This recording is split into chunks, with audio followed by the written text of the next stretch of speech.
to the letter, this should be the place. Sorry, we don't serve the general public. I'm afraid you'll have to leave. Wait!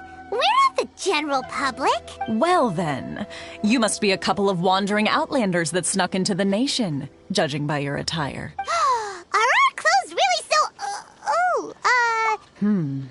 The Yashiro Commission's seal. This must be from Mr. Toma. It seems there's more to you than meets the eye. In which case, welcome to the Komore Tea House, a safe haven for the Yashiro Commission. Well, that sounds more like it.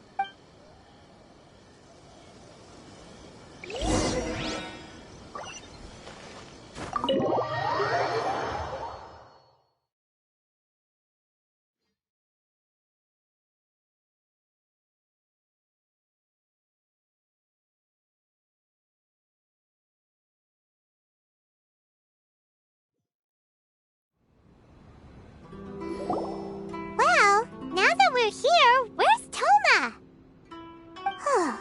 Paimon doesn't see him anywhere. Do you think he forgot his promise to meet us? Who forgot their promise? I was beginning to think you'd forgotten about me. What? Is that dog talking to us? Relax, no need to look so surprised. I take it this is the first time you've seen me in this form?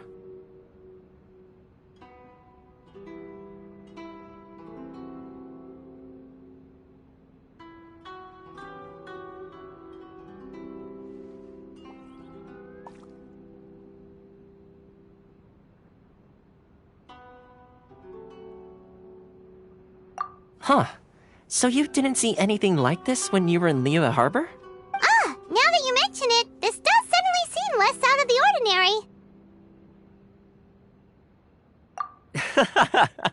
ordinary. Alright, I've had my fun. Hey! You're this close to getting an ugly nickname, mister! Well, I've had some time to kill, given that I've been waiting here for you for so long, as was the case in Rito. So I came up with this little fun greeting for when you arrived. But in all seriousness, I would like to apologize about that little test you went through earlier. Though it was quite necessary. It helped us determine whether or not to bring you before Miss Kamisato, and whether you had the courage to face the lightning alongside us. Don't think that Paimon's gonna forgive you just because you're getting all serious now. Sorry, did I overdo it? My apologies.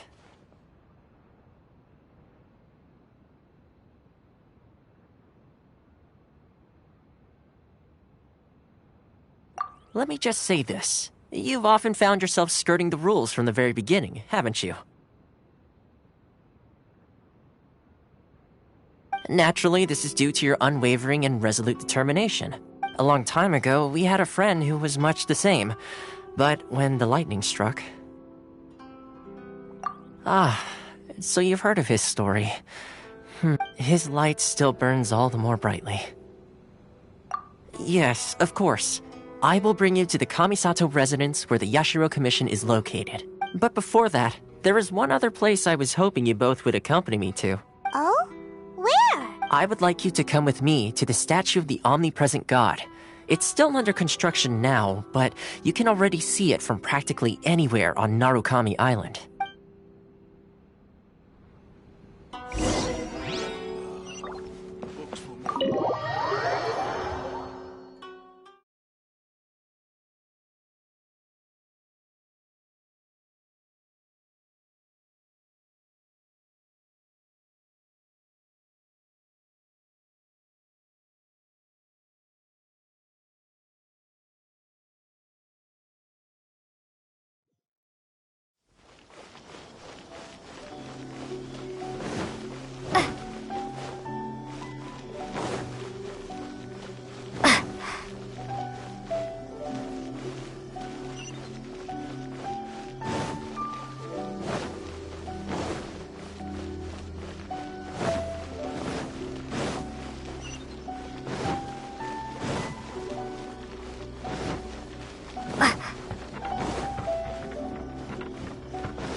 come here often, do they? Huh? Are Paimon's eyes playing tricks? Or are there things embedded in the statue? Visions. Visions? You mean all the visions that are collected from the Vision Hunt Decree are put into the statue? So you've already heard of the Vision Hunt Decree.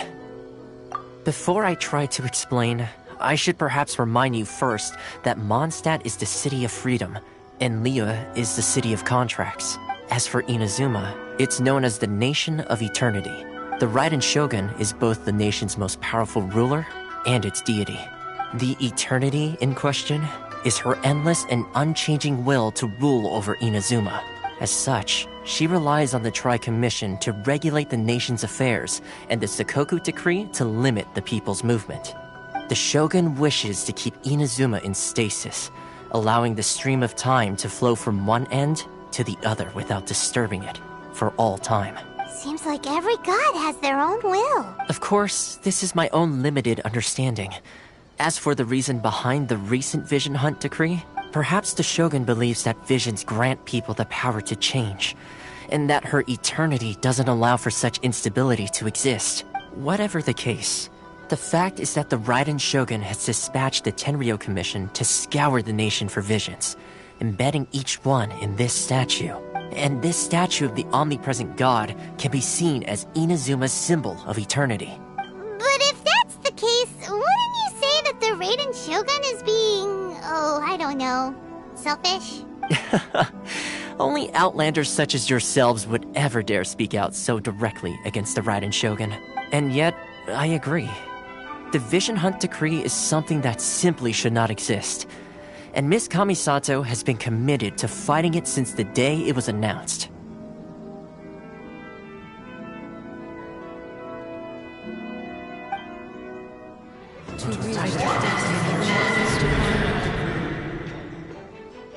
Huh? Hey, are you okay?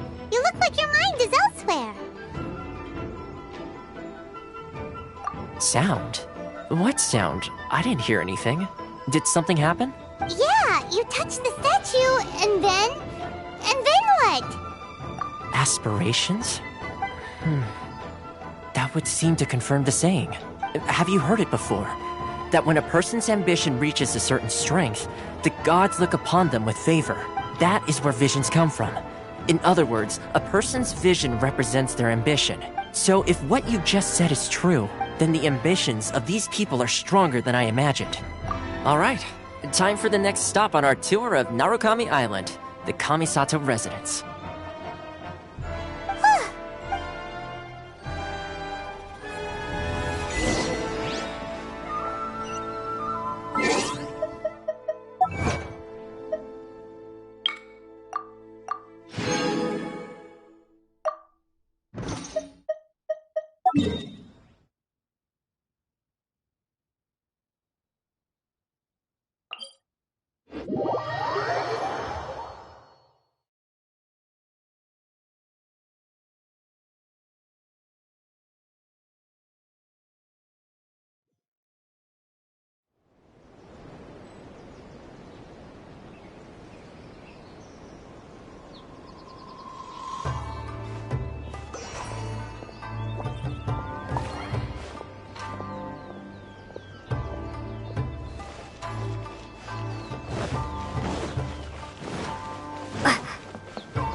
So, this is the kind of place where the big shots of Inazuma live, huh? Paimon kinda expected it to be snazzier. Welcome at last to the Kamisato residence, honored guests. Miss Kamisato is delighted to finally meet you. Is this the Shirazage Himegimi you keep going on about? So, where's she at? behind the screen? Yes. As the daughter of the Yashiro Commission, this is how Miss Kamisato is accustomed to receiving guests. Consider it a time-honored tradition within the Yashiro Commission. Forgive me if this is an unwelcome surprise.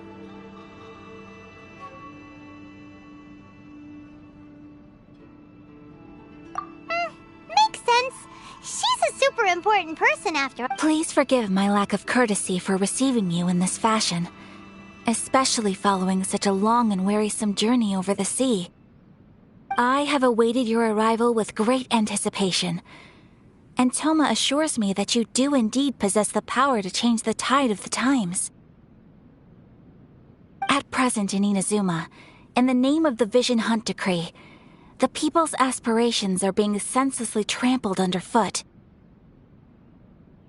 Though the Yashiro Commission serves the Shogun, it is the people with whom we share close bonds, given the contact we are required to have with them in the performance of our duties.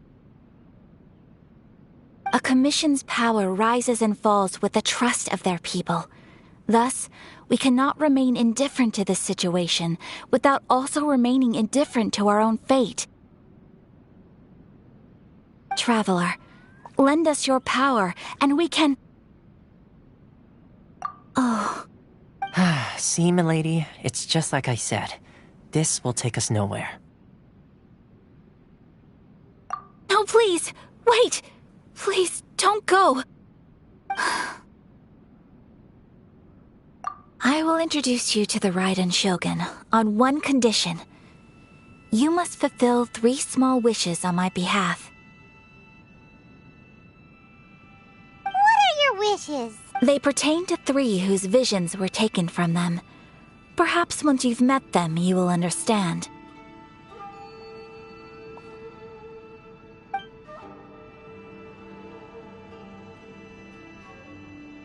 A warrior who guards a village, a former samurai who helped carry out the Vision Hunt Decree, and a swordmaster determined to become the best in the world. Does Paimon got that right?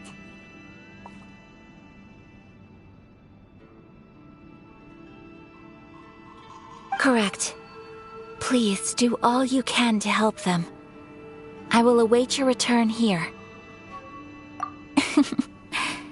Then you have my gratitude.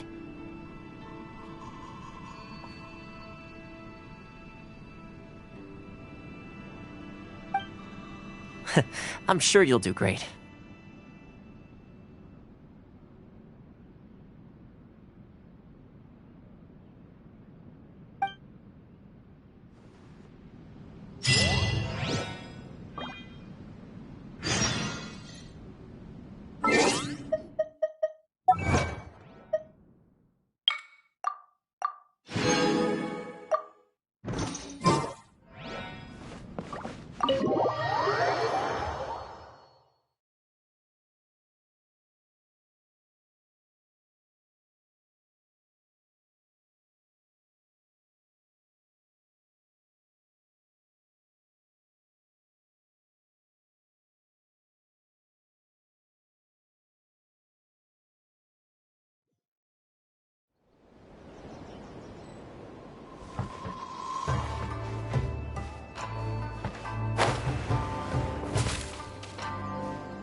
wish for, I'll gladly do so.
Mistakes over and over again.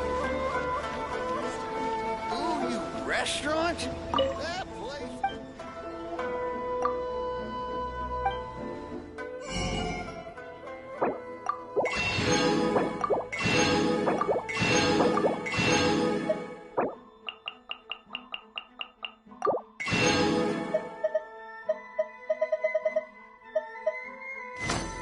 Why do new explorers make the same mistakes over and over again?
Oh, you restaurant?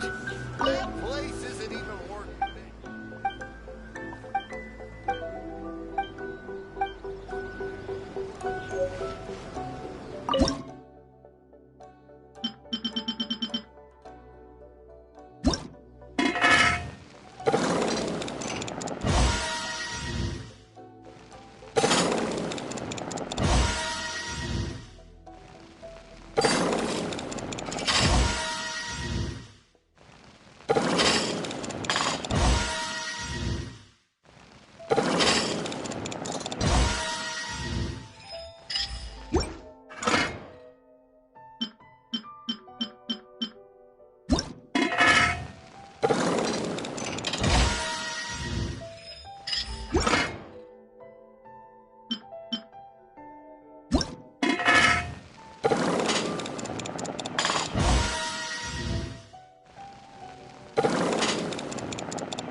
Tea House only accepts guests of sufficient status. Please don't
speak to President Sung.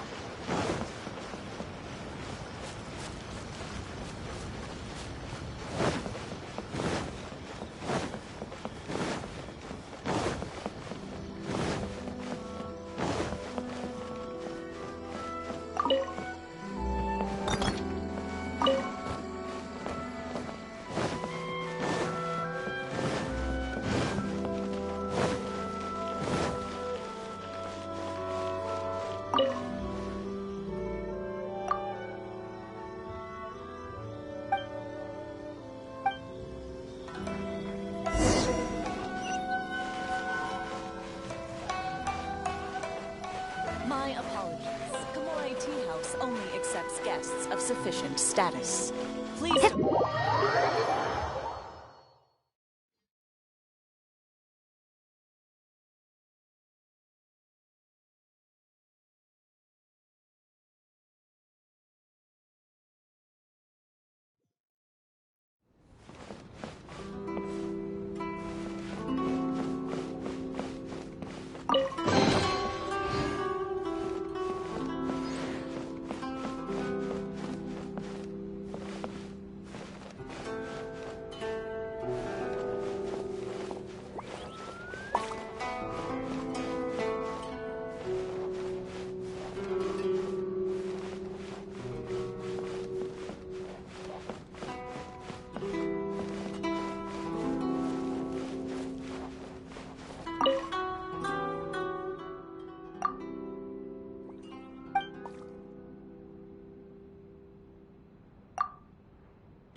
blade!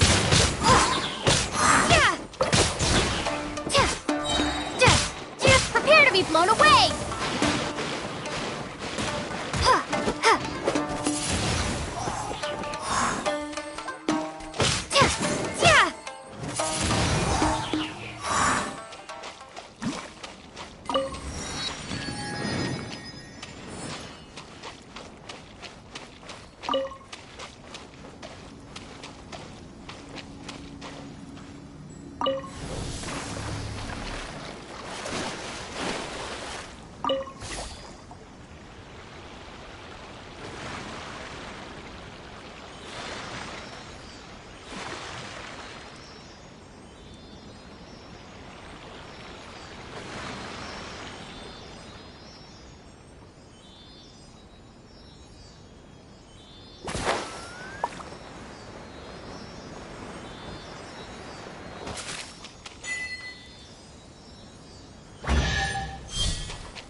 Let's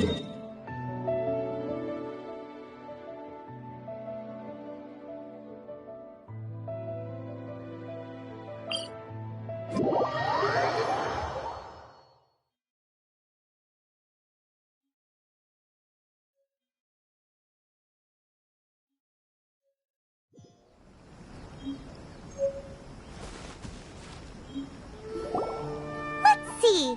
Where's the person Ayaka told us about? Why are you doing this? Why leave all of a sudden, after all these years? Precisely. It's much too sudden. We've had no time to prepare. The children are desperate for you to take them out to play. Please, we urge you to reconsider. That must be the guy Ayaka told us about. Let's go over and see.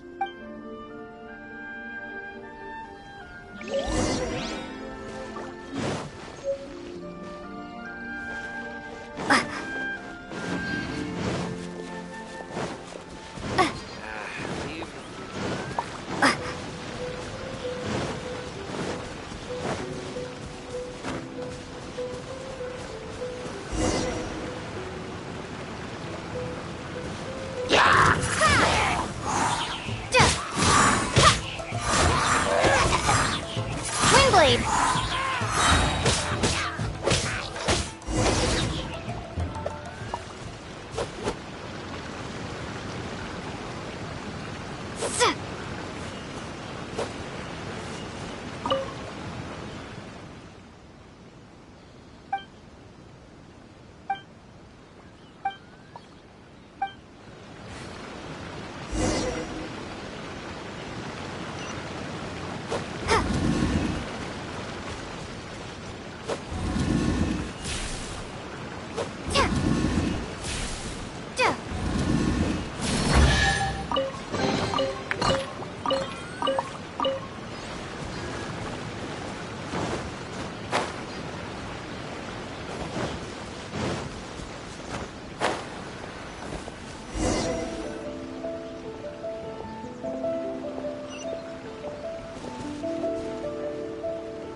If you want my opinion, it's clear that I can't claim to. Truth be told, Seems like he's a...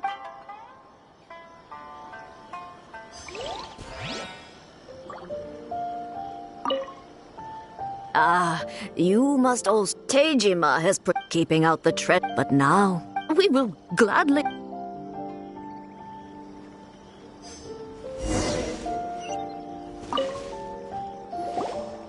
You must be Tejima.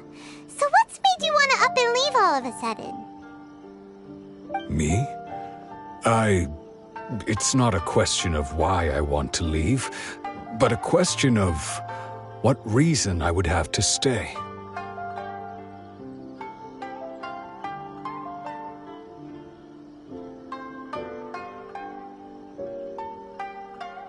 True, but...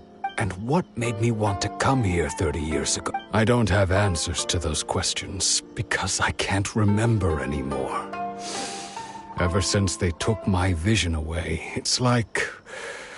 a slice of my memory is gone.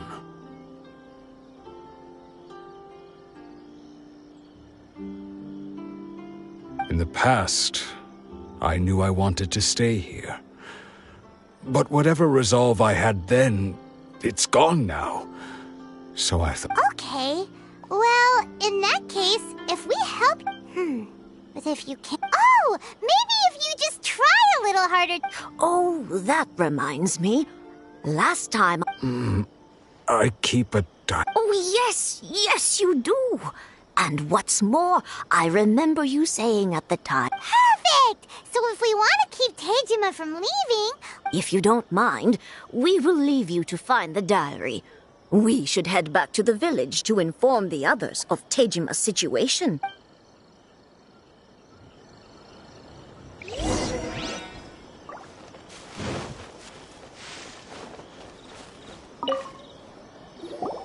This looks like Tejima's diary, all right. Let's see what we have here. Today, the villagers and I got together to cook dry braised salted fish. I messed up, and today, I helped rescue a kid who had fallen in the water. After I pulled him out, he told me that his bed... I went kite flying today. The string broke, so I chased after it as fast as I... Seems like... Huh? I went to pray at the shrine again today, and stayed there a while. The Omamori you gave me... Now that's the kind of info we're looking...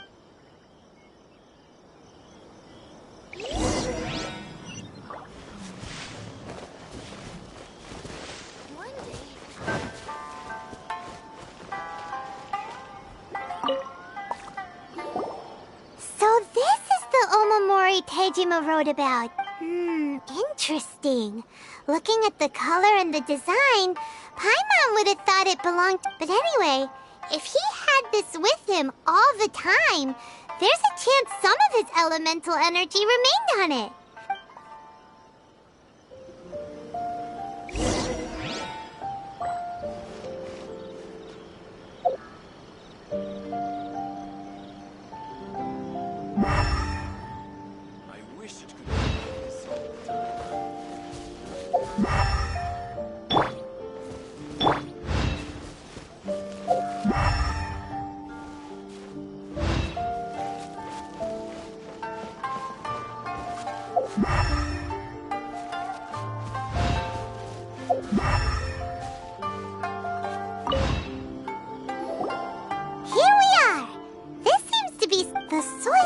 Like it's been disturbed. Maybe Tejima must be something pretty amazing if it made him It looks like a letter. The paper's gone yellow. Must have been written a really long time ago. Konda Village. Sounds so familiar. Where is that place again? So the reason but he's been here for 30 years. Well, let's go give Tejima...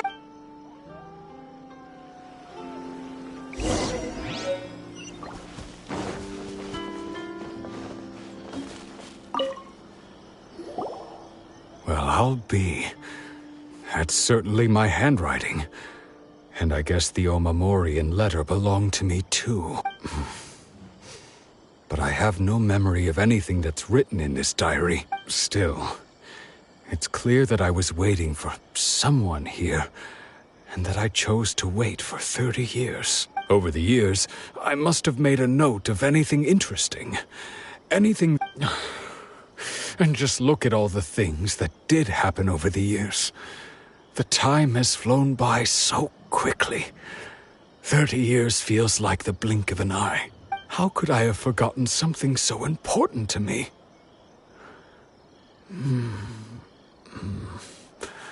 Now that I think about it, when my vision was taken from me, it felt like I'd suddenly been hollowed out.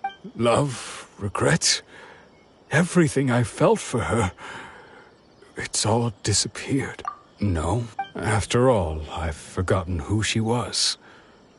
Her face, her voice, the things we experienced together. I barely recall any of it. It's as if she'd never been in my life to begin with.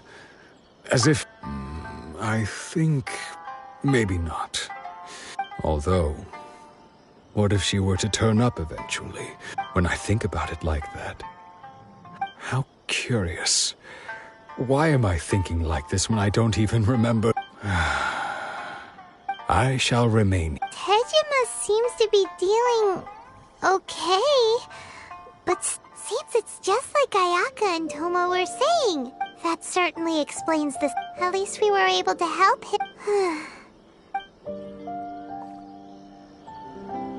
According to Miss Kamisato, the second one who lost their vision is a samurai from the Tenryou Commission.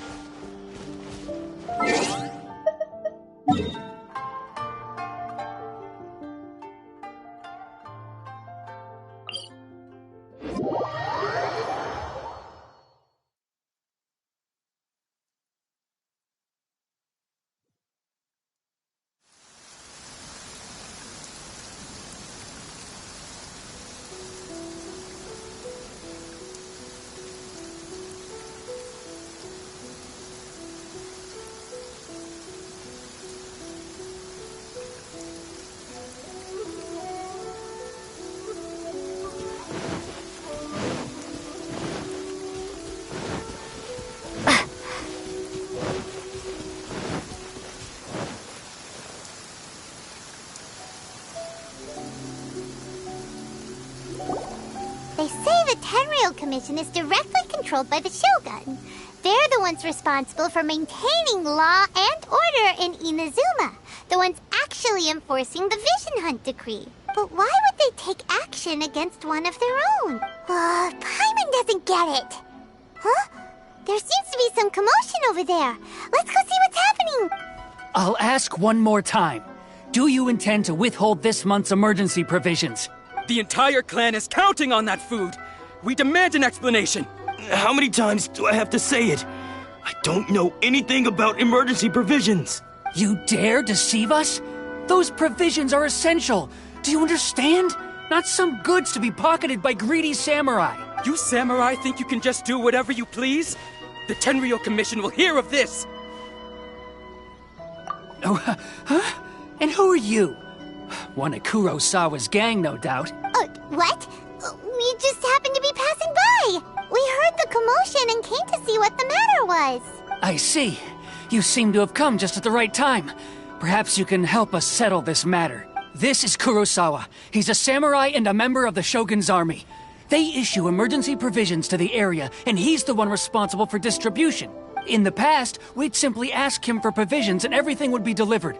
Now, he suddenly refuses to give us anything. He's keeping the provisions for himself, I just know it.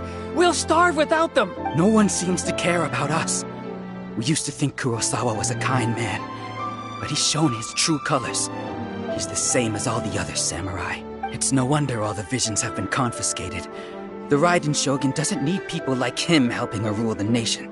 This must be one of the people Ayaka asked us to help. But why would she ever want us to help someone like him? Maybe we should talk to Kurosawa and see what he has to say.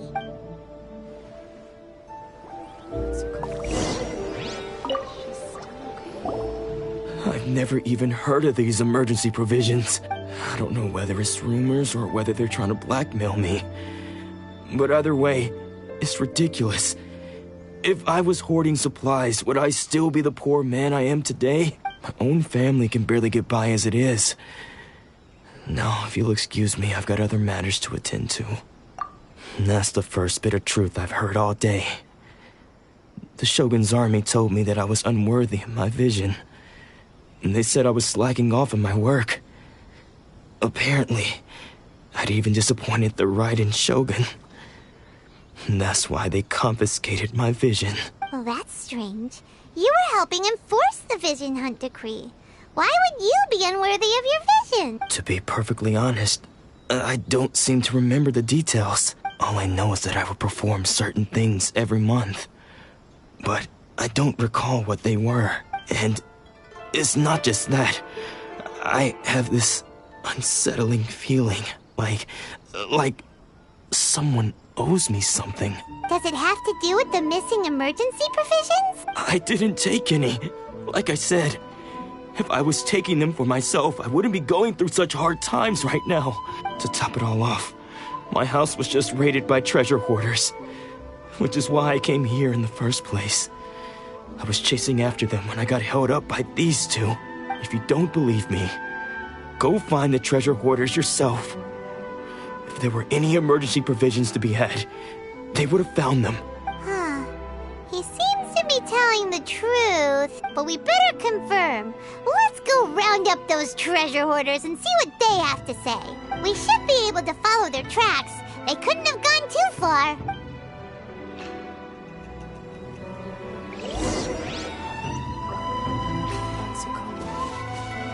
She's still okay.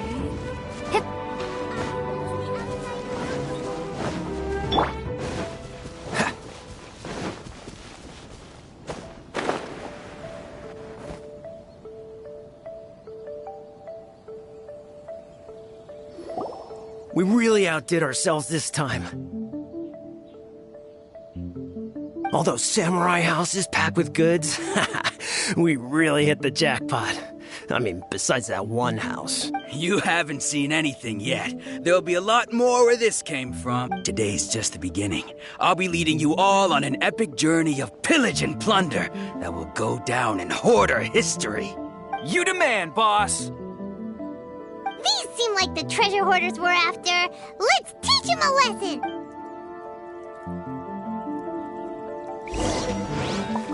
Free! Be gone!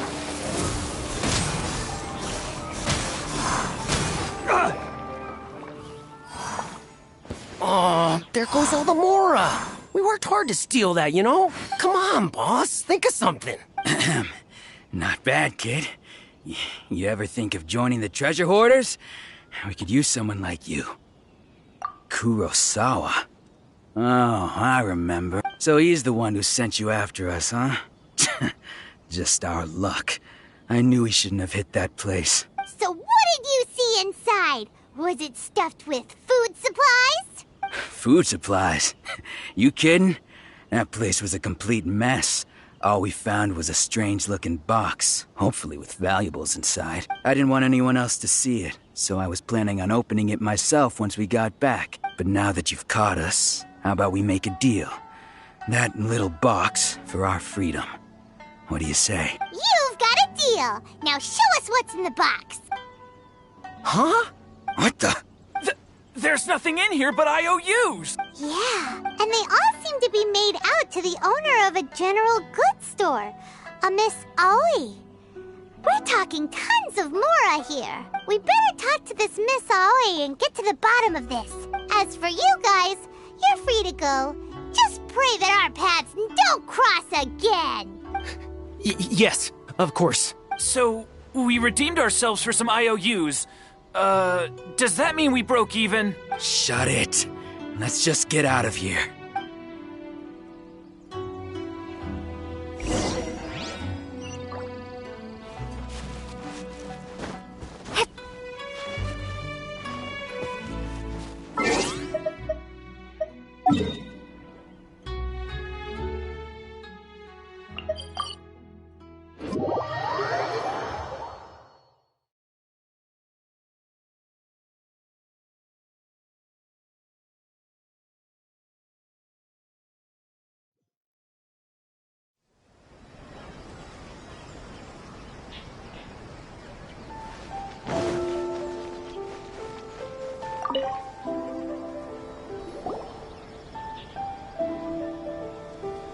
Welcome to Tsukumomono Groceries. We've got everything you need. Can I help you find something? Or perhaps there's something you want to inquire about? Ah, so you're friends of Kurosawa, I take it? Perhaps you're here to pay off his debts. Whoa, whoa! Let's not get ahead of ourselves. We're just here to learn where they all came from. How did Kurosawa end up owing you so much money? Did he buy anything super expensive here? Let me think. Kurosawa would come regularly to purchase large quantities of foodstuffs.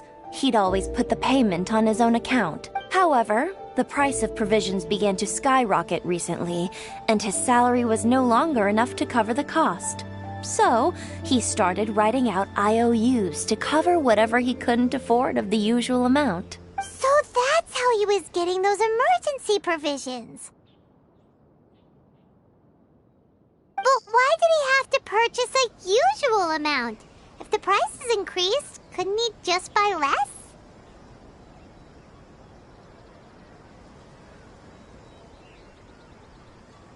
Well, if you think about it, the citizens receiving the emergency provisions must have been carefully calculating how much they needed to sustain them each time.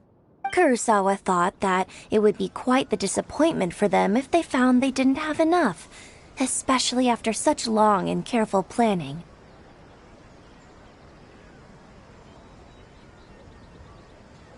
So he deemed it necessary to take on the debt rather than let the people down.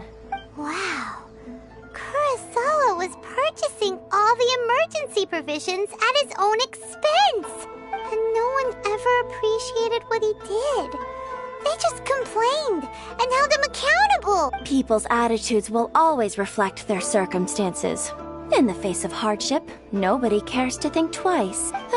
If you ask me, had Kurosawa told everyone the truth about the supplies from the start, then there wouldn't be such a severe backlash now. Of course, I'm sure there would still have been some unrest. What he was doing was truly a thankless deed. As for why he chose to spend his own money on emergency provisions and never tell anyone, I'm still not too clear myself. If you're still curious, why don't you go ask him yourself? I see. That reminds me, it seems that his vision was recently confiscated. Most unfortunate. If he doesn't clear the debt on his name, he'll have no choice but to sell that sword that is so dear to him. Sword? What sword? Oh, didn't he tell you? He possesses a very valuable blade. He's carried it for years now. I've asked him about its origins. He told me that it was a gift from his father, that it was too precious to sell. In hindsight, I regret that I never made an offer on it. Everything has its price, at least that's what I think. Why don't you ask him about the sword yourself? Perhaps it'll even provide you with the answers you're looking for. Oh, but before you go, if you would kindly settle today's bill. But we didn't buy anything! Information is also a kind of commodity, wouldn't you agree? Don't worry, I won't charge much for information about Kurosawa. Nothing we ever discussed was explicitly confidential anyway. Oh, let me think. 2,000 mora should be a fair price. At least we now know where the emergency provisions were coming from. Plus, we found out that Kurosawa has a priceless sword in his possession. Let's go talk to Kurosawa again and see if he can remember anything.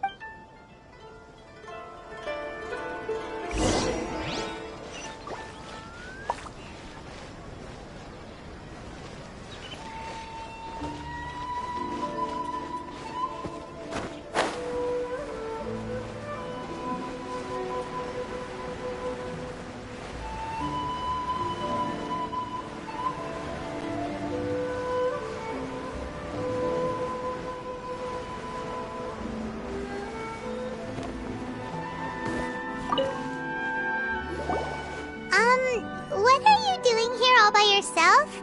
Where did those other two go? I presented them with a choice. Either they left or I drew my sword. They left.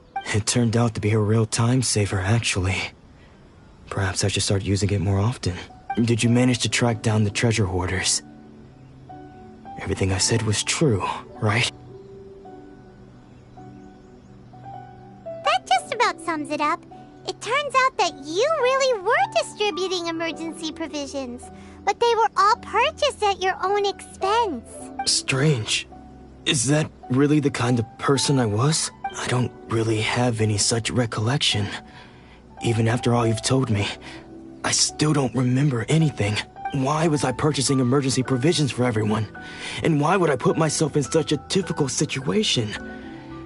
I really don't understand. But I could not deny that when I brandished my sword to scare those two away, I could sense that my body was somehow reluctant to do so. And this sword was once wielded by my father. I remember once when I was young, I wanted to sneak out with the blade and show it off to the kids next door. My father ended up catching me in the act and scolded me severely. What did he say? I can't seem to remember that either. It would seem that I forgot many important things when my vision was taken from me. So many memories gone. Forever. No matter how hard I try to remember, all I can remember now is my father telling me that this blade bore his life's creed. Before he passed away, he placed the sword in my hands and said to me, "With this sword, you should..." Hey! If you look carefully, there seems to be some words engraved on the hilt. Can you recognize the words? Virtue and justice? Somehow those two words seem to explain everything now. Taking on seemingly endless debts to make others happy. I guess that must have been my greatest ambition after all. But what use are virtue and justice? I purchased the provisions for those in need. And look how things ended up. The Tenryo Commission seized my vision. And the very people I was so desperately trying to help refused to understand me. And the irony of all of it is, I somehow still felt sorry when threatening them with my blade. I'm incapable of being a good person, yet I'm equally unable to be bad. I don't know what to do with myself. Yet another troubled soul. When we get the chance, let's speak to Toma about Kurosawa's debt. The Yashiro Commission would surely help cover his expenses. In any case, we must never let him sell off that sword. Yeah, seems like losing all ambition is a terrible experience. Fortunately for us, you don't have a vision. Let's go find the next poor soul.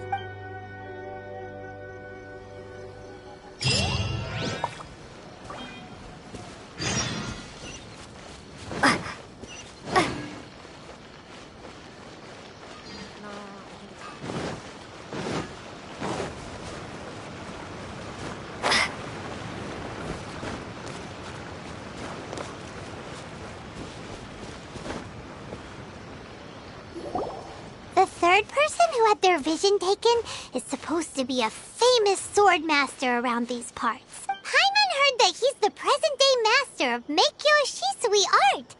Sounds pretty impressive. This is his dojo. Luckily, there's some people around. Let's go talk to them. Nanako, don't worry. Sensei will be fine. Those thugs that challenged the dojo were strong, but he fought them all off in the end, didn't he? Maybe, but I'm still worried about him. Things have gotten dangerous before in the past, but it's never shaken him. This time, though... It's just because he's been possessed, that's all. Once the exorcism has taken place, he'll be right as rain in no time. Hey there! Did something happen? Who are you? I don't care whether you're trespassers or just here to harass us while Sensei is impaired. Get out of here immediately! Don't make me draw my blade, or you won't live to regret it. No! You got it so wrong. We just came here to... Disciples? Yep. We've heard all about the mighty master of Meikyo Shisui art. It's the whole reason we came all this way, to seek him out and ask him to train us. But then we got here and overheard you talking about how he got possessed or something? From the way you're dressed, it doesn't look like you're from around here. Please, accept my apologies. We've had so many people trying to cause us trouble recently that we're on high alert. You haven't arrived at the best of times, I'm afraid. Sensei got possessed recently, and he's still recovering. He's not able to take on any new disciples for the time being. I see you are earnest in your pursuit. Okay, how about this? My fellow disciple Nanako and I will explain Sensei's situation to you in a little more detail. Then you can decide whether to stay or to leave. Sensei's name is Domon, a name I'm sure you've already heard. Though self-taught, he mastered the art of the sword to a high level. He then proceeded to defeat many other prominent sword masters, never losing a single fight. He once said that his goal was to become the best sword master in the world. And so, even while training us, he continued to hone his own art. His fervor truly inspired us, and we trained hard, determined to keep up with him. But then...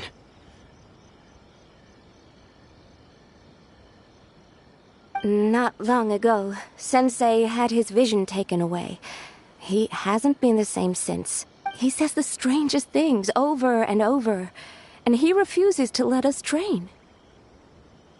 Junya and I have discussed it, and we both think that he's been possessed by an evil spirit. So we've asked the shrine maidens from the Grand Narukami Shrine to perform an exorcism. But if I'm honest, I still have my doubts over whether he'll completely recover. The Grand Narukami Shrine? What's that? You haven't heard of it? It's the largest shrine on Narukami Island.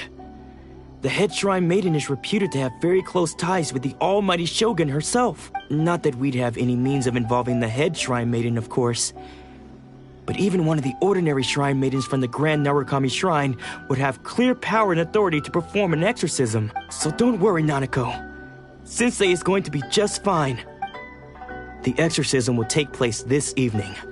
You're both more than welcome to come and watch if you're interested. So, losing your vision can cause possession? Guess we should come back this evening and see for ourselves.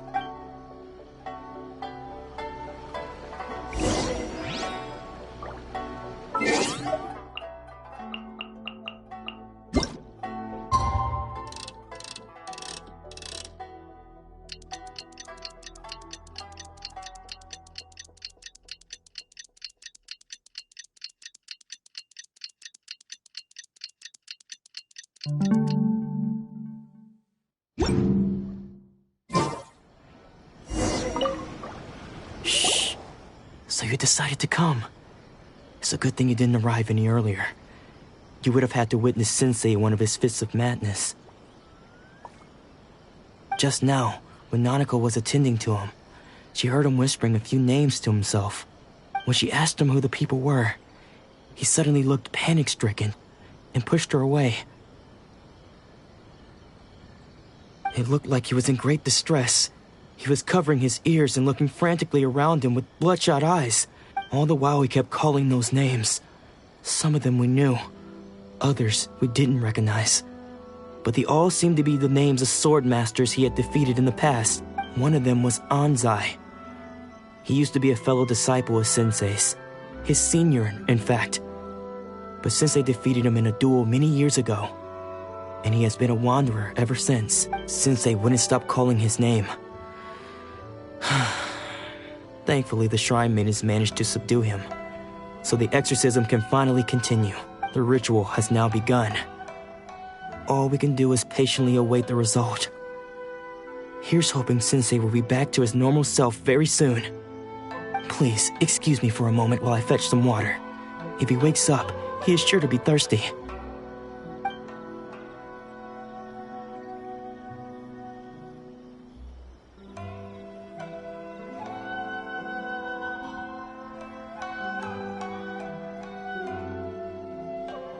Huh?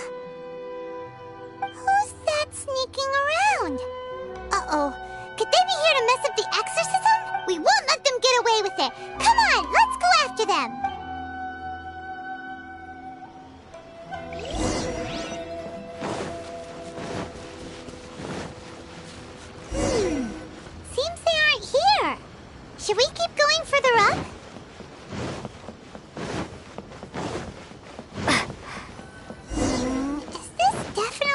right place? Let's look a little further up. Aha! Suspicious person sighted! That's gotta be him! How did you catch up with me so quickly? Are you sure you're Domon's disciples? You move even quicker than he does. Unless... I guess it's been a few years. Maybe his skills have improved again. Excuse me? We're the ones asking the questions here. First off, who are you? And what are you doing sneaking around these parts? You seem like bad news, mister. Bad news? I'll have you know I trained side by side with Domon back in the day. Long before you ever showed up. I don't care to talk about that time anymore. But if you must know, I am Domon's senior. His senior? Wait, that means you must be... Anzai? Yes, that's me. Because I don't wish to see Domon or anyone else associated with him ever again. When we were young, we trained under the same swordmaster, studying Make-Yoshi Sui art together. I had begun training 5 years before him, and everyone looked up to me as a steady and dependable older disciple. Practitioners of Make-Yoshi Sui art seek to achieve stillness of mind, freedom from all agitation. So the majority of disciples are indifferent to rank and reward. I was no exception, but Domon was different. The first thing he did when he joined was go straight to our sensei and ask him, with a beaming smile on his face, how to become the best in the world. Sensei scolded him and told him that the art of the sword should not be used for such vain ends. Sensei said that coveting the title of the best swordmaster, barely days into his training, showed that he had a fickle mind, and that this would impede him from ever mastering the blade. I thought so too at the time. But Domon began making swift progress in his training, and even started catching up with me. Only then did I realize that it was Domon who had long since freed his mind from all agitation. He was consumed by his singular desire to become the best in the world. He sought nothing less than perfection in the art of the sword, and nothing could deter him from this goal, no matter what stood in his way. Sure sounds like he meant business. So how come you don't want to ever see him again? Because until he arrived, I was convinced that I would succeed our sensei as the master of Make-Yoshi Sui art. Of all the disciples, I was the most gifted. I had trained the longest. Everyone had high expectations for me. Domon's arrival changed everything. When we sparred, I lost not just the match, but my pride and my status too. I fled the dojo that day and never looked back. Later, I heard that he sparred with Sensei too. Sensei was advanced in years by then, and unfortunately that match used up every last ounce of energy in his body. After that I wanted nothing further to do with him. Deep down though, I still respected his mastery of the blade, and his commitment to the art of the sword. So, when I heard rumors that he had lost his mind, my first reaction was to dismiss them as false. How could he, of all people, have lost his mind? His mind was the sharpest of them all. He had practiced Make-Yoshi Sui art to perfection. I decided to quietly come and see if it were true. Then, to my complete astonishment, I heard him call my name. I thought mine was a name he had long since forgotten. So you see, I came here not to cause him any harm. I just wanted to see for myself. Okay, you've heard my story. You should get back now. The exorcism is probably finishing. Seems like we got it wrong this time. He wasn't here to mess up the exorcism at all. Still, Paimon's not sure we should bring him back with us. Let's go see how the exorcism's coming along.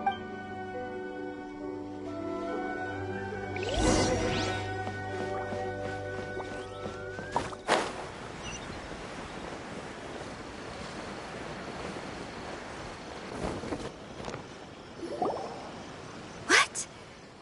You're saying he isn't possessed? Does that mean he's just lost his mind? But how is that possible? No, I refuse to believe it. Something's clearly wrong. Nanako, please. Try not to get agitated. I am sorry.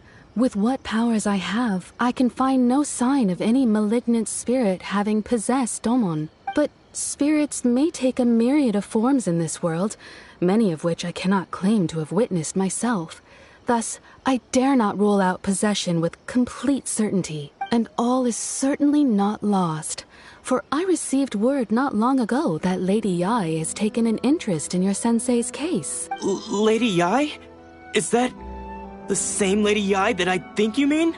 The head shrine maiden of the Grand Narukami Shrine? That's wonderful news! Then Sensei will be sure to recover. Correct. Lady Yai is most knowledgeable indeed, and has abundant experience in the exorcism of evil spirits and aversion of great calamities. I am unable to say for certain whether an evil spirit has possessed your sensei, but Lady Yai can give a conclusive verdict. Excuse me, Miss Inagi, but I must ask, should we prepare a greeting gift for Lady Yai? That won't be necessary. All that is required of you is your timely arrival at the Grand Narukami Shrine. Lady Yai does not like to be kept waiting. I must leave now, but we will meet soon at the shrine.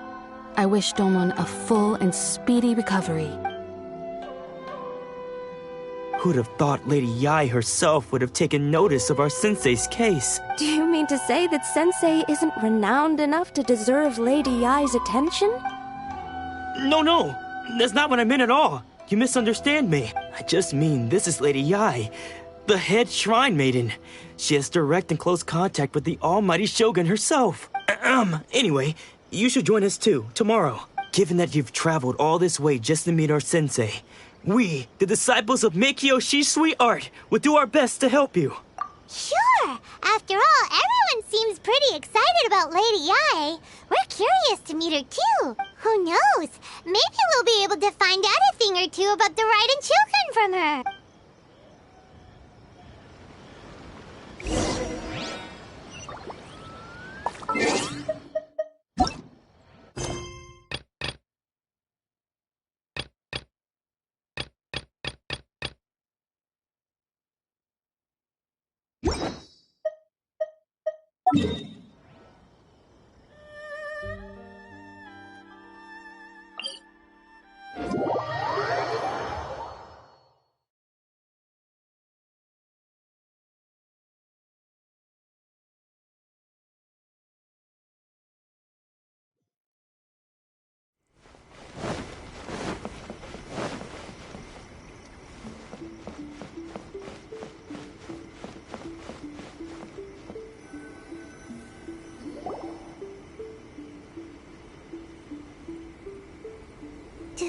Do you think that's Lady Yai?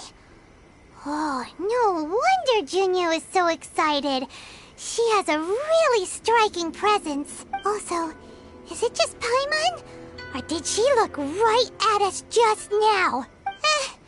It was probably nothing. It's not like she's ever seen us before. Keep away. Keep away from me. I gave up the art of the sword. Please, let me go, I beg you. As you can see, Lady Yai, Domon has persisted in this state for some time now. He appears to see those who have lost to him in duels past, gathered all around him to persecute him. Lady Yai, it must be a possession, right? This is nothing like him at all. In the past, no matter what came his way, he would always face it with a confident smile. I'm sorry. It is clear to me that your sensei is not possessed by any evil spirit. But then does that mean he... Yes. This is a change in the person himself. Unable to cope with the tremendous pressure he was under, he suffered a spiritual collapse. With his wits impaired, he finally descended into madness. As one who is thrown into the sea, though he fights back desperately against his predicament, it does nothing to prevent his descent into the depths. As for what has triggered this change, I believe it must be the loss of his vision.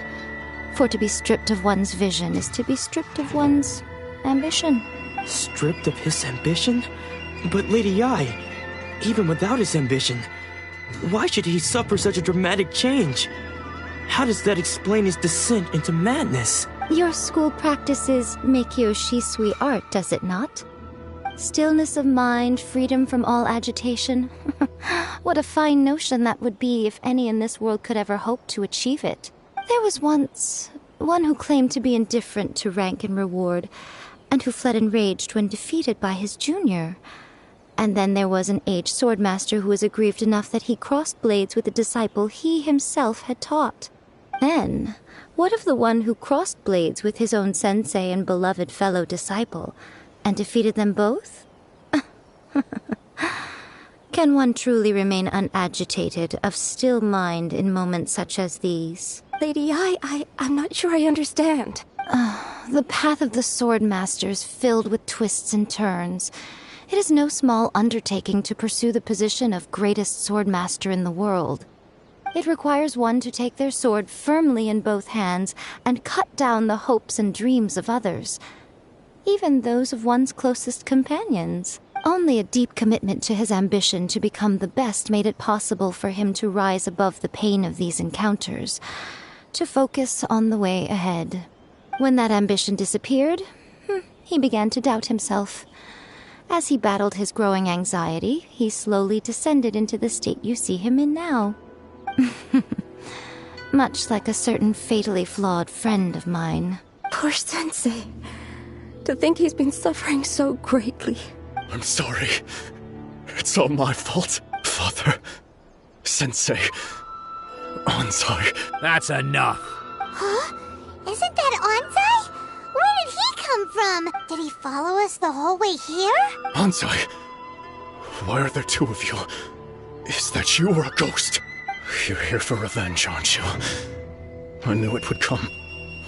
I never should have. You're right to assume that my feelings towards you are far from kindly. But I didn't come here to settle a score. It's been so long now that I made peace with it years ago. You did nothing wrong that day. I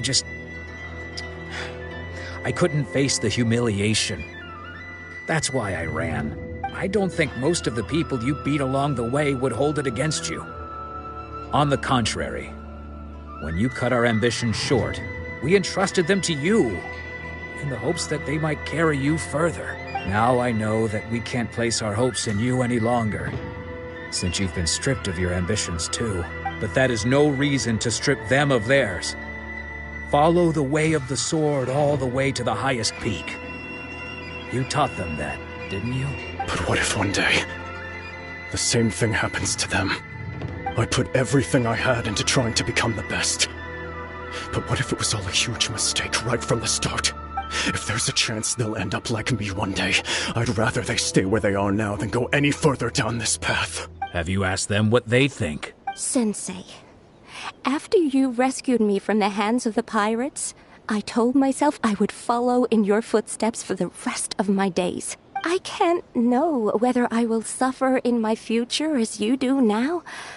All I know is that here and now, in the present, I wish to continue. I want to keep going until the day that I can stand before everyone with my head held high and announce that I, like my sensei Domon before me, am a master of Meikyo Shisui art. Nanako's far from the only one. Actually, all of us think that way. Goodness. Well, You see? You can place the ambition you once had in their hands. Being stripped of your ambition is something that's never happened to me, so I can't claim to understand it. But I do know what it feels like to have your ambitions crushed.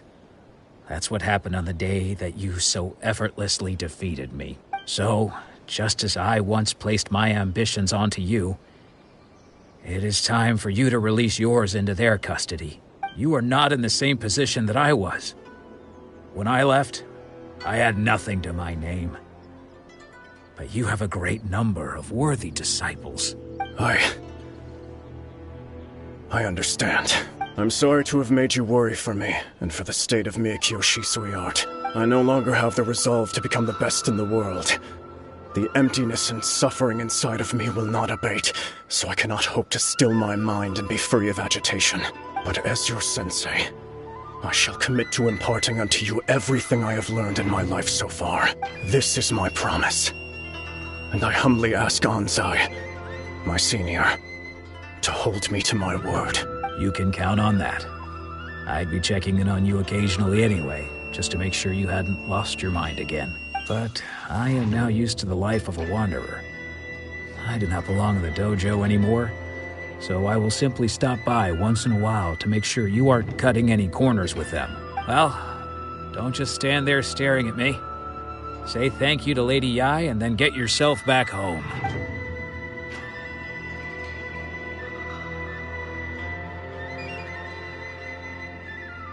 So even though his ambition was taken away, his disciples can take it over on his behalf. Traveler, a moment, please. Lady Yai has some words for you. So, my intuition was correct. The wind that blows from afar carries fresh life to these shores. For us to meet now is premature. Nevertheless, you set foot on these islands at precisely the right moment.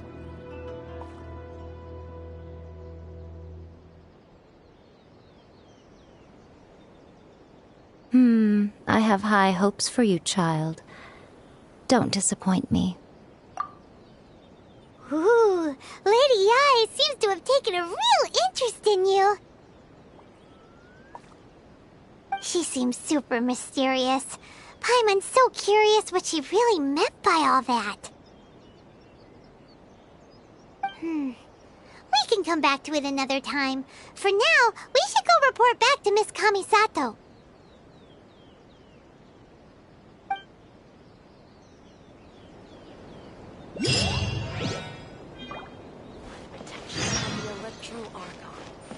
May the blossoms of the sacred sakura bloom eternally.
Guess who fulfilled all your wishes?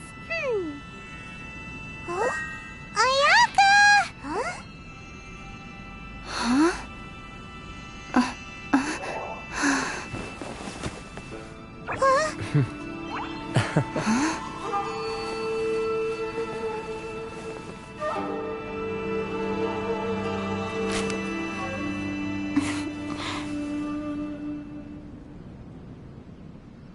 Traveler, Paimon, it is a pleasure to finally meet you both face to face. I have heard all about how you helped our three friends. My sincerest thanks to you. Yeah, short of getting them their visions back, it seems like there's no way to really help them. Ayaka, how come this time you get to come out and meet us in person?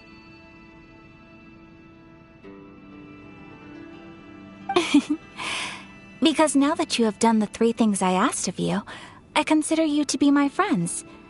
As you will observe, I dispense with the screen for Toma also.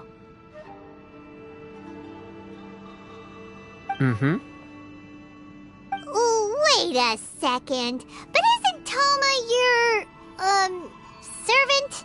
Paimon's happy to help and all, but Paimon sure as heck did not sign up to be a servant. Oh. Paimon, you are most entertaining. Toma is first and foremost my friend, and was so before he ever became my attendant. Oh, okay then. Ayaka, you seem pretty different out in the open compared to how you are behind the screen. Alright, we can be friends. Thank you both kindly. Back to the matter at hand. You have now witnessed the pain of those deprived of their visions. What are your feelings on what you have seen? Perhaps in the eyes of a deity such as the almighty Shogun, the lives of those who inhabit the world are inconsequential. Thunders roar, lightnings flash, the winds assault, and the rains descent. All these things take place with no regard for the feelings of the common people. But I believe that surely you understand what they must endure. It seems that perhaps now you can appreciate my feelings on all of this. In which case, perhaps you would be willing to reconsider your stance? You will? Really? Naturally. Alright, bravo, my lady. You were right all along. See? I told you she wouldn't reject them. I'd placed my trust in the right person after all. Now then, given that the remainder of our discussion pertains to matters of a more confidential nature, perhaps we could move to the Komore Tea House? We ought not to involve other members of the Yashiro Commission.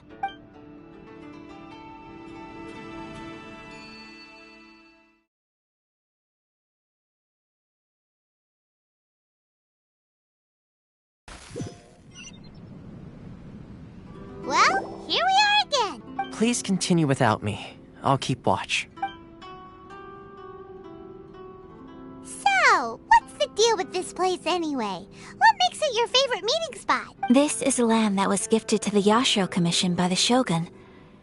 The Kamisato clan has the exclusive right to plan, build, and repair any property on this land, and even to allow or deny access. Such privileges exist due to the Yashiro Commission's role in managing ceremonial affairs. Oftentimes, it is not appropriate to discuss details in front of bystanders. Oh, Paimon gets it!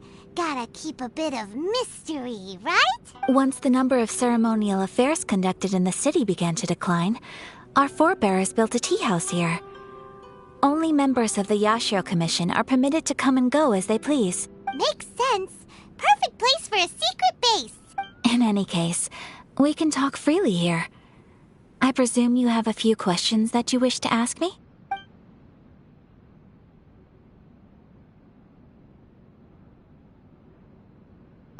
The almighty Shogun. I've seen her on but only a few occasions, most of them formal ceremonies. She inspires awe, commands respect, and exudes a sense of absolute authority. But as I recall, there was something else about her that struck me even more deeply. It was her almost complete lack of any emotion. In that sense, she appeared to me to be less of a ruler and more of, well, an executive official, I suppose. Focused exclusively on her single goal of implementing eternity, acting accordingly without feeling. The issue is this. For the vast majority of people, the Vision Hunt Decree is something that has no implications whatsoever. After all, it is but a tiny minority of people who receive visions. Moreover, it is not unknown for visions to spark jealousy in others. Because of this, the attitude of most people towards the Vision Hunt Decree is one of indifference. How can they be like that? Paimon's getting mad. Nevertheless, in addition to us, there is also the resistance on Watatsumi Island. Resistance? You mean like an army fighting against the decree? Yes. Many who have lost or fear losing their visions have rallied together under Sango no Miya on Watatsumi Island to form a resistance group. To say a little more about Sango no Miya, historically, there has always been some conflict between them and the shogunate of Narukami Island due to their different belief systems. But I do wonder whether there may be some other agenda behind their resistance movement, beyond merely fighting the Vision Hunt Decree. Of course, we have tried on numerous occasions. Unfortunately, each time a proposal to repeal the decree arrives at Tenshukaku, It is promptly vetoed by both the Tenryou Commission and the Kanjo Commission, and subsequently scrapped. They invariably adopt a stance of unconditional support for the Shogun's decisions. They have no interest in discussing anything. It almost makes one wonder whether they had a hand in the Shogun's sudden decision to issue the Vision Hunt Decree. Ooh, Paimon has a question though. Oh? What would you like to know, Paimon? Have you got a plan yet to fight the Vision Hunt Decree? To be honest, we do not. What? Please, do not forget that challenging the Vision Hunt Decree is tantamount to challenging a deity. Coming to terms with that is already a difficult step to take. So what are we gonna do? Well, for the moment, all we can do is try and reduce the harm that is being caused by this decree. For example, by providing vision bearers with safe refuge, or manufacturing counterfeit visions for them as a contingency measure. You're telling Paimon that there are people out there who can make fake visions? Don't underestimate the talents of the craftspeople in Hanamizaka. To the naked eye, their counterfeits are indistinguishable from the genuine article. The problem we are facing right now is that Master Masakatsu, who was providing us with counterfeit visions, has recently been arrested by the Tenryou Commission. Darn! So they found out about it? Ugh. Yes. We knew it was not a long-term solution, and that it was only a matter of time before it would be exposed. But we cannot simply abandon Master Masakatsu. Exactly. I feel the same way. But given mine and Toma's identities as part of the Yashiro Commission, breaking him out of prison would risk dragging down the reputation of the entire Kamisato clan should we be caught. That would only serve to cast suspicion on any future activity we might seek to attempt. By no means do we intend to place the burden of such a task on your shoulders alone. When you are ready, go to Hanamizaka and look for a fireworks shop run by the Naganohara family. There, you will find someone who can help you.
Just hand it over. You don't want any trouble with me.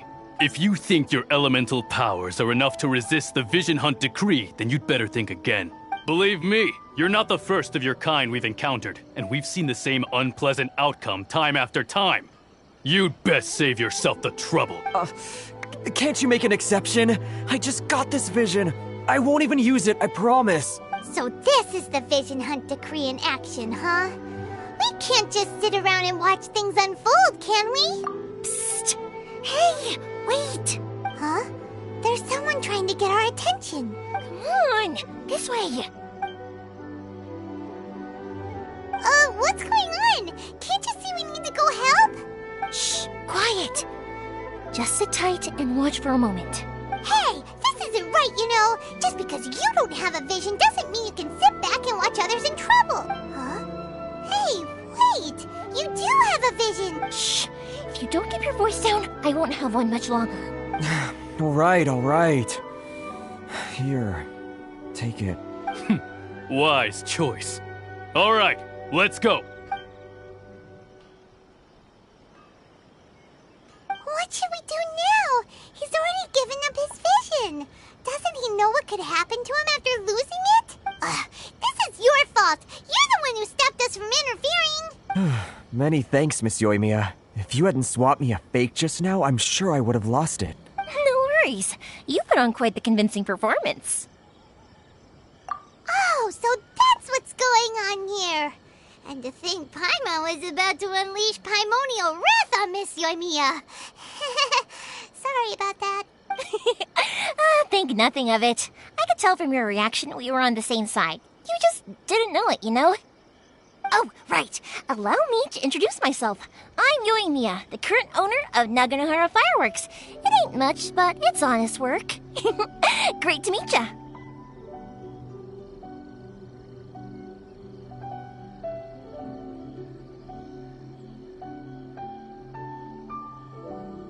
Practically everyone on Hanamizaka knows Yoimiya. She's the queen of the summer festival. Without her and her fireworks, summer on Narukami Island just wouldn't be the same. Whoa, that's quite the introduction. Paimon loves fireworks. It's nice to meet you. Stop it, Hanjiro. You'll embarrass me. As for thanking me, you'd be better off thanking Master Masakatsu. He's the one that gave me the fake visions in the first place. His handiwork allowed me to keep my own vision. Whew, I can't even imagine trying to run the business without it. Yes, Master Masakatsu is a good man. It's too bad good people seldom get the recognition they deserve.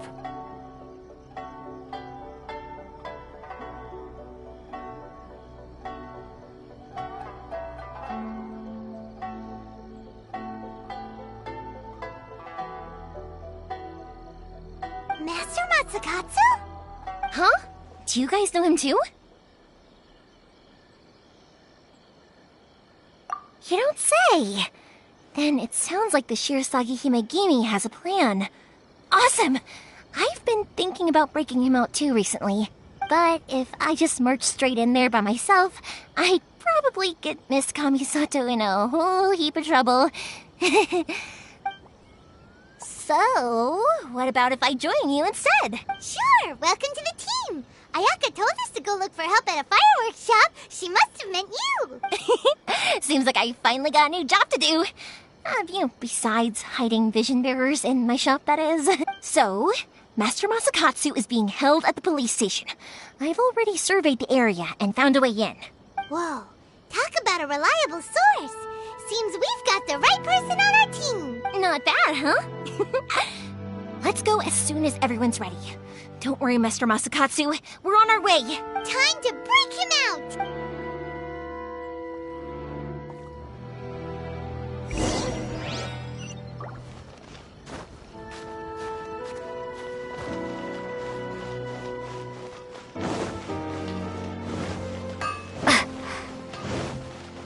Please speak to President Summer.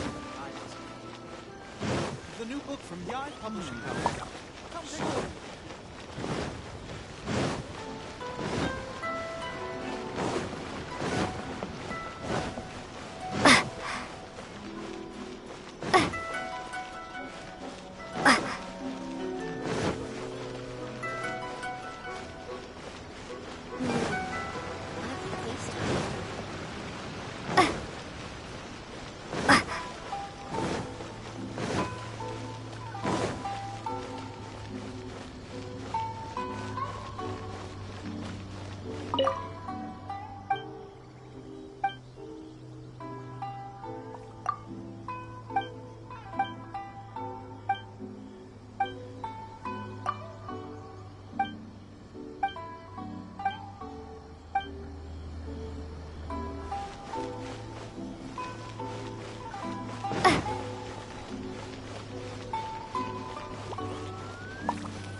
Now that we're inside, this place is a whole lot creepier than Paimon imagined. Come on, this way. As long as we stay quiet, we've got a good chance. I certainly wouldn't want to end up locked away in here. Let's find Master Masakatsu and get out of here. We should split up. I've got a little present to prepare for Master Masakatsu. I'll be right back. You sure? Alright then. Just be careful not to get caught. Yes,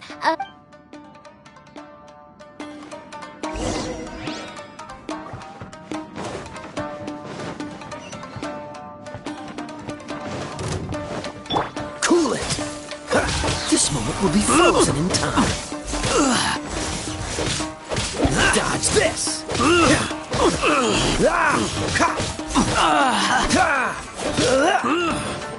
Cool it!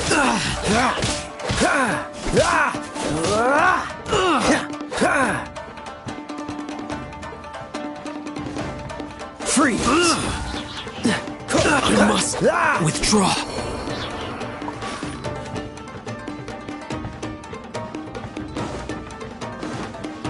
Talk about a big door! Seems we need to collect something shaped like Magatama in order to open it.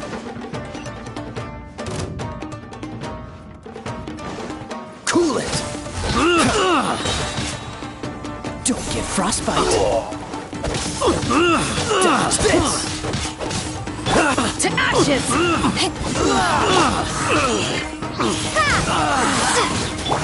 I'm going in! Let's light it up! Prepare to be blown away! Bested. Freeze! I must withdraw.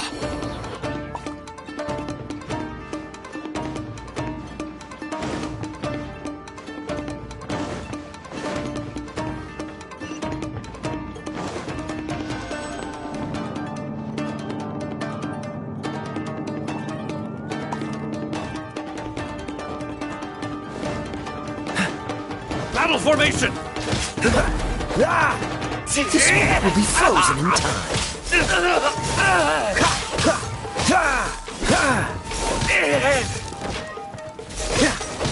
Cool it! I've lost. This wall looks a bit odd. Maybe there's some special trick to it.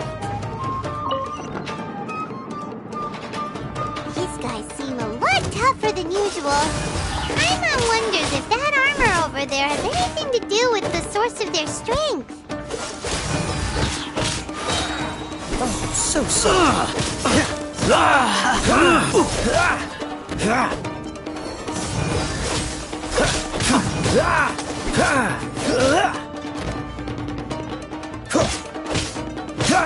Cool it.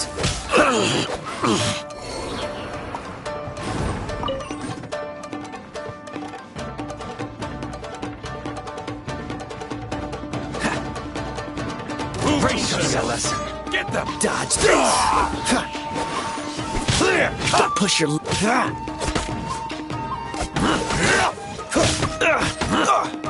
Cool it! Don't get frostbite. Soldiers! Show me what you've got! Don't push your luck. Don't push your luck. Everybody stand back! Cool it! Show me what you've got! I dare you! I must withdraw. Don't hold back! So sorry. Show me what you've got! I've lost! Yeah! Windblade! Yeah! I dare you! Eyes on me! Allow me to strike first! Train harder. I've been bested.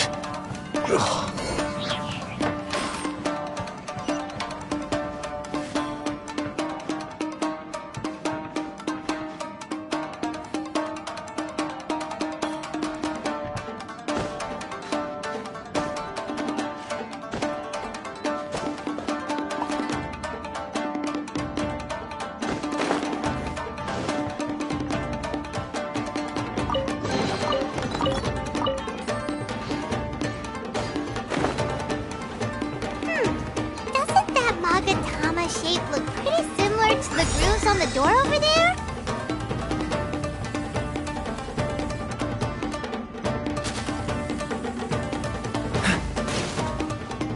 What's the hurry?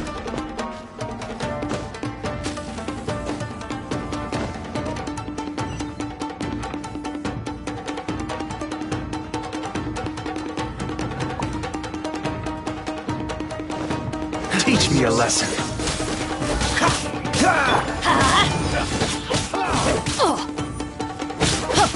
This moment will be frozen in time. I must withdraw. Time to fight back, I suppose. Freeze. That was unexpected. Teamwork is Watch your teamwork! step. What? Ow!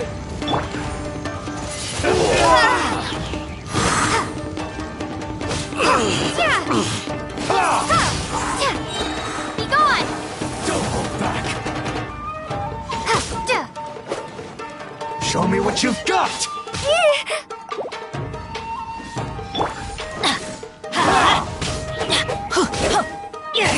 I dare you. Yeah, let's light it up! Clear cut. Show me what you've got. Let's light it up! I need to train hard. Let's Don't light hold it back. I'm going in! Allow me. This time first. What? You're getting on my nerves.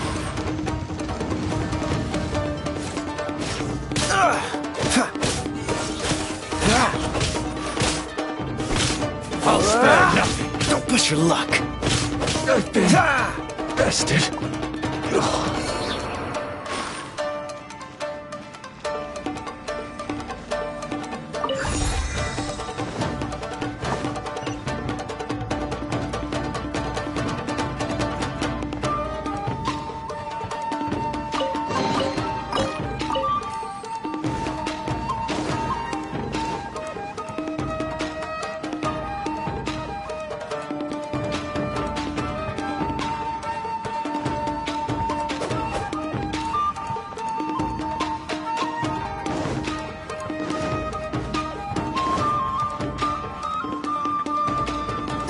Cool it.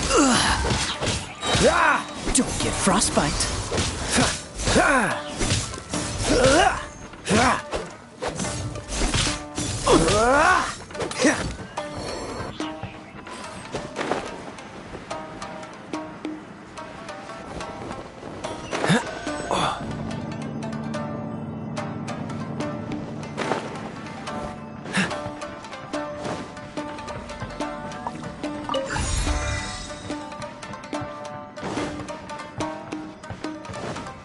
Dodge this!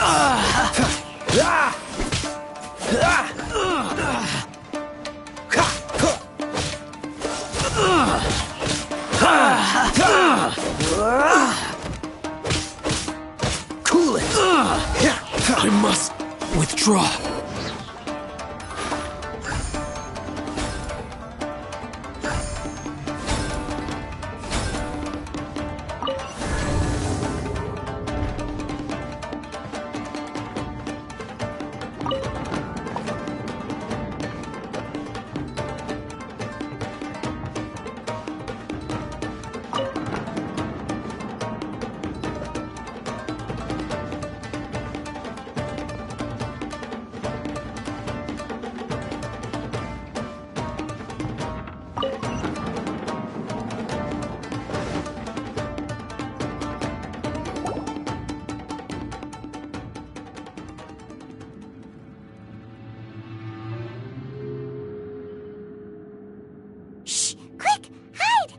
Look over there. That must be Master Masakatsu. Did you really think that little trick of yours could fool us? Locking you up was just the beginning. Oh no! Those Tenryou Commission brutes are torturing him! If we don't come up with a way to break him out fast, then... Huh? Yoimiya, when did you get back here? I can't bear to watch. If anything happens to Master Masakatsu, our whole plan will have been for nothing. Hey, you there! What are you doing? Ma'am. We were just teaching him a little lesson, that's all. Huh? Who's that? That's Kujo Sara, adopted daughter of the Kujo clan of the Tenryo Commission. She's also a general in the Shogun's army. What's she doing here? Make way, let me have a look at him.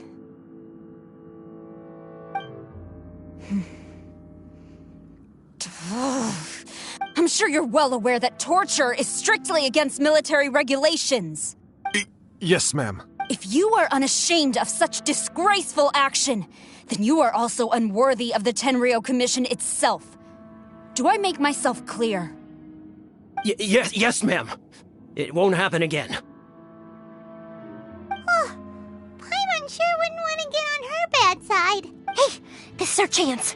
Let's move while they aren't watching Master Masakatsu. Yoimiya, are you sure now's the right time? Who is that? Quick, go and investigate. Yes, ma'am. They're coming! Quick, hide! Sorry. I didn't mean to. Don't worry, I've got us covered. Time for my little present. Fireworks! Huh? Was that an explosion? It sounded like fireworks. Quick, let's hurry! The fireworks were enough to distract them. Maybe more than enough. Fireworks aren't just for festivals, you know. I was particularly proud of this batch. I decided to. Whoa! Yoimiya, this is turning into a bit of a fireworks display. Well, fireworks are my craft after all. Every batch has to be spectacular.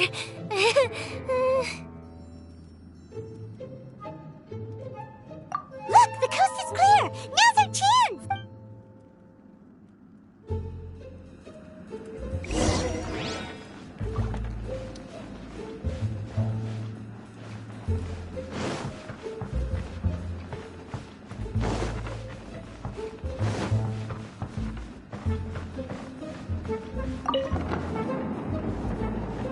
What's the hurry?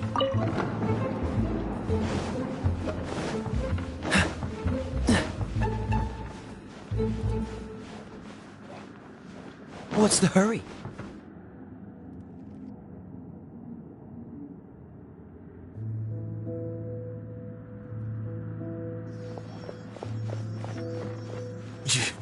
Yoimiya, is that you? Master Masakatsu! Sorry we took so long. Oh, those awful guards. Come on! We've got no time to lose! They could be back any minute! Oh. Yes, leave. Before I let my judgment get the better of me. He's in serious condition. Be sure he gets immediate medical attention. But remember, once he's recovered, it won't be long until I bring him right back. Well... you can bet we'll do all we can to keep that from happening. Leave this place.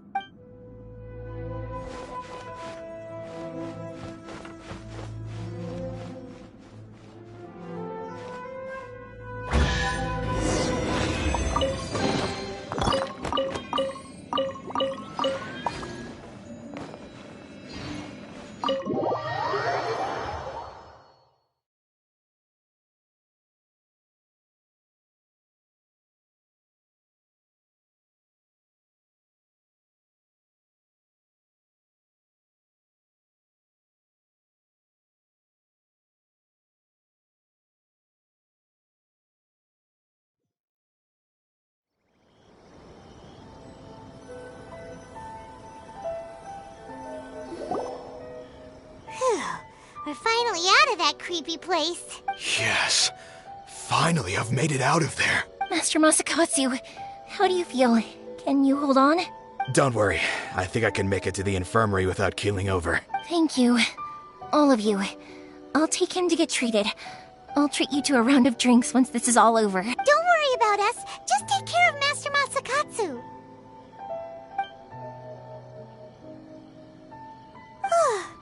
Good thing we were able to rescue him. attacked Kujusara. Do you think she was making up for how the guards were treating him? It seems as though there are some okay people among the ranks of the Tenryou Commission. Though Paimon would never agree with their actions in the Vision Hunt Decree, of course. How about we go tell Ayaka and the others the good news?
Come driving rain or winds that churn, I shall return by blade alone, armed if barefoot, to my home.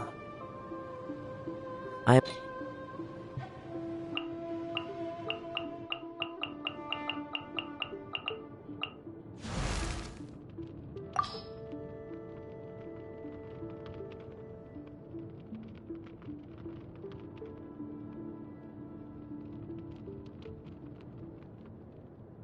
My name is Yanfei, top legal expert in Liyue, and for the avoidance of doubt, no one else comes close. From commercial litigation, to civil mediation, to criminal lawsuits, I'm fully versed in every area of the law, and I guarantee you a swift and satisfactory conclusion to your case.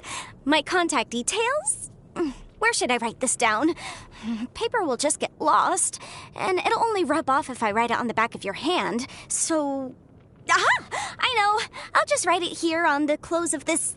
whatever this thing is that follows you around.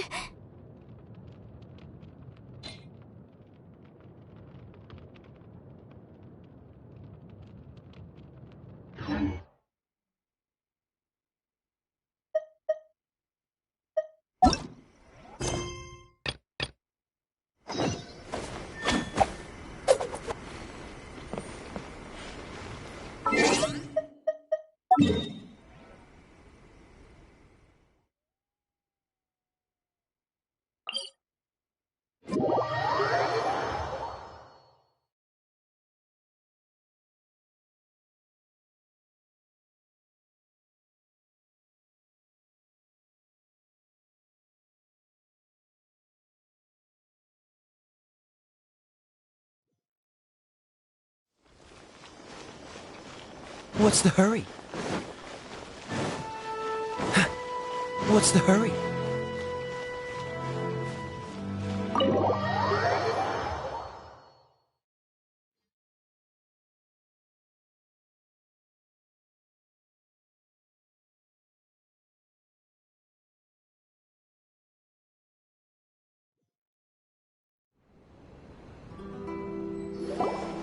I see. So Kujo Sara stayed her hand. It would appear she still has some honor to her. I wonder if we should try establishing contact with her. Perhaps we could coax out some information. Unlikely.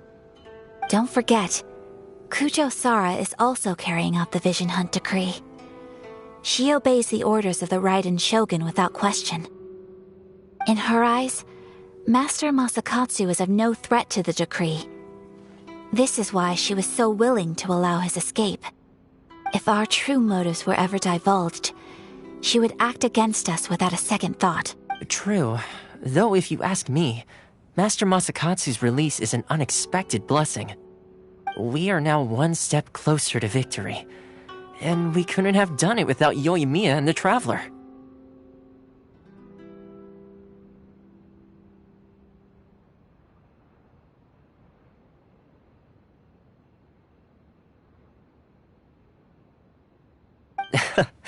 You're turning out to be even more reliable than we expected. Don't mention it. Indeed. Things may have turned out very differently this time without the help of the Traveler.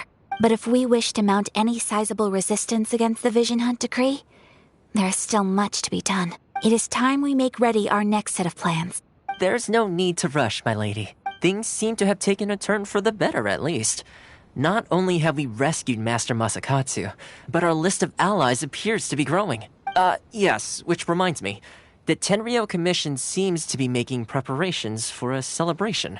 They call it a ceremony of sorts. And the number of samurai out enforcing the Vision Hunt decree seems to be waning. The days ahead may be more peaceful than usual. A ceremony, you say? Why would such a task be left to the Tenryou Commission? I don't know, but I'm sure it has nothing to do with us. Anyway, with the Tenryou Commission busy with preparations, we should have a little more breathing room than usual. You do present a good point. Being in a constant state of alert will only tire us further. Perhaps a period of rest is in order. Toma, what would you suggest? I'd say a celebratory feast is in order. Might I suggest an evening of hot pot together? Funny enough, I learned a new hot pot game recently. I'm sure you'll find it quite amusing. A hot pot game? What's that? Well, as long as it has to do with eating. Simply put, every person prepares an ingredient to add to the hot pot. Once the meal begins, we add all the ingredients together. Then we take it in turns to close our eyes, pick an ingredient out of the pot, taste it, and guess whose ingredient it was. Anyone who guesses correctly can go again, and whoever finishes the meal with the most points is declared the winner. Tradition even has it that the winner receives blessings from the god of Hot Pot. Don't you think it sounds like fun? I've been wanting to give it a try. In fact, I've already got my ingredients prepared. You really do want to play, huh? Well, sounds like we've got our work cut out for us. Time to gather some ingredients. But what should we choose?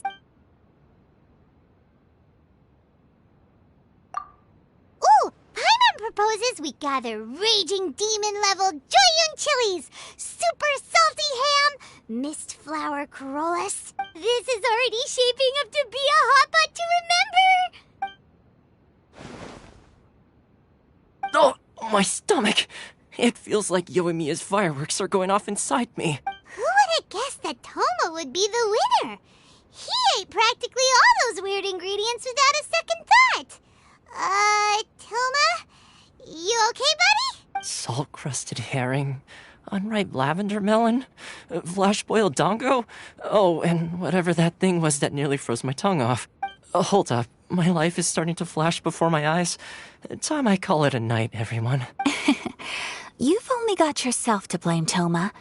All those strange things you ate were ingredients you added yourself. But weren't you the one who added those little cakes, Ayaka?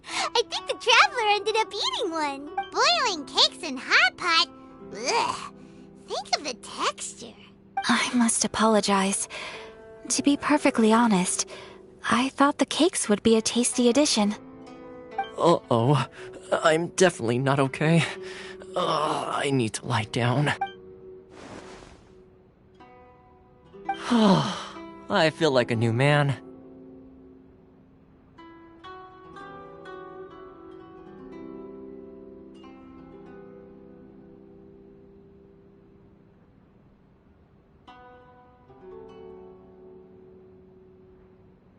You know, Toma, all you had to do was guess wrong on purpose and it would have been someone else's turn.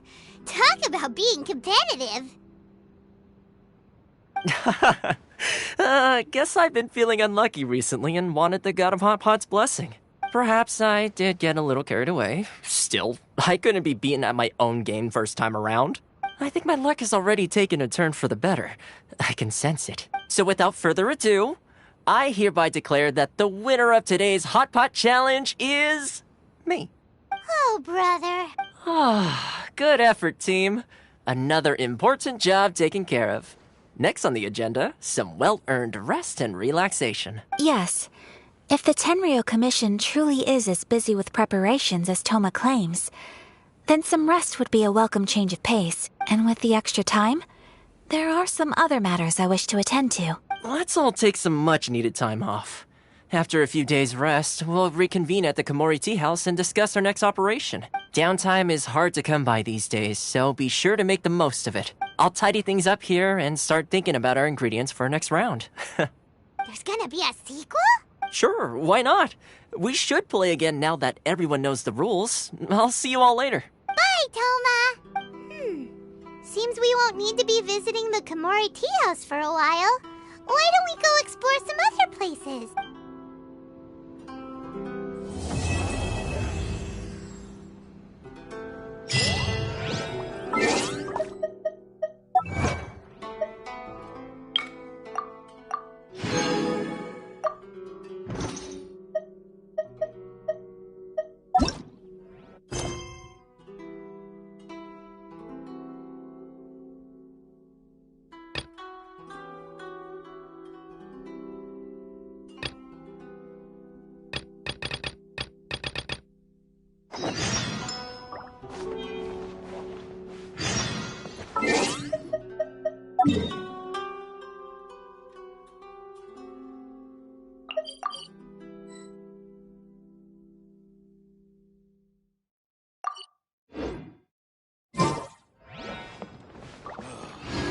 Books were more interesting in the past.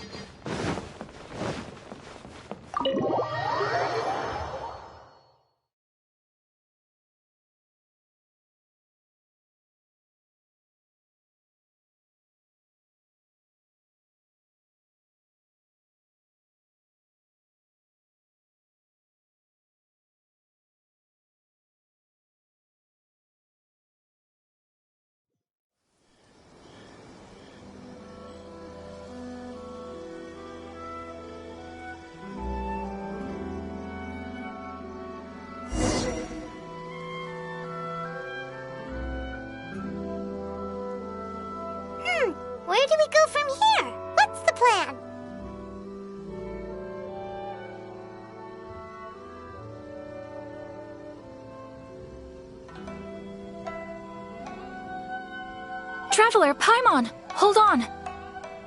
Huh?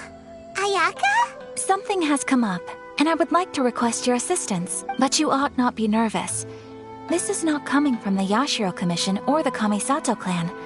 It is my own individual request. Individual request? You mean personal stuff? Correct.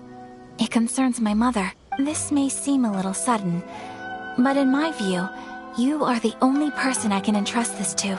A few days ago, I was sorting through some old family belongings when I found a notebook that belonged to my mother. She wrote about all kinds of things, mostly of little consequence. But what drew my attention was a name.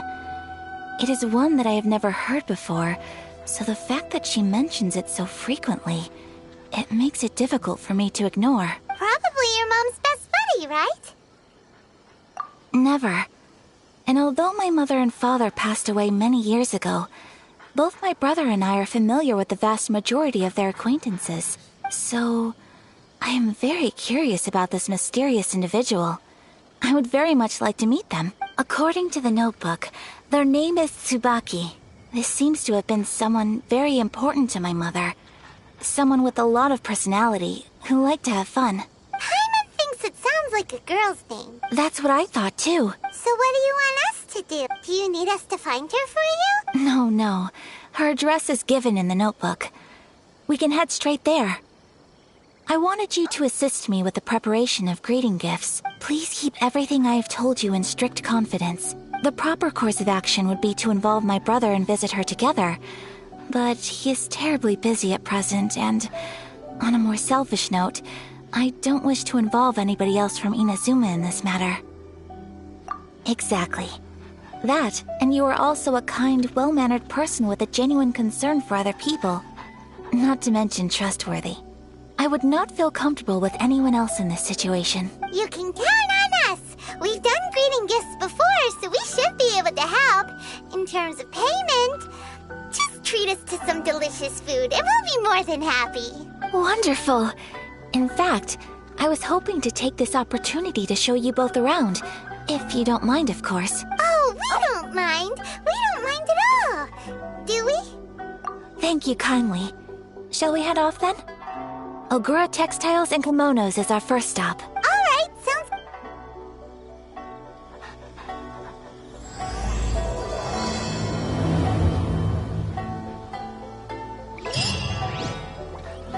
What kind of tea is this?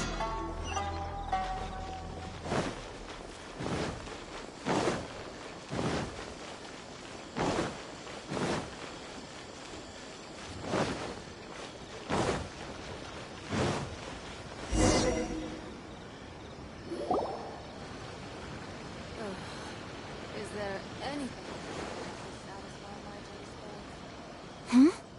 This must be... It's a festival promotion.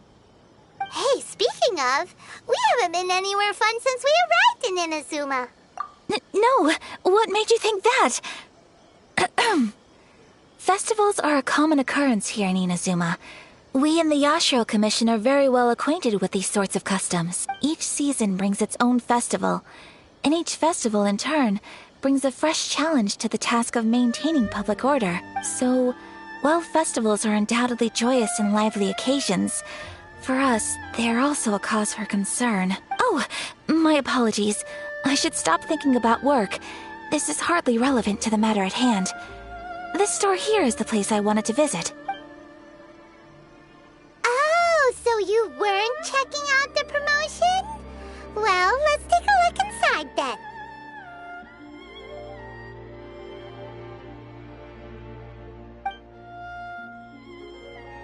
Welcome. I have all the latest styles. Please take a look. Oh, it's Miss Kamisato with guests from overseas. Welcome to Ogura Textiles and Kimonos. Are you here to purchase fabric or for tailored garments? Oh, greetings to you too. I have a design here for a garment. Would you be so kind as to take a look? Oh, Ayaka came prepared. Let me see. This could be... It could be... Oh, it's a very fine design. Miss Kamisato, You'd like us to make a kimono following this design, yes? Please, if you could. I'm honored that you'd choose Olgra textiles and kimonos for your tailoring needs.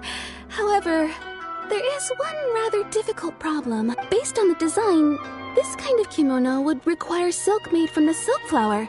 The majority of Inazuma's silk is imported from Liyue Harbor, but given the current climate, as you well know, Inazuma is currently under a strict lockdown. In all honesty, the impact on the textiles industry has been quite significant.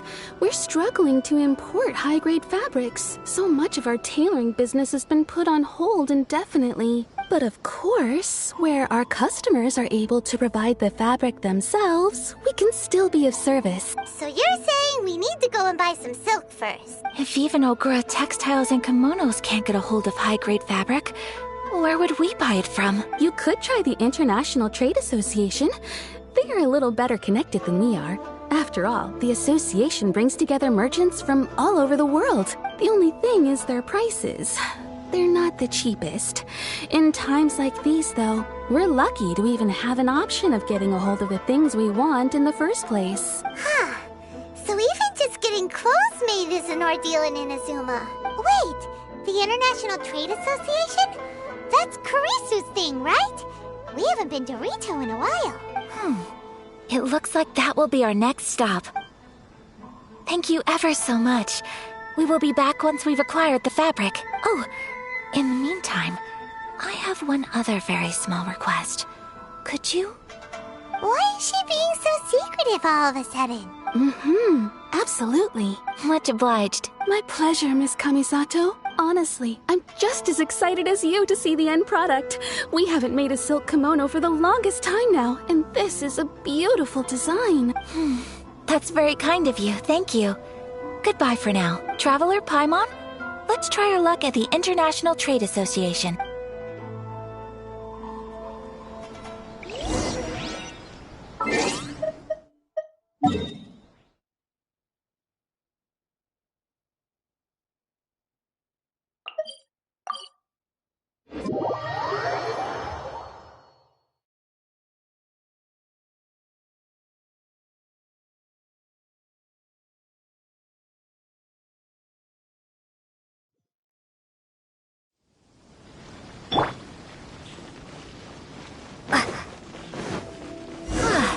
This is it.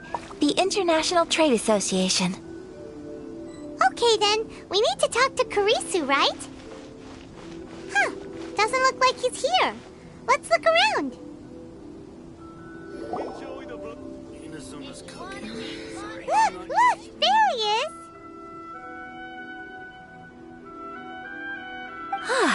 Looks like we found him.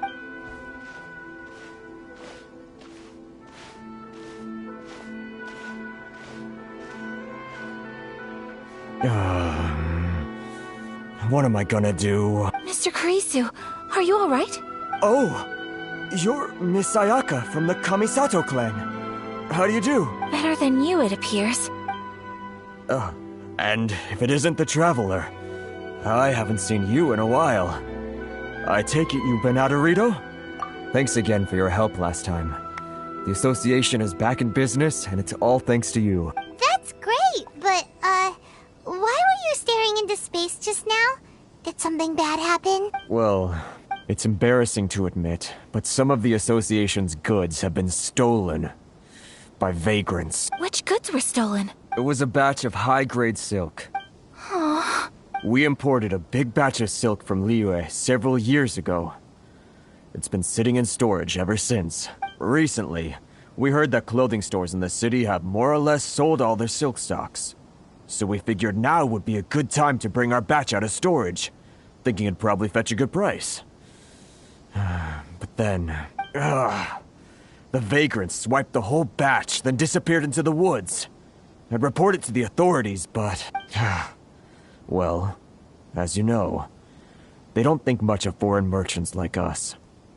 The Kanjo Commission don't want to give us the time of day. Honestly, you can just tell that our suffering amuses them. Well, I also take issue with aspects of the Kanjo Commission's operational methods. Please remember, Mr. Kurisu, that while you are here in Inazuma, You should be careful with your words. My apologies. I had to let off some steam. Anyway, there doesn't seem to be much we can do ourselves to get our goods back. Perhaps I'm doomed to go bankrupt after all. I am afraid I can't intervene in an official capacity, but I can still help you get your lost goods back. Of course, I would never. Huh? Yes, acting in my own capacity, mind you. Even then, there is no escaping the fact that my every action and word will be seen to reflect on the Yashiro Commission and the Kamisato clan. I do so not without reservation, so I hope that you will treat this matter as confidential. That aside, as I'm sure you're aware, I'm afraid that I won't always be able to help you in such circumstances. Given your position and that of the International Trade Association, please try to exercise more caution in the future. You do not want to incur further unnecessary losses. We will. We certainly will. But, are you sure this isn't gonna cause any issues for you? What if someone high up in the Kanjo Commission sees what you're doing and doesn't like it? You're a highly respected member of society.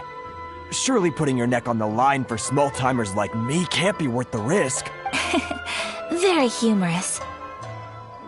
Let's not forget that I am the eldest daughter of the Kamisato clan.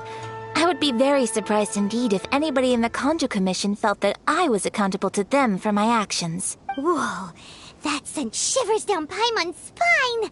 Does everyone from a powerful clan talk like that? Mr. Kurisu, I need to know the exact time and location of the theft, and anything that stood out about the perpetrator's appearance. Thank you so much. Let's see, it was 2 hours ago now, over at the... Everyone, please follow me to the scene of the crime. The investigation starts there. All right, off!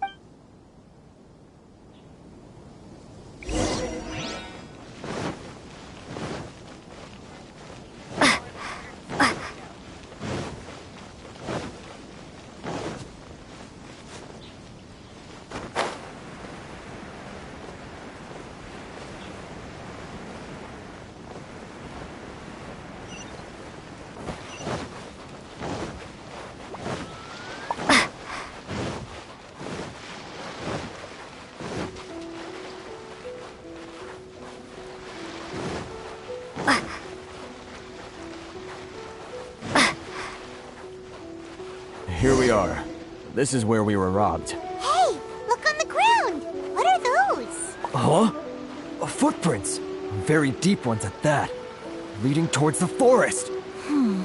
Presumably the depth suggests that they were carrying something heavy. Let's see where they lead.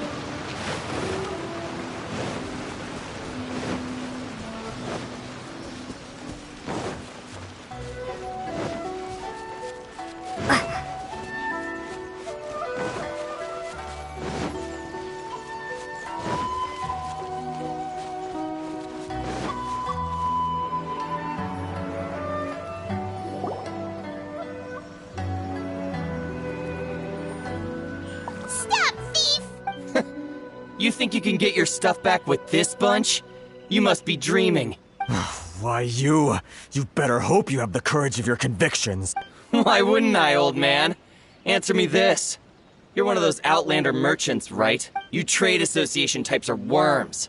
Coming over to our land, leeching off our people. Who's gonna leap to your defense, huh? Tell me, who's gonna stick their neck out for the likes of you? Look at that. No response. You know I'm right. Face it. This is Inazuma. You've got no ties here. You're at the bottom of the pile. Can you really blame us for walking all over you? You are despicable. Hey! I just had an idea. Since you came all this way, how about we do some business? Business? Pay up. And you can take your fabric back. Sound good? If you ask me, it beats walking out of here with black eyes and a broken nose. You're just a big bully! What choice do I have? Wait! Mr. Kurisu, please do not pay any money to this man. But... I trust you remember our agreement? If you keep your lips firmly sealed, I too shall uphold my end of the deal. Oh, yes, of course! Then please stand well back where it is safe. Now, It is time for me to honor my word!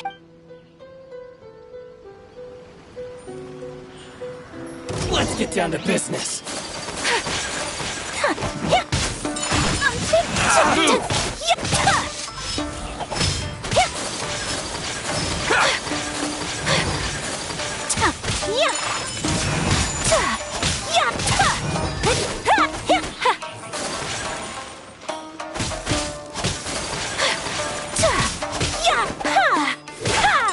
Take flight! To the ferry. It's my lucky day. That tingle? Say no more.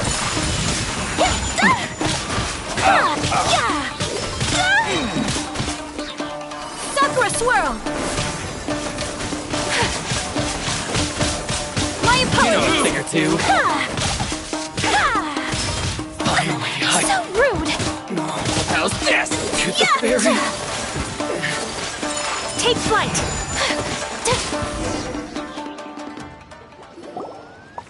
Well, that's resolved then.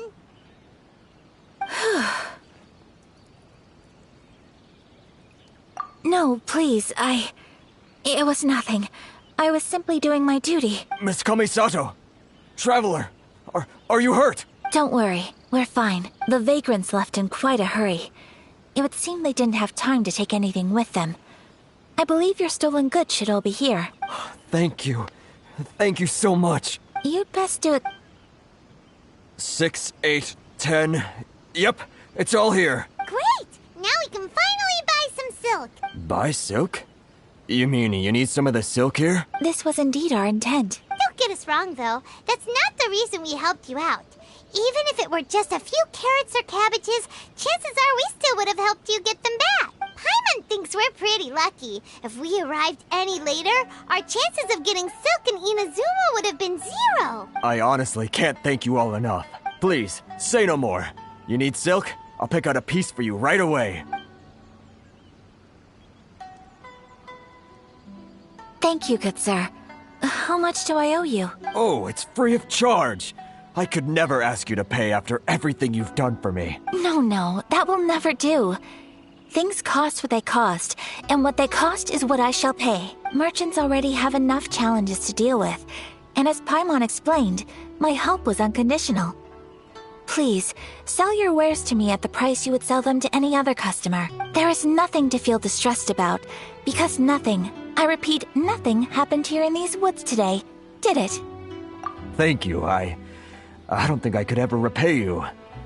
You have helped me greatly, and I will never forget it. I'm afraid we must part ways. I must get these goods back to the association. If you ever need anything at all, just come to the International Trade Association and ask for Kurisu. Very well.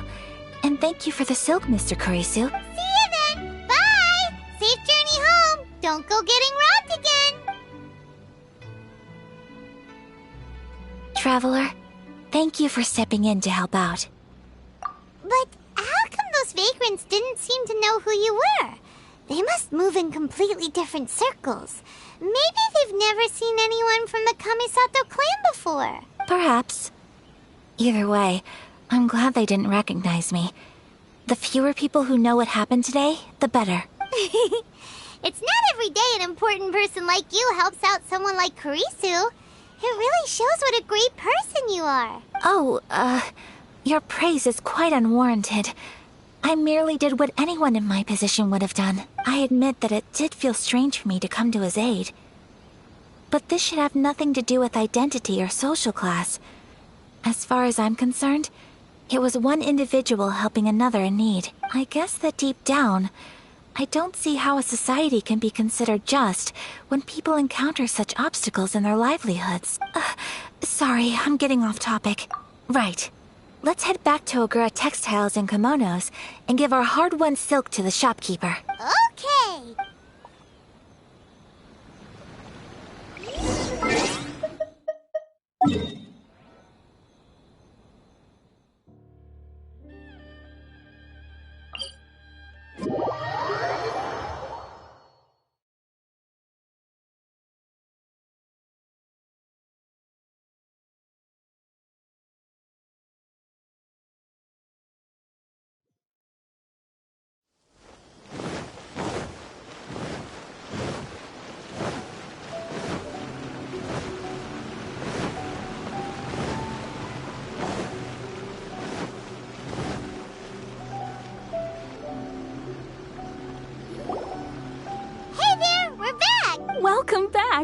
So, any luck at the International Trade Association? Did they have any silk in stock? Yes, they did. Here. Excellent news! So, apart from the silk, I think everything else I need I've got in store already. I just need to go and take stock of our materials. It won't take me a moment. I'll be right back. They better all be there. I do hope nothing else is missing. Traveler, on the subject of garments, I've been meaning to acquire a new outfit for you, too. It's just, I wasn't sure how you'd feel about the idea of dressing in Inazuman attire. Oh, are you sure? Is that so? Impressive. So travelers of your stature hold themselves to a dress code, as well as a code of conduct. More like when you're away from home, you've gotta live by certain rules to survive, whether you like it or not. But Paimon would still love to check out some Inazuman outfits. Just what is that supposed to mean? They make them in whatever size the customer asks for. Your interactions are so adorable to watch. I can certainly find someone to tailor a Paimon-size outfit if Paimon so wishes. Well, if you're sure, as you wish. Something else I've been wondering is, how do people in other nations dress? They sure do. Each nation has its own unique style. Traditional, fancy schmancy, casual, all very different, but each style is suited to its region. The study of clothing is a profound discipline, and I still have much to learn. When clothing becomes part of the expression of one's personality, even an extension of one's body, that is quite a wonderful thing. So I am not against dressing up. Far from it. Paimon agrees. You couldn't have put it any better. Paimon, you're so adorable that you could wear anything and it would look lovely on you. Wow! Paimon just got a compliment. Sorry to keep you waiting. I've checked my inventory. Thank you. Is there anything else you're missing? Fortunately not. I have all the materials I need. As for the size, would you like me to go by the dimensions given on the design? Yes, please. Understood. I'll get to work shortly. In total, that'll be this much. Here you go. Is it possible to treat this as an urgent order?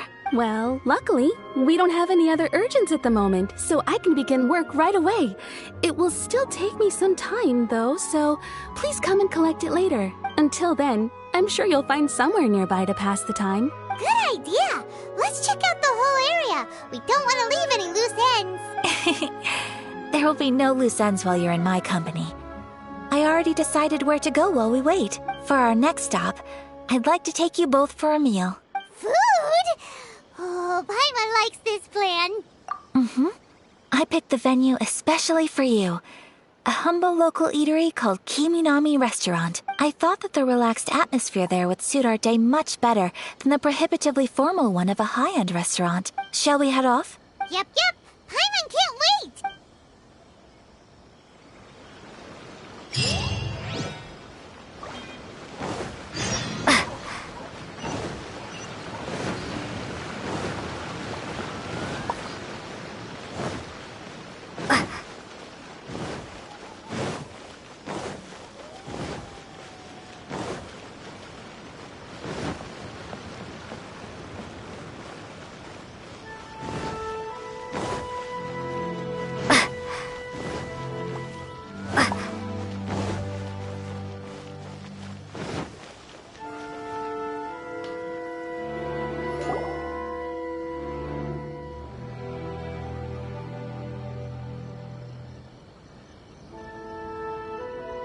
Are we here?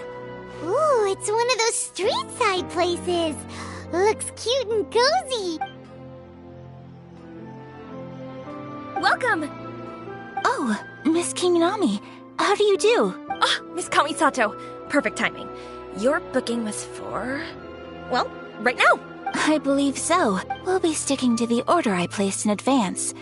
As for the other matter we discussed, thank you for your help. Excellent. No problem. And everything you asked for is ready and waiting. Traveler, tiny customer, Please wait here for a moment while I prepare your food.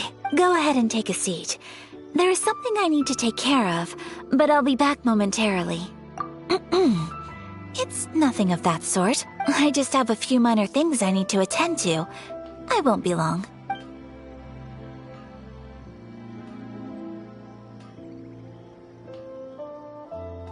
She sure left in a hurry.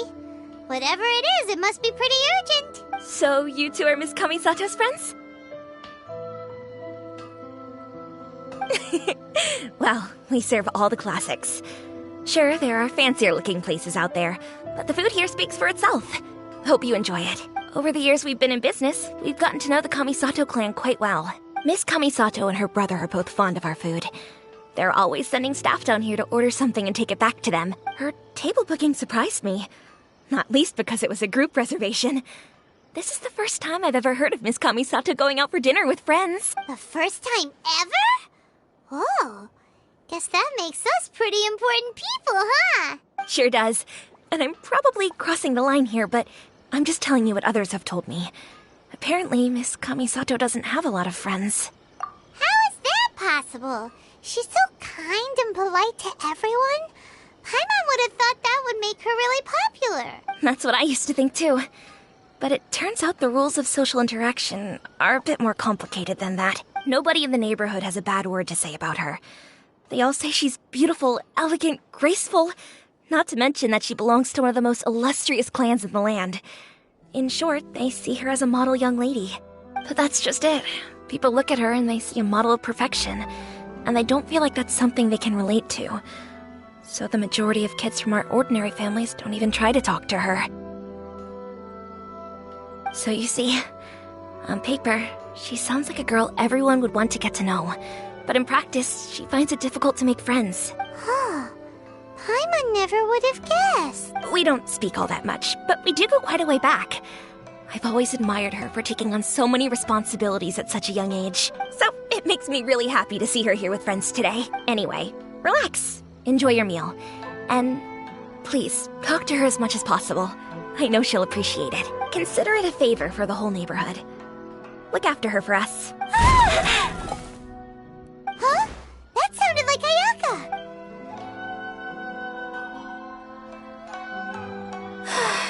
I'm so sorry, Traveler. Could you join me over there for a minute? I need your help with something. I'm sorry. I didn't want to drag you away all of a sudden. I, just had a cooking catastrophe. Oh, so that loud noise we heard came from the cooking pot. As you can see, this house is right next to the restaurant. It's where the owner lives. Actually, this whole compound is the family's private property. I asked Miss Kiminami to prepare some ingredients and utensils for me so that I could cook a special dish here. Right! If there's something you want to eat, you could just order it from the menu. Actually, I wanted to cook something as a gift for Tsubaki. My mother mentioned in her notebook that Tsubaki enjoys food from all over the world. So I thought, if I'm going to meet Tsubaki, perhaps a dish from overseas would make a fitting gift. A dish from overseas? So anything from outside Inazuma counts, right? If so, then we've got lots of options, don't we? That's what I was thinking.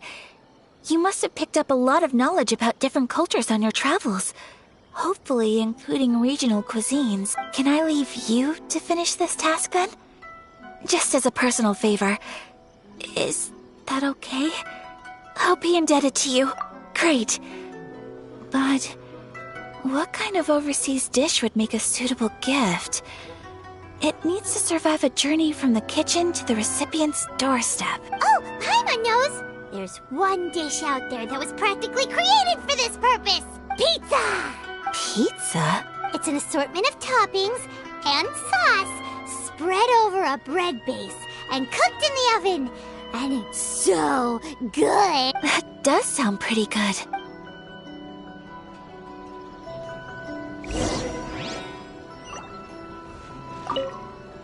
Is the pizza ready?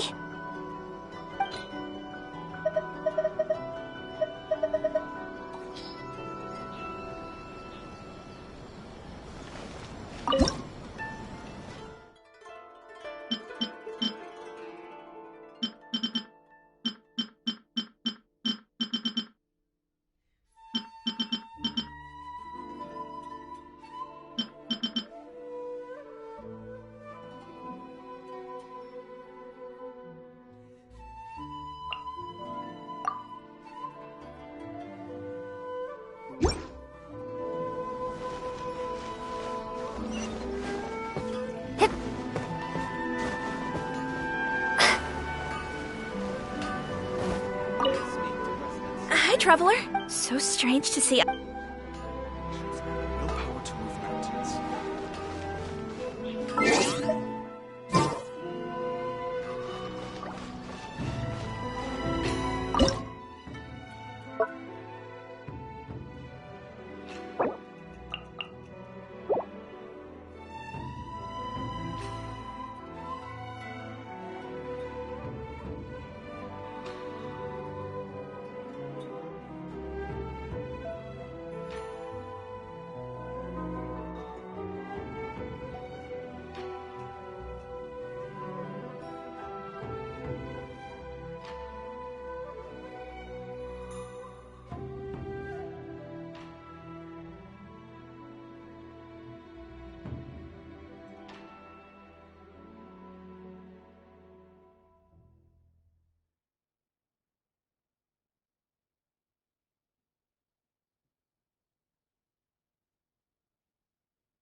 Is the pizza ready?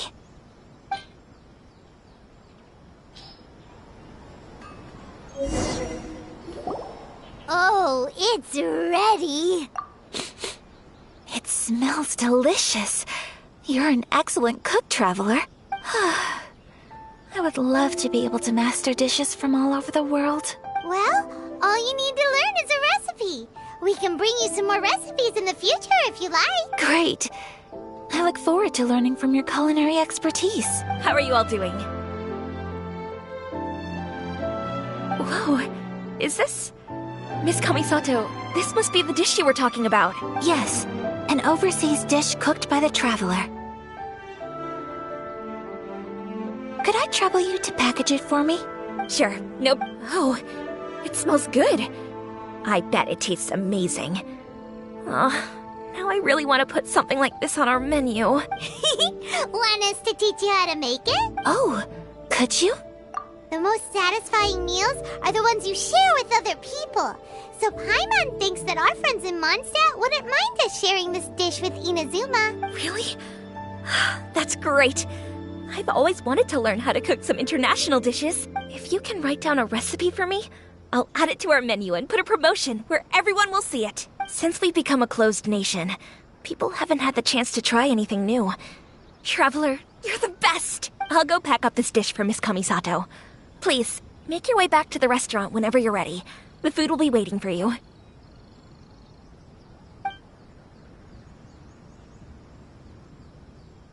You could have sold that recipe for a high price, but you selflessly gave it away for free. You're a wonderful person. I mean it. I admire you a lot, and I'm so proud to be friends with someone of such fine character. Well, you should probably write down the recipe now, no? Yeah, let's make sure we include all the details and then give it to Miss Kiminami. So, pizza. Start with the basic ingredients. Correctamundo. Right, now to add the next couple of ingredients. Yep, that's right. Now for the cooking instructions. Place onto oven rack at high heat and cooked until golden brown. Alright, it's done! Long may our reputations and our recipes precede us wherever we go in Inazuma. I have no doubt that they will. This dish is exquisite. Cool! Then let's get this recipe to Miss Kiminami pronto!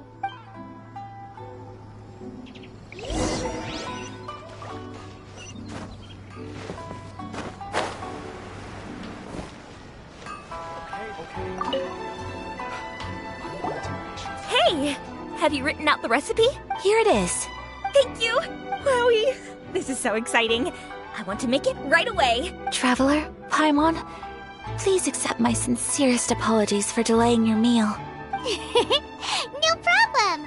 Food always tastes better when you worked up an appetite. Alright, let's dig in before it gets cold. Well, what do you think? Is Inazuman cuisine to your liking? It's amazing! Paimon loved this one! Oh, and especially that one over there! Good. I'm relieved. When I was attempting to cook earlier on, did you chat with the owner at all? And did she, say anything about me? She did, but don't worry. She's just happy for you is all. She's happy for me? Oh, then she must have told you. Did she, what does it matter?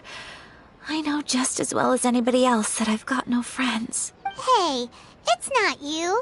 Most people just haven't had the chance to talk to you one-on-one before. Thank you for your comforting words, Paimon. It's all true, though. I just don't have very many friends. Most of the time I'm either accompanied by family or staff. So everyone must have found it quite a surprise to see me taking you out for a meal. Exactly! You've got at least 2 friends right here. Aw, thank you. That makes me so happy. Excuse me. I'm forgetting myself. Hey now, expressing your feelings is the right thing to do. Keeping them locked away inside isn't gonna do you any good now, is it? I agree. So, I just want to say how happy I feel that you both see me as a true friend. Of course we do. That's always been our style. If someone's nice to us, we're nice to them too. Friendship can go a long way. Take your mom, for example. She wrote about Tsubaki in her notebook, and now it's made you want to find them too. Yes. I think friendship is an extremely precious thing, and ours is one that I will always treasure. While we're on the topic though, who is this Tsubaki person anyway? Well, I think I have an idea, but it's just speculative at this point. I think that Tsubaki might be a fox envoy. A fox envoy? Yes, that's what I think. Even I, my mother's own daughter, had never even heard of this friend before. It just seems so Mysterious. So I think it must be someone with transcendent abilities who doesn't show themselves very often. And Fox Envoys are nothing new. Stories have been told about them in Inazuma since ancient times. You must have met Kuji Yae before. Well, she's a Fox Envoy. That got me thinking. Maybe there are Fox Envoys out there in Inazuma that people just don't know about. And maybe Tsubaki is one of them.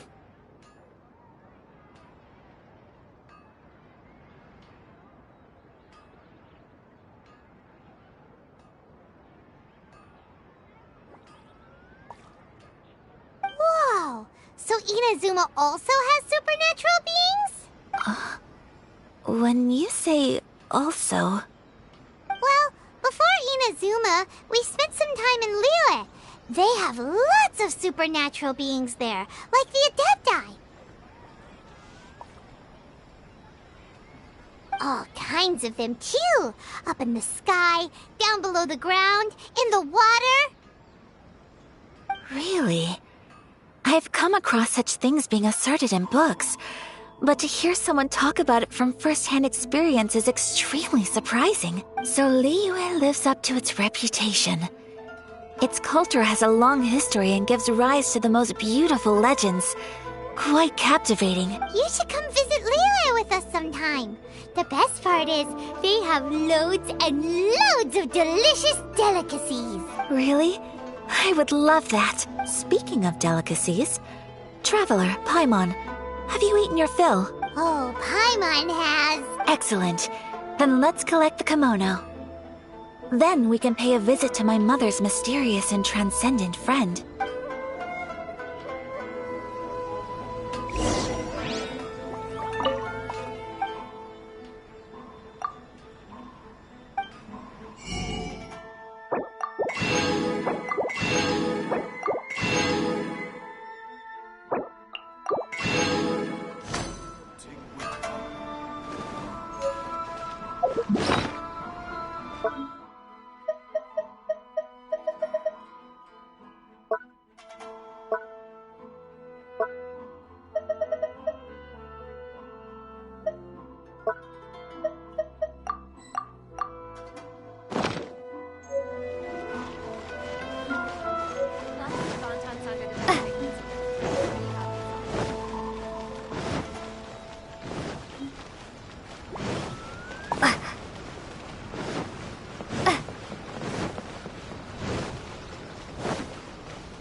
Your garment is ready, Miss Kamisato.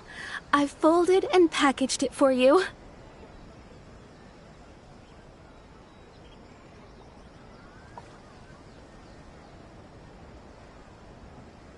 Oh, and the other item we discussed? That's ready too. Thank you very much. No, thank you. It is a beautiful piece of clothing, and it was a pleasure to work on. See you again next time.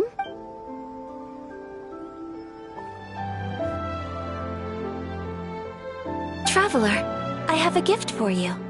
Whoa, looks super fancy. Is that for wearing in your hair? It's a hairpin in the style of a white heron. As well as a hair accessory, you can also use it as an ornament. I couldn't ask for your help and offer nothing at all in return. So this is my gift to you. I'm glad you... Speaking of white herons, that's what your title means, doesn't it?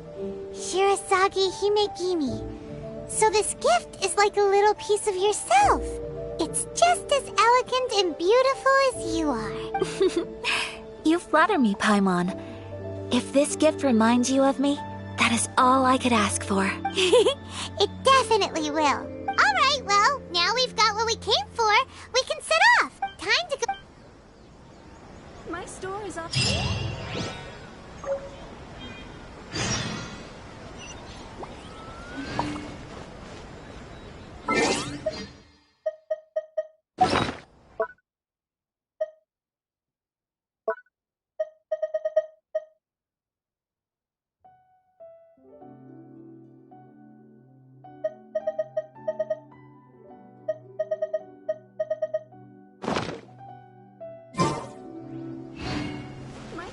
offering the latest in fashion.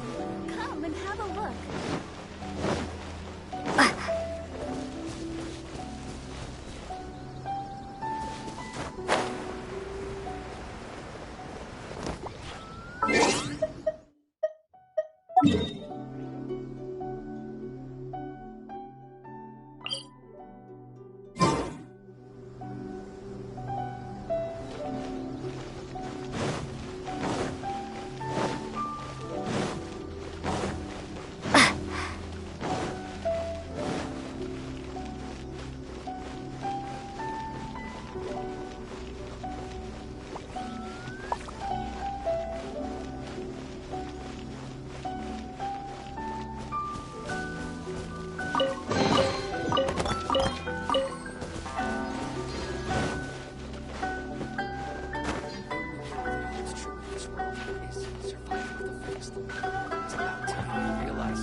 This is the headquarters of the town.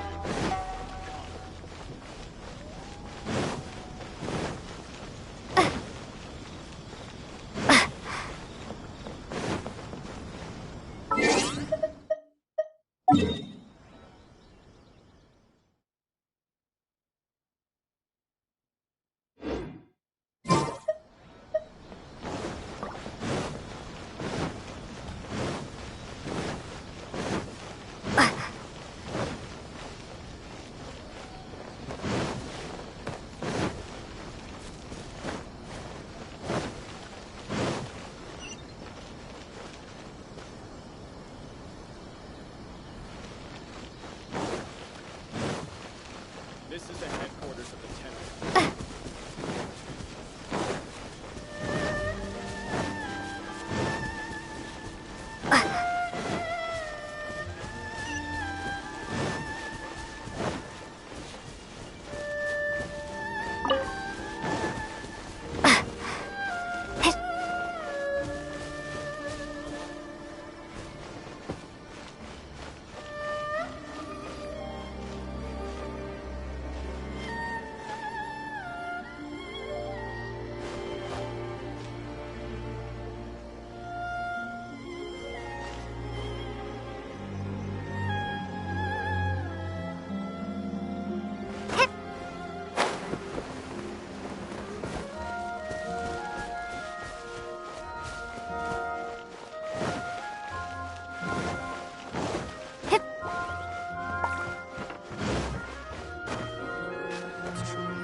Realize that.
transcendent being lives here?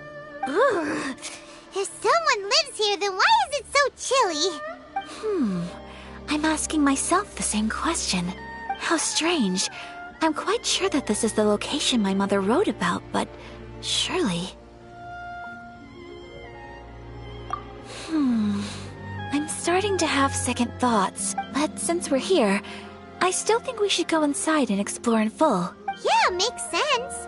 Who knows? Maybe there's a surprise waiting in there for us. So, what does the notebook say exactly? Let me think. A crane brings one fresh flower in its beak to decorate my hair, while a white rabbit sews a hemline from 4 rays of moonlight. Dressed appropriately, I face eastward and call out Tsubaki's name 7 times. In the blink of an eye, I'm standing on the path that leads to her house. Sounds like a fairy tale. So your mom would do a little ritual, and just like that, Tsubaki would come to meet her? I have a feeling that it could be some sort of code. Let's get a little closer before coming to any conclusions. Good idea.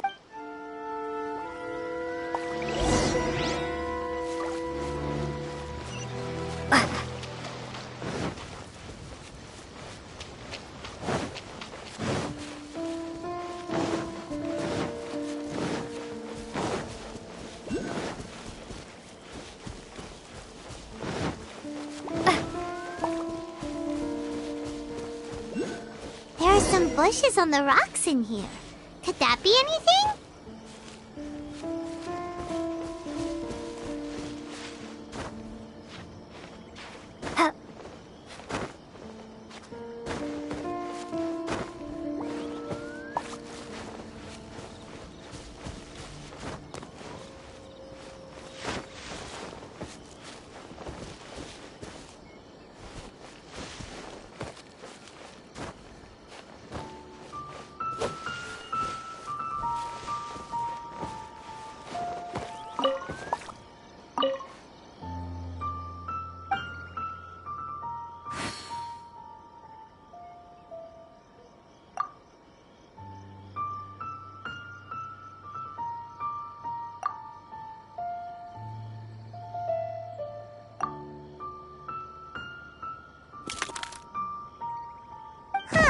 There's nobody here. Just this box. Let's see what's inside. Did it open? Did it open? Did our Inazuma Adeptus leave any treasure here? What's this? Huh. Looks like a book. It seems to be another notebook. Could it be Tsubaki's notebook? Let's step back outside now. The atmosphere here is different than I'd imagined. Somehow, it makes me a little reluctant to open the notebook. Paimon knows what you mean. Reading in low light is really bad for your eyes. Come on, let's get back outside.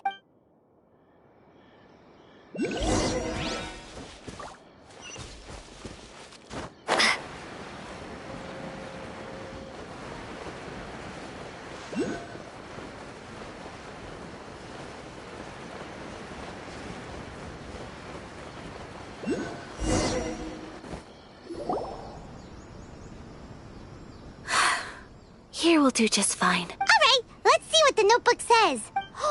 Ooh, Paimon bets it's all about mysterious treasure.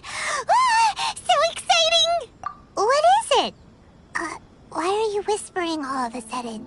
You're making Paimon nervous.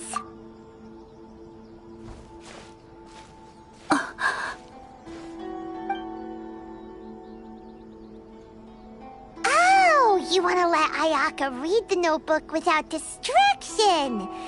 Seems whatever's written in there must be pretty major after all. But, based on her expression, probably not a treasure map. What could it be? Traveler, Paimon, sorry to keep you waiting so long. No worries, it wasn't long at all. You're a very fast reader. Yes, I have. I think I ought to share the truth of this notebook with you both. Even though the contents are completely different than what I was expecting. Different how? You mean it wasn't a Fox Envoy who wrote this? Not a Fox Envoy, no. It turns out that Tsubaki's real identity is my mother herself. Huh? Surprised? Me too. But that's what it says at the very beginning of the notebook. Tsubaki and I are the same person, and yet we are different.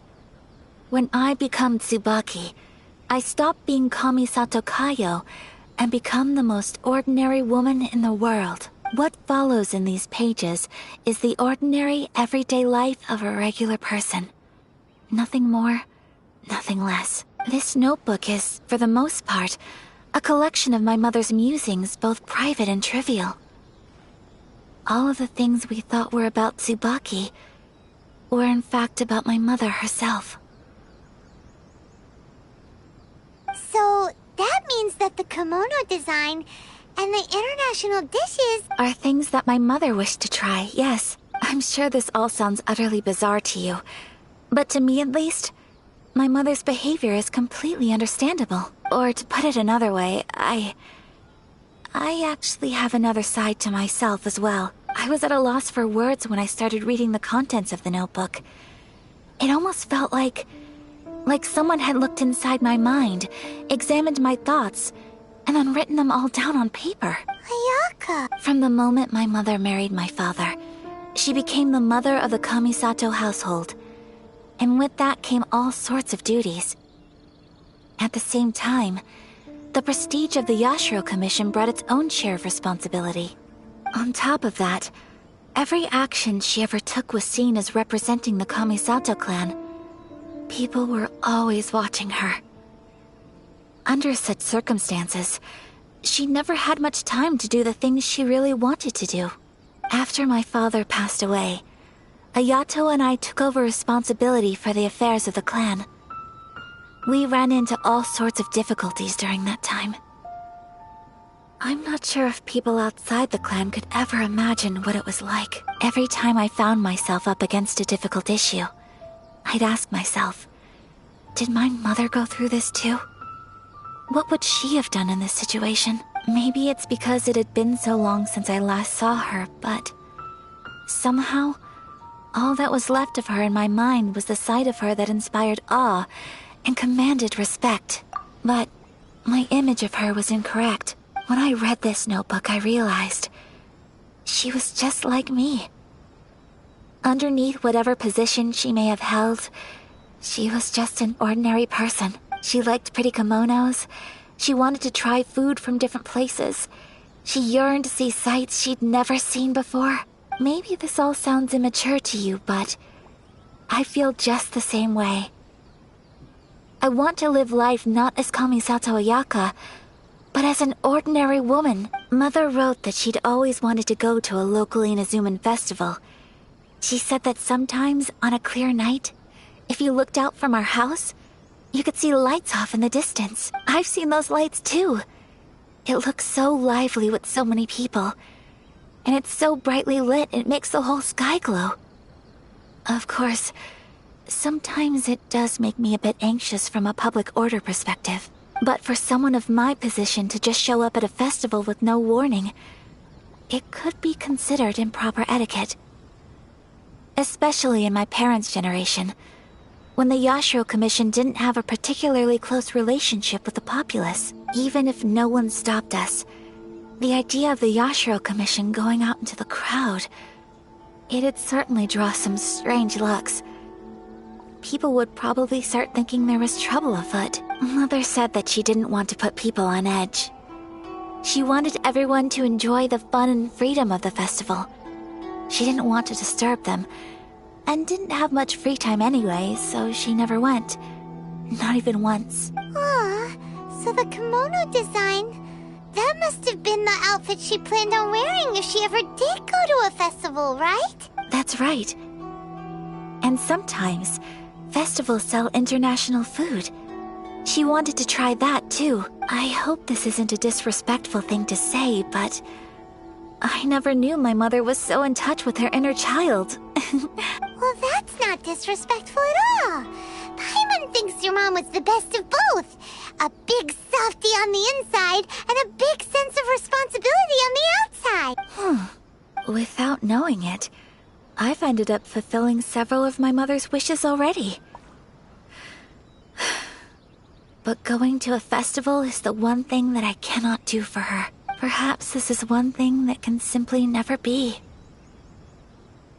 I understand. Thank you.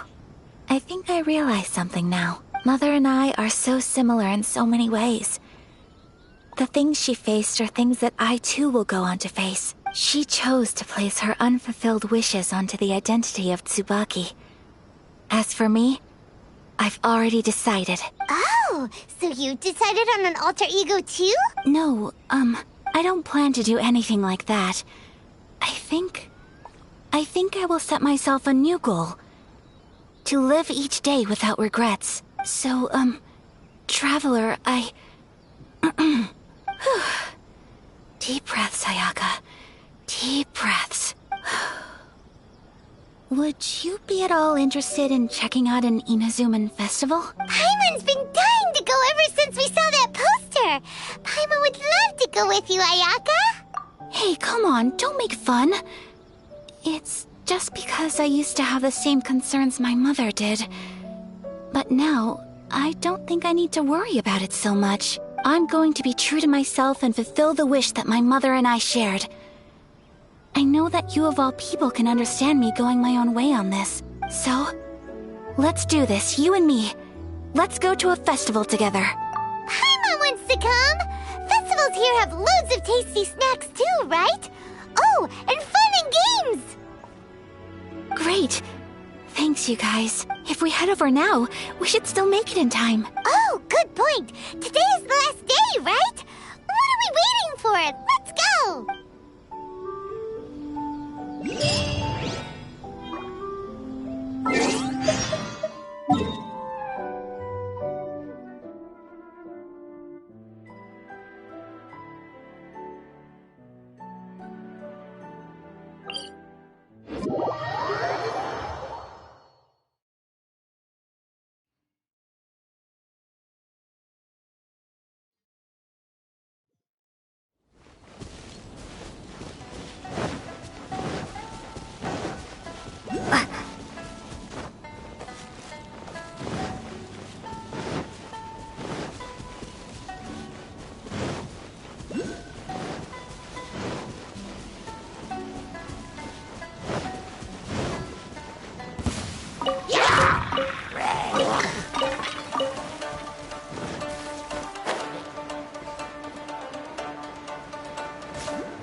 As Paimon imagined.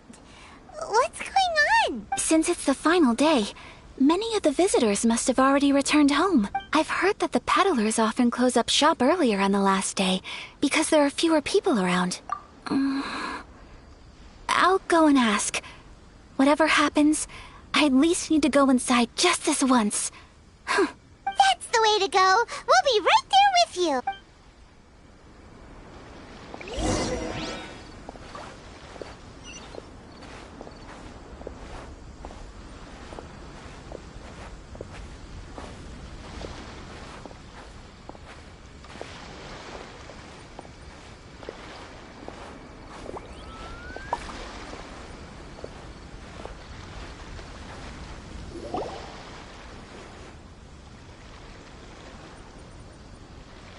It hasn't closed yet. It's just that there aren't many people left. Let's hurry and see as much as we can. Hey, look at that stall! They have so many masks! Paimon's heard that everyone's supposed to wear a mask at these kinds of festivals. Is that rule still around nowadays, or...? That used to be the custom, yes. And today, it's still a popular way to dress up during festivals. But it's not a hard and fast rule. Hey! Is that who I think it is? Miss Kamisato, right? Oh, greetings. People seem to recognize Ayaka wherever we go. Guess that's just what it's like when you're a famous Inazuman. But of course! The Kamisato clan leads the Yashiro Commission. It's one of the most well-known clans in Inazuma. Not least because back when Master and Miss Kamisato had just taken over the family's affairs, they used to make public appearances all the time. Some of the younger generations have never even seen Miss Kamisato in person before. Being the age I am, I'm lucky enough to have seen her on many occasions over the years. You're too kind. My brother and I simply go where we must to fulfill our duties. But this is the first time I've seen anyone from your family at a festival. There must be some official business, I take it. Oh, there isn't actually. Today, I'm taking my traveler friend here around to see the sights. Oh, a traveler? Huh, now that you mention it, you do look like you've come a long way to get here. First time in Inazuma? Hope you enjoy yourself, young one. Hey everyone, listen up! Don't close up yet! Miss Kamisato has come to join the festival! No, it's not like that. Please, there's no need to make a fuss. We're just here to... Yeah, thanks a lot, mister. If you hadn't let them know, they'd start closing down about now, right? At least it sure looks like that time of day. Yep, you got it. But on account of this being the first time Miss Kamisato has ever come to the festival, it seems only fair to keep things open a little longer. Oh, here's a couple of masks for you. On the house. No. You've been far too accommodating to us already. We couldn't possibly... Don't give me all that. Here you go. Here you go. It's not often that we regular folks get some attention from the Yashiro Commission, so I've got to mark the occasion somehow. Besides, it'll make me look bad if you refuse. But... Okay, I think I understand. It's my pleasure. You have yourself a good time. Sir, do you have anything for Paimon? Oh, hello there, kiddo. I'm sorry, but we don't have any masks in your size. Huh? Surely you're not gonna let Paimon be the only one at the festival without a mask? Paimon, don't worry. Wearing a mask is optional. But... Paimon doesn't want to feel left out. How about a tree leaf? That should be enough to cover up that little face of yours. What? No way! Oh, okay then. In that case, I'm afraid there's nothing I can do right now. But don't you worry, kiddo. I'll have a mini mask made specially for you when I get back. I cannot thank you enough. Aw, it's nothing. But I won't hold you up any longer. You should go and enjoy the festival while everything's still lit up. All right.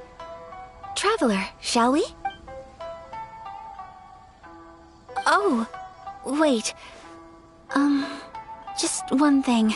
I need to explain myself. I got a little nervous back there and I just made up any old excuse. But don't think of this as me taking you sightseeing, please. I brought you here because I genuinely wanted to spend time with you. Okay, great.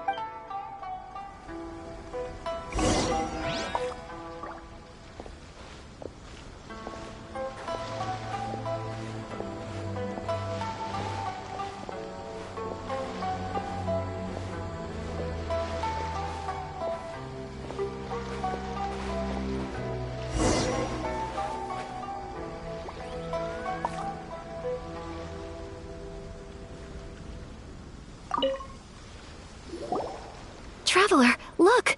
This stall's doing fortune slips. Miss Kamisato! Hello there! You're out with friends today? Oh, what a rare privilege! Welcome, welcome! Would you like to give it a go? Okay. How much is it per draw? I wouldn't expect you to know this, but the Yashiro Commission was very good to my uncle on my father's side at one point in time. Thinking about it, it was when your father was around. I think he dealt with it personally. So you see, how could I possibly take your money? What? Are you sure? Of course. If you like what you see, then please, be my guest. Same goes for your two friends here. Traveler? Paimon? What do you think? It seems like everyone wants to do something nice for Ayaka. So, if they insist, who are we to resist? Well, if that's how you feel, then okay. We'll take you up on your kind offer, sir. Let's each do a draw. Alrighty then. Whenever you're ready. Draw a slip and reveal your fortune.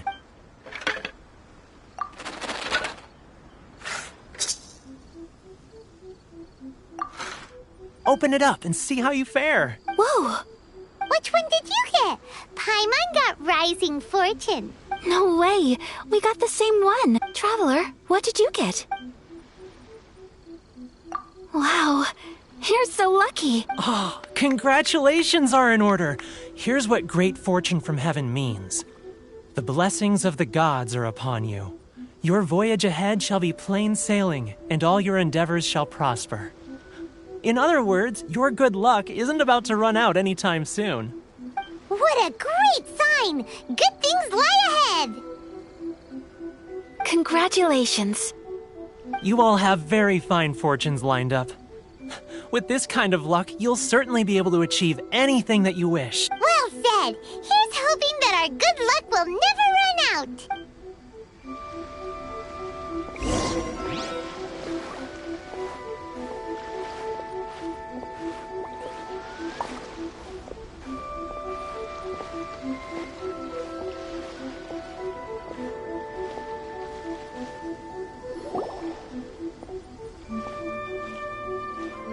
This food stall sells all kinds of Inazuman specialties. Anything you want to eat, it's my treat. Wow! It all looks so good! Is it okay if Paimon has one of everything?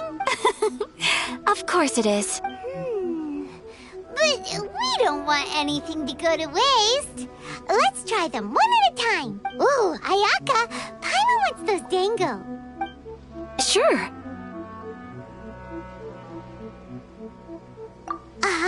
Those look good too. Ooh, but so do the egg rolls. Paimon will try an egg roll too, please. All right then. I too shall have a Sakura mochi. All right.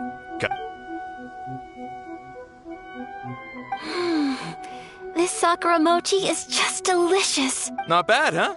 It's one of our best sellers. Oh, please, sir. Paimon would like some more. I don't know if it's rude of me to ask, but how is this kind of snack actually made? You want to try your hand at making it yourself? No problem. Just give me a second and I'll write out the recipe for you. Ooh, a new recipe? Are you sure about this? If you share the recipe, isn't that tantamount to giving away your trade secrets or something? Well, it was you who gave Kiminami Restaurant that recipe for an overseas dish, wasn't it? She and I are good friends. We trade culinary tips all the time. Here you go. Just treat it as me returning a favor on behalf of my friend. Thank you so much. I will study it very carefully and try my best to do it justice. You there. You want the recipe too? Go on, I can see that you enjoyed it.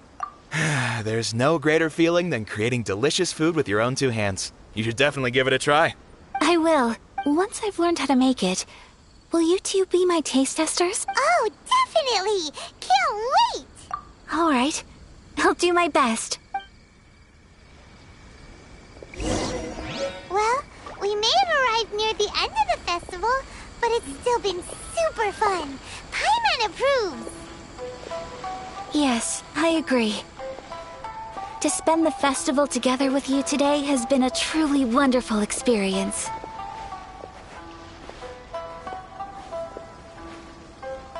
This stall sells prayer plaques. It's an Inazuman tradition. You draw your wish onto a pentagonal piece of wood called a prayer plaque, and pray that it will come true. Sounds similar to the way people in Liyue release lanterns during Lantern Rite. Those are used for making wishes too. Welcome. Looking for prayer plaques? Every wish is sacred, and you've still got time to make yours before the festival ends. Looks fun! Shall we give it a try? Oh, wait, there's writing and drawing involved? Ugh, count Paimon out then. Paimon's head's feeling kind of fuzzy after eating so much just now. Not the best time for an intense burst of mental activity. 2 prayer plaques, please, sir. 2 prayer plaques for the young lady. There you go. Traveler, have you decided on your wish? Yes. You can either draw a picture to represent your wish or write it out in words. Either way, once you've committed your wish onto your plaque, please hang it onto the prayer rack. Wait, so they'll be on public display? All right, well, let's see what you got. That will do for mine. May I see yours? This is you and your brother, isn't it?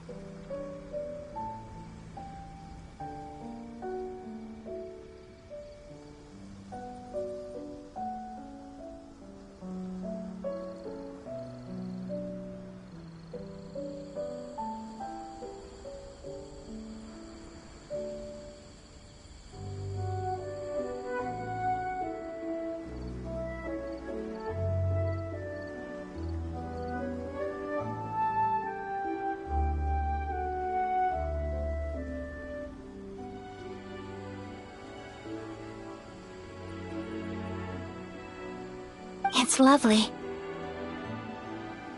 You'll be back together one day. Paimon believes it, and you should too. I believe it too. Your wish will surely come true, and I will keep you in my prayers. Ayaka, what did you draw? Is that Tenchukaku? That's right. I wish for peace and happiness for everyone in Inazuma, and good health for my family and friends. I do hope that wish can come true. Thank you. That gives me hope. I think that might be all we have time for today. Aw, it's time to leave already? I'm afraid so. The festival is coming to a close. Time flies when you're having fun. It seems to flow away from you like a rushing river, as precious and short-lived as a cherry blossom dancing in the wind. It's time to leave.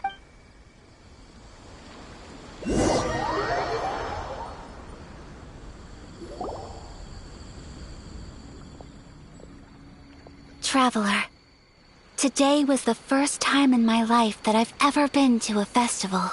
You've known me for some time now. I think you understand my personality, don't you? Knowing me, I just know that today could not have been such a happy day without you. So thank you. Today really meant a lot to me. And the memories will always have a special place in my heart. Festivals are great. There aren't many rules. Everyone has that smile that comes from deep inside. And it's just so carefree and happy. If I ever get the chance, I want to go again. You too? Great! You know, we're kind of similar, with both of us having a brother.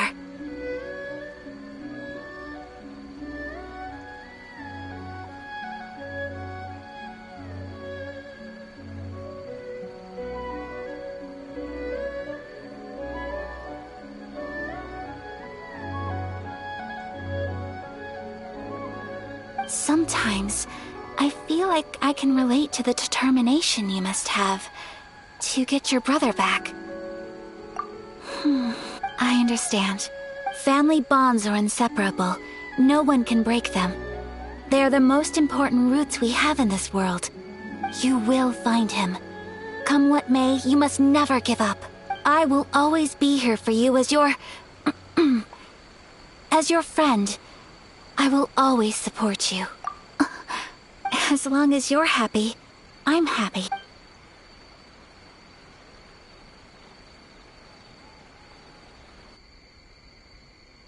What do you think of my dance? Did you like it? It was so pretty, beautiful, elegant, and something else Paimon can't put into words. Paimon doesn't really know what it was, but it is art. I'm not very good at this kind of dance. So, as long as I didn't embarrass myself, that's all that matters. I just had a sudden urge, and I ran with it.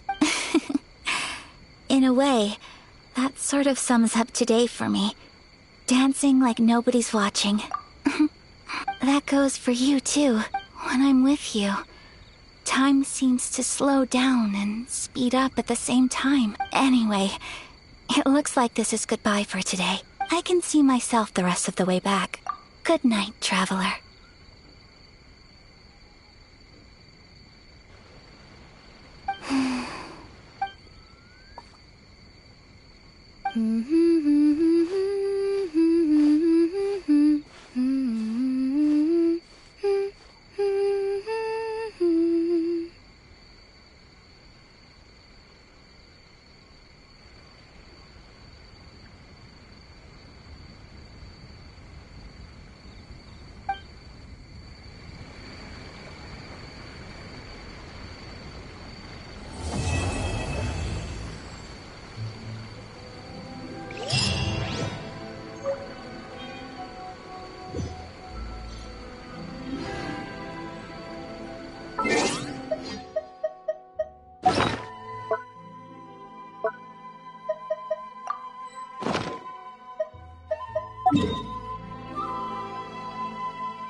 We're looking for the Great Mujina Yokai!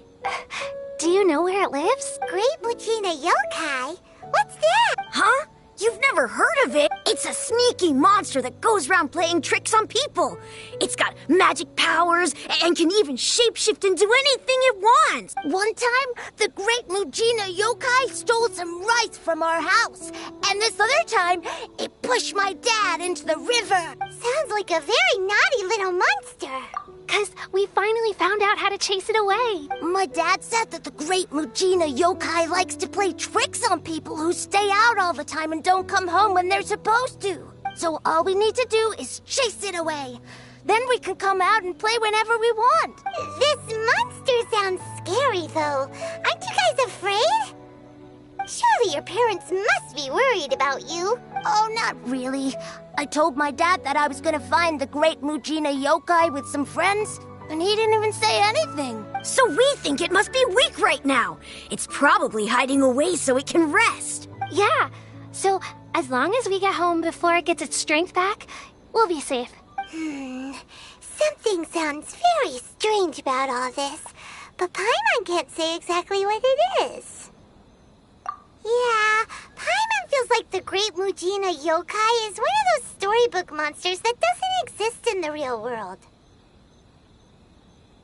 We should tell them so they don't waste all their time looking for it. Oh, children, listen up. There's no need to go looking for the Great Mujina Yokai, all right? Because it isn't real. Huh?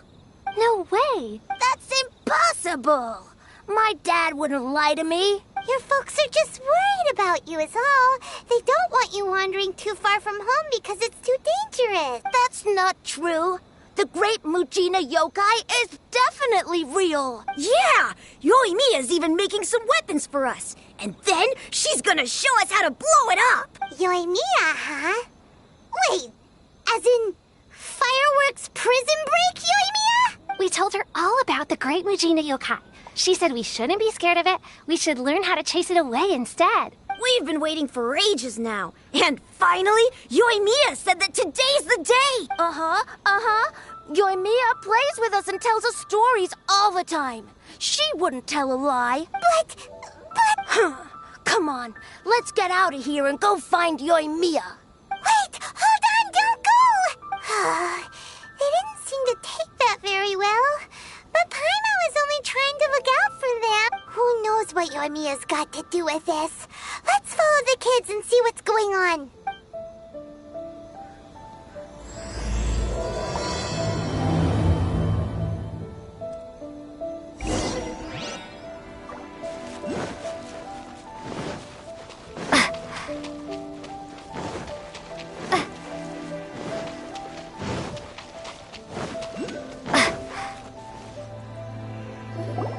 Cheer up, guys. Don't be so down.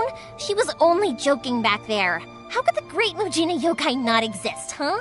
But we've never seen it for ourselves. That's because the Great Mujina Yokai is extra powerful. And that's exactly why I need your help, isn't it? It's okay. Don't be discouraged. Hey, remember, if you want to be a hero, you gotta have patience. And wisdom, too. Even if you can't find it right now, it'll definitely show up before the fireworks show starts. So, remember to come and pick up your weapons from me before then, okay? No matter how powerful the Great Mujina Yokai might be, it's no match for my specially made fireworks. Just light them up and you'll scare it off no problem. It's up to you guys to protect your homes, your crops, and your folks. Got it. Thanks, Miss Yoimiya. We'll try and be more patient. Oh, yeah. Hold up a sec. I have a few slips of paper for you guys, one each. Remember to give it to your parents and tell them to keep it safe. Just tell them it's from Yoimiya. They'll know what it's about. Okay, thank you, Yoimiya. We're gonna go back now. Oh, thanks, Yoimiya. Come play with us soon. Sure thing, will do. Take care on the way back, and I'll see you later.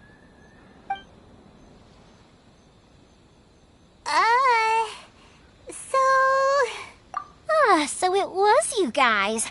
I guessed as much from the way the kids described you. No worries, though. I'm not blaming you. The Great Mujina Yokai is pretty popular with the kids, so of course they're gonna get upset if someone tries to tell them it doesn't exist. Okay, but it definitely doesn't exist, right? Yeah, the first time I heard about it, I knew straight away that was probably something the parents had come up with to stop the kids from running off all the time. But when the kids asked me about it, I didn't want to break it to them. I just told them that it looks cute and likes to play pranks and doesn't hurt people. So, I guess now the kids' impression of the Great Mujina Yokai is mostly influenced by me. Huh. So in a way, this monster is all a product of your creativity? Maybe so. In any case, I'm not gonna be the one who exposes it. Sure, it's likely that the parents just wanted to stop the kids from staying out all the time, but they could have easily had other reasons too. If I just go ahead and tell them that the Great Mujina Yokai doesn't exist without knowing the full story, then who knows? I might be doing more harm than good. Besides, they're just kids. They should be allowed to believe it if it makes them happy. That's more important to them than questioning what's real and what isn't.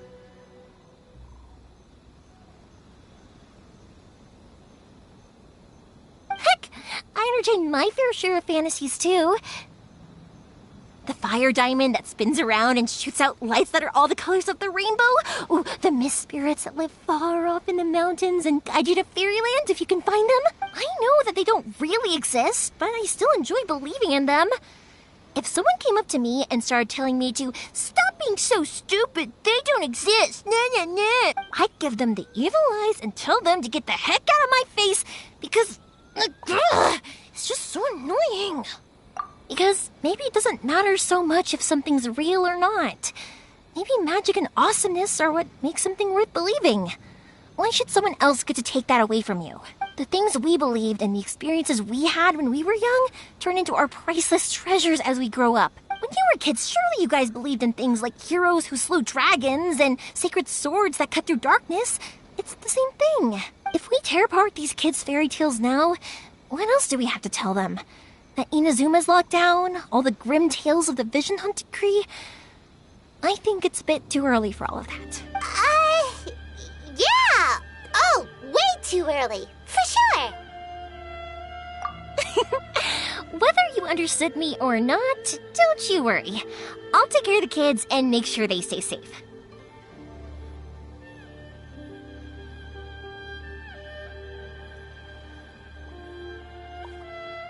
Okay, it's about time I headed back.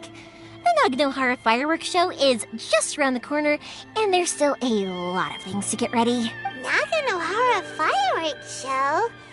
Is that hosted by your family or something? Well, yeah. I mean, that's why our name is on the event. It's well known throughout Inazuma. Oh, on the subject, are you busy these days? If not, then you should totally come along. I'll prepare an extra pretty firework just for you. In that case, come with me to Naganohara. We'll go see my boss. There's still a few fireworks to finish off before the show. Inazuma is home to the Yai Publishing House, and a lot of people who like to write stories too. In fact, most of what they write is based off of the kinds of fairy tales I was just talking about. A lot of them have bad endings though. Like, the fire diamond will get put in a rich person's gallery where it will never be ignited again. Or, someone will see the mist spirit and not manage to catch it, but because they angered it, it'll never show itself again. The hero who slays the dragon becomes the next dragon. The sacred sword that once fought the darkness now becomes a doomsday weapon. I know these kinds of stories are all the rage nowadays, but I really can't bring myself to like them. If something's magical, it should be kept that way.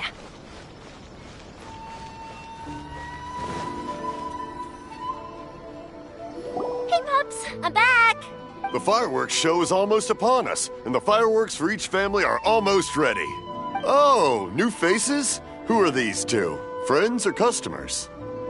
A bit of both, actually. They arrived in Inazuma just recently. Can't let them miss out on a fireworks show after coming all this way, can we? Well, either way, come on in and have a seat. And I, Naganahara Ryunosuke, will tell you all about the long history of the Naganaharas. That can wait. Pops, I need to ask you about something. A long, long time ago. Pops has started telling his stories again. Sorry about this. Ever since Pops had his accident, his ears don't work too well. Really?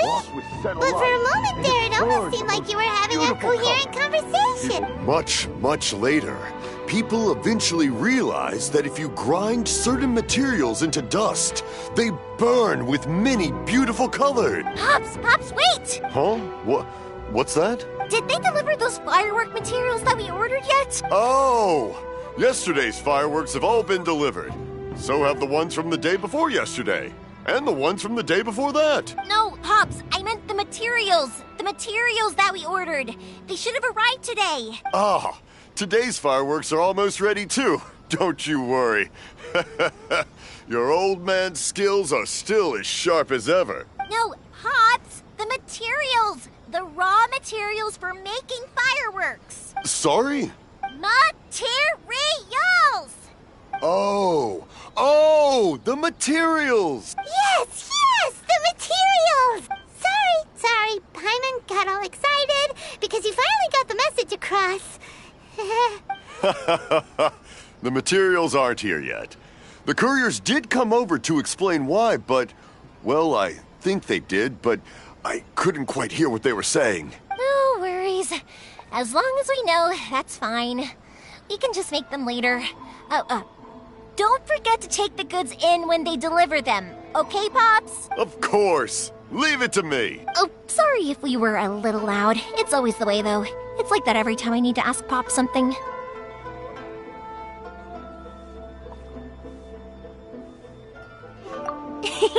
I get told that a lot. Because my Pops is deaf, he never argues with anyone and never contradicts them. He just listens cheerfully. When I was little, I thought it was because he really understood me and agreed with whatever I had to say. So, I told my Pops everything. Eventually, I realized that the reason he was like that was that he's deaf. But I still tell him stories every day. Huh? Why would you do that? It just makes me happy to see him smile. And it keeps him from being lonely, right? Anyway, more importantly right now, the fireworks show is right around the corner and the materials still haven't arrived. We need to think of an alternative. Yoimiya? Is that you? Ah! Oh, you scared me there! I thought I told you to be more careful before you speak. Sorry. Hold on. I'm coming over.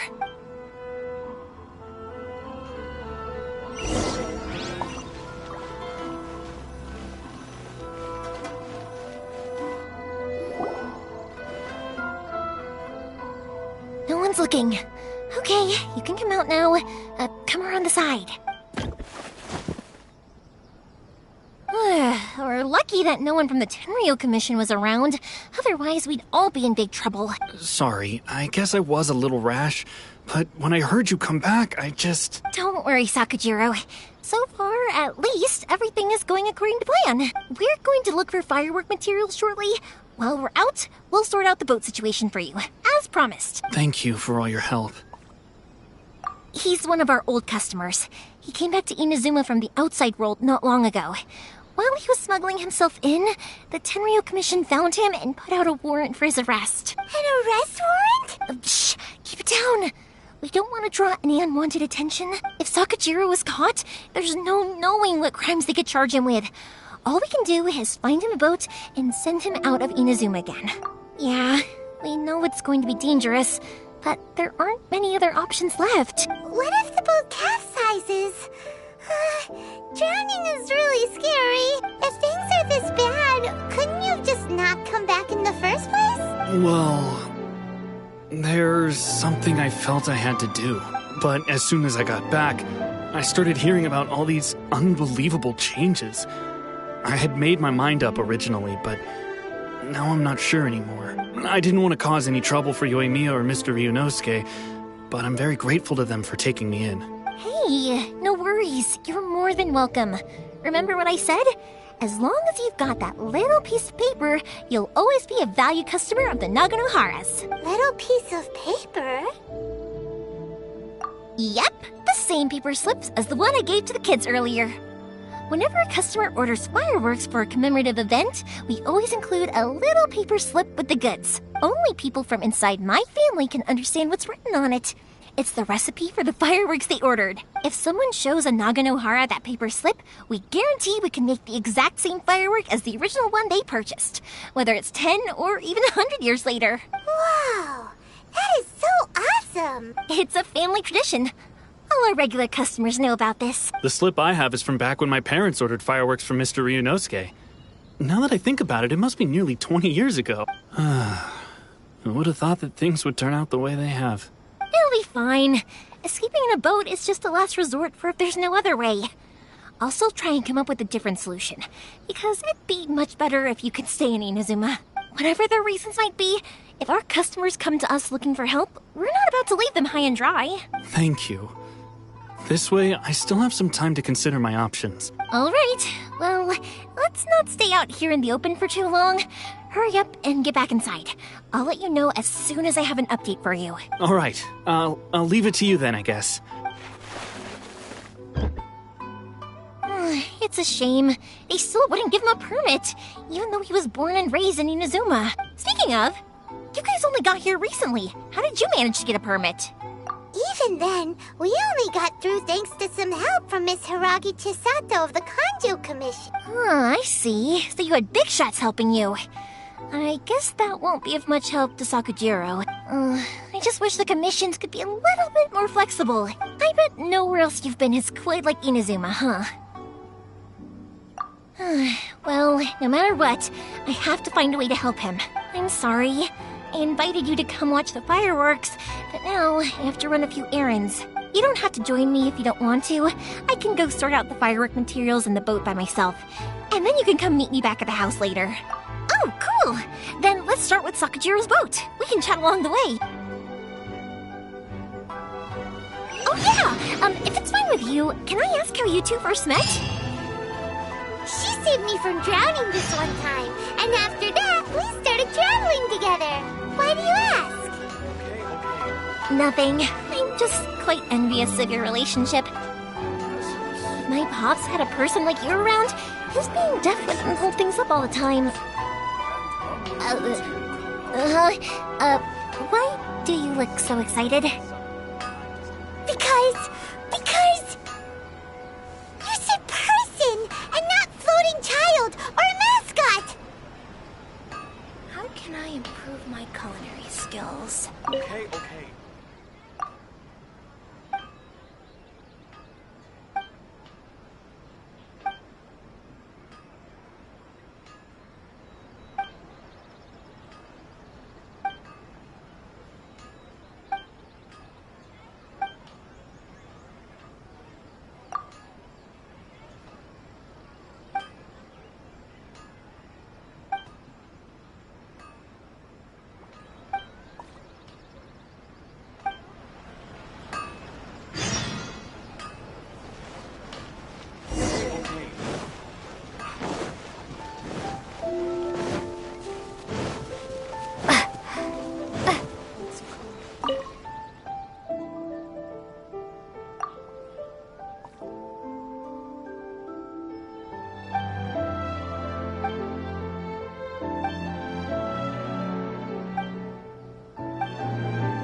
and unrelenting willpower.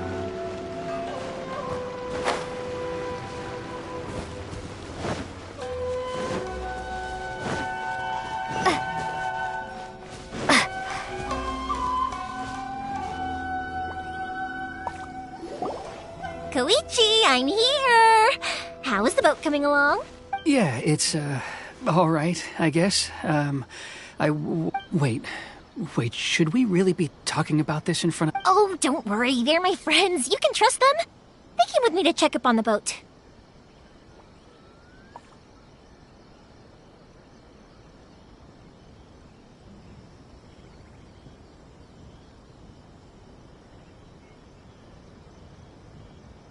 Yeah, you could say we're all in the same boat here. Oh, I see. Sorry, I didn't mean to doubt you. I'm just being cautious. The boat is ready, but I'll have to be discreet moving it here. Huh? Because of the Sokoku decree, the Tenryou Commission is really suspicious of any kind of seaborne vessel. Even the smallest ones, they'll stop and interrogate us, demanding to know what we plan on doing with it. It's a real nuisance. I understand. I'm sorry for dragging you into this mess. Don't be silly. I'm actually happy you came to me for help. I've always come to you for fireworks, and again this time. So just consider this my way of saying thank you. Right, I'll go fetch the boat now. I should be back shortly. Thank you. Oh, if it's on the way, you can always pick up your fireworks from my house. Everything was made in strict accordance with what was on the paper slip. You won't find the slightest thing wrong with them. All right then. The fireworks show will be starting soon, won't it? You should make sure your new friends get to see it. It's an Inazuma tradition after all. Yep, that's the plan. Oh, you know what? You should tell them about your past. About the first time you ordered fireworks for my family. That's a long story, actually. Where do I start? Maybe I'll come back to that after moving the boat here. Oh, right, yeah. Got caught up in the conversation there. Okay, well, I'll leave you to it for now and meet you back here later. Lucky you reminded me. Otherwise, I would have ended up chatting the rest of the day away. I've been so busy with the fireworks business these past few days that I haven't had a moment to stop and chat with anyone. It's killing me. Of course, Pops is happy to listen to me chatter away, but because he can hardly hear anything, it's difficult to get an interesting reaction from him. And I'm doing it again, aren't I? What I meant to say was, while Koichi is bringing the boat here, we should try to find some firework materials. I need to make fireworks not just for you guys, but for those kids and Sakajiro as well. We're missing a lot of materials. It'll be fine. It's actually like this every year. There's always a bunch of extra orders to slot in here and there. When people want fireworks, it's always because they have something to commemorate. And if they miss the chance, they might never get another one. So, no matter how busy I am, I'm always happy to take their orders. So, what you're trying to say is that you enjoy the work? Oh, I do! I really do! Being born into a family of fireworks makers, I feel like since I was a kid, I've been obsessed with watching things go boom! And then seeing all the lights and colors and... What I really wanted to say was, don't worry about me. It'll all be fine. Sorry. It's just that good conversation can be as fleeting as fireworks sometimes, you know? So, when I'm in the mood and I've got a lot to say, I just have to get all out there in one go and leave no regrets. Let's head to the city. I think I'll try my luck with some people that I know. Question! Doesn't it hurt your voice talking all the time? It can get uncomfortable, I guess, but what else would I be using my voice for? Huh. You kinda have a point.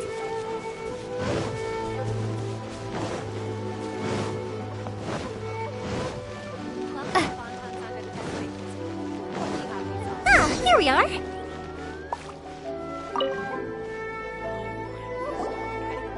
Hello, Morihiko. How's business these days? Yoimiya, there you are. I thought you might show up. Ha, no need to beat around the bush. You're here for the fireworks materials, I assume. I put a batch aside just for you. It'll definitely be enough. Huh? Really? How did you know? Because a fireworks show is coming up. And that usually means you'll be running all over the place trying to get your hands on some last-minute materials. I've come to expect it now. There's always a few extras unaccounted for, eh? Oh, I'm so sorry for bothering you every time. Ah, come on now. You know I didn't mean it like that. I'd sooner have my business go under than turn down one of your requests. What about you two? Are you the ones needing some fireworks made? It's no trouble at all, my friend. Once when I had an argument with my son, Yoimiya was the one who came and calmed him down. I'm hopeless at communicating with him. If it wasn't for Yoimiya, who knows? He probably would have run away by now. Nah, he was never gonna come to that. He's a sensitive kid and he cares a lot about your feelings. It's just, he doesn't know how to express it. Maybe if you turn that frown upside down once in a while, he might feel more at ease. Yeah, I guess I'm probably too serious around him. Which is strange, because I don't think I'm anything like that when I'm talking with other people. Don't worry about it. No one's perfect. If you have any more trouble in the future, just come to me. Even if it's not fireworks related, I'll happily oblige. Customers come first. Always. All right then. Everyone's always saying what a good kid you are. Your father must be very proud of you. Go ahead and take the ore, by the way. It's on the house. Oh, no you don't. That's out of the question. Don't worry. Just take it as a token of my gratitude. Gratitude won't pay your bills, though. Don't do this to me. Can't we just play by normal business rules here? I already said it's fine. Please, just take it. Surely you've got a load of other things you need to get done today.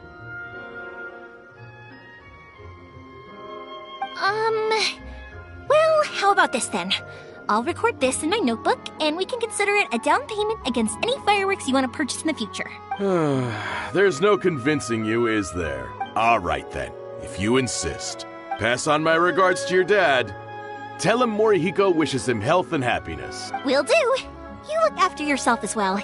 Don't push yourself too hard. You don't want to make yourself ill again. Everyone seems to really like you, Yoimiya. You're not the first person to say that. In fact, some people think I'll literally do any favor they ask me to. When that happens, I say to them, hey, this is a fireworks store.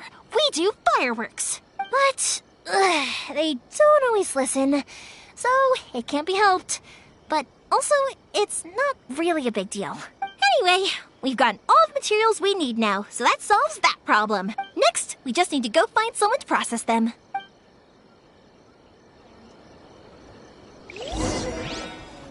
Stop adding weird abilities to the characters.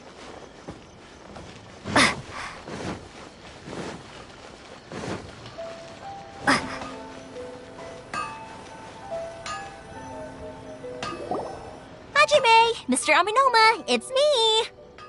Ah, Yoimiya. If I'm not mistaken, you must be here for some firework materials. Seems like everyone knows how busy Yoimiya gets leading up to the fireworks show. I'm very sorry. Would you be able to wait for a while? I have quite a backlog of weapons orders right now. No worry. Oh, wait, actually.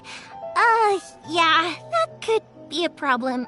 Some worries. How about this? Do you need a hand? As long as we can get through your orders, you can help me process my ore, right? That will depend on my master. Oh, you don't mind, do you, Mr. Aminoma? As you know, it's not long now until the Naganohara fireworks show starts. There's still a lot of fireworks left to make, if I don't finish them on time. Talkative as ever, I see, dear child. The essence of Amenoma art is patience and focus. When the mind is disturbed, it will show in the blade that is forged. If you badger Hajime like this, you will only succeed in disrupting his concentration. But this is a special circumstance, surely.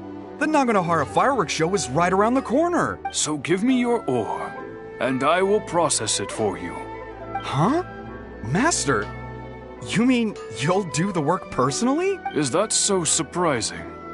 It is, after all, the only option. Thank you for helping out, Mr. Aminoma. You're quite welcome. The Naganohara fireworks show is an important event, This I know well. In addition to this, I am indebted to Ryunosuke for all the business he has given me. But Yoimiya, you should plan things more carefully in the future. Do not rush everything at the last minute. I'll try my best. In the future, I'll get some extra materials in to cover any unexpected changes of plan late in the day. Though for you, dear child, no matter how much you prepare in advance, it may never be enough. Excuse me. I will be back shortly. Wow, Mr. Amenoma! Just look at the shape and size of these grains! It's beautiful! I'm at a loss for words. It's been a while since I've seen you take up your tools, but it looks like your craft hasn't degraded one bit. Of course. I have studied these techniques my whole life. They are impossible for me to forget. So have Amenoma Art and Naganohara Fireworks been working together for a long time already? Back in the day, it was my master, and Ryunosuke's father. The people may have changed from one generation to another, but the ingredients required to make fireworks have remained the same.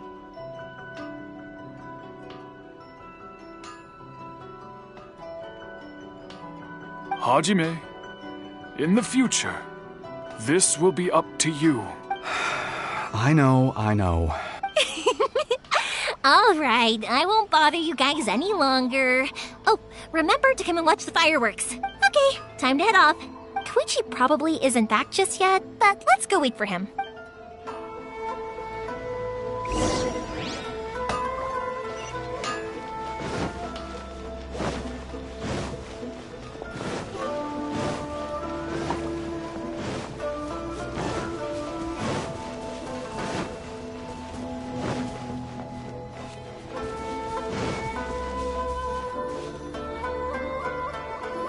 Just as I thought, he isn't back yet. But not to worry, because actually, I've been hoping for a chance to have a nice long chat with you all day. Sorry for dragging you with me everywhere. Everyone's been so good to me, though. It's all gone really smoothly. Feels like Paimon has barely spoken a word this whole trip.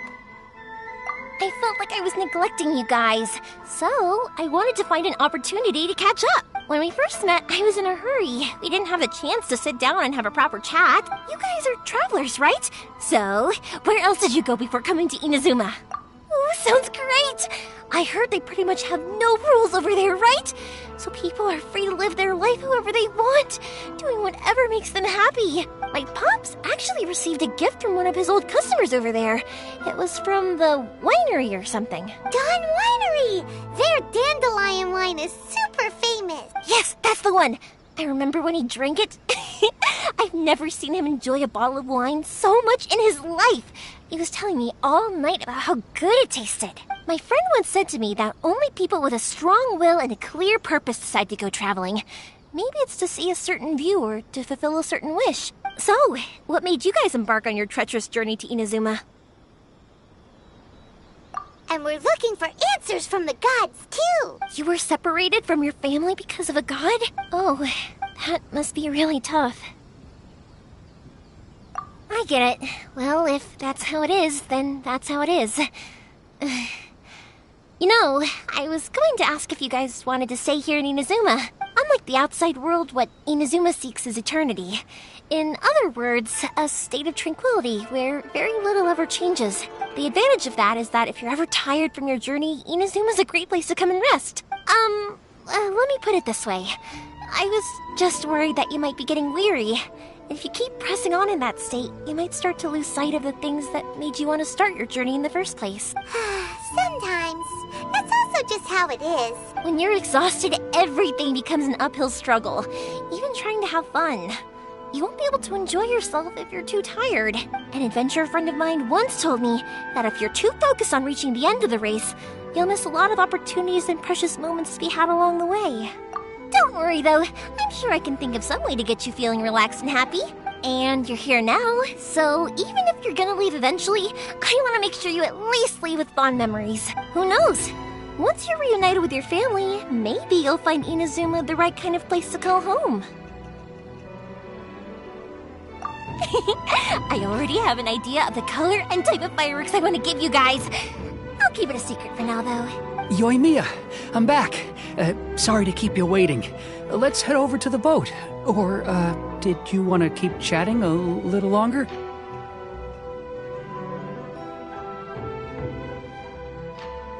Okay, good. Let's go then. Just act naturally, though. We don't want to raise any suspicion. If it can withstand the storms out on the ocean, it must be super sturdy, right? Absolutely. Rest assured that the quality is guaranteed.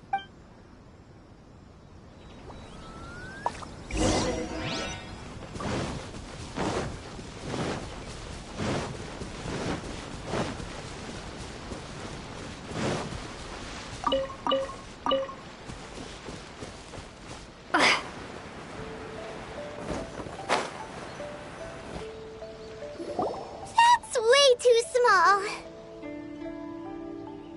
Can't be helped, I'm afraid. This is the biggest and sturdiest boat that I can provide.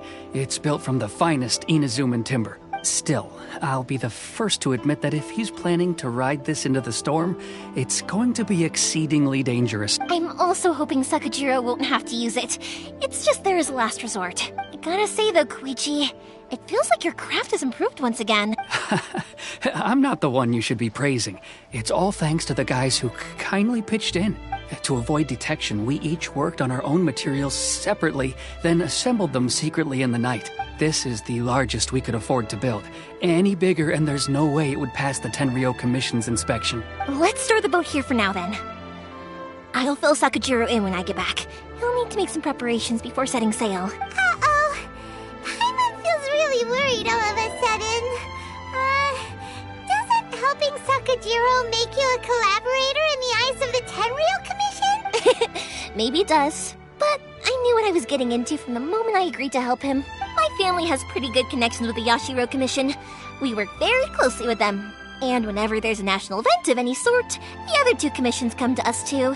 As long as I'm polite and respectful and don't cause a fuss, they won't look to cause trouble for me either.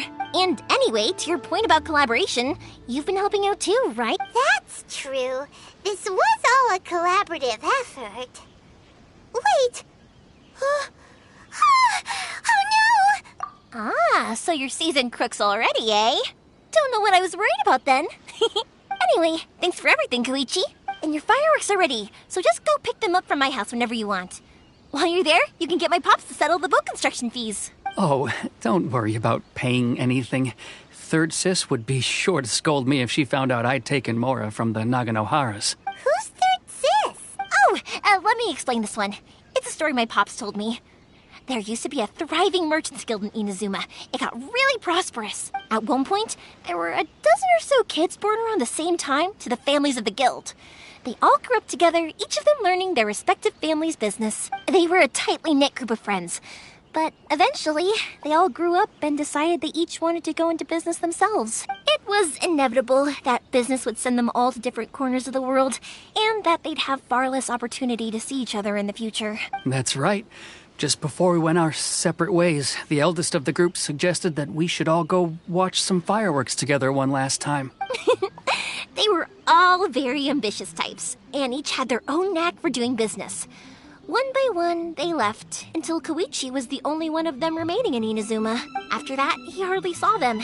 But whenever one of them did come back to visit, fireworks would always be involved. Yeah, no matter how close you and your friends are, there's always going to be some distance after being separated for a long time. But as soon as the fireworks lit up the sky, it'd instantly take us right back to our childhood, and we'd be chatting away like in the old days. To us, those memories are eternal. Oh, so this is what you meant when you were talking about commemorating things. Yep, that's exactly right. That's why I can't let people down when they're counting on me for their fireworks. Anyway, I need to go update Sakajiro. See you, Koichi. Thanks again for your help. Yeah, I should get out of here too. I don't want to get caught red-handed. Okay, story time. So...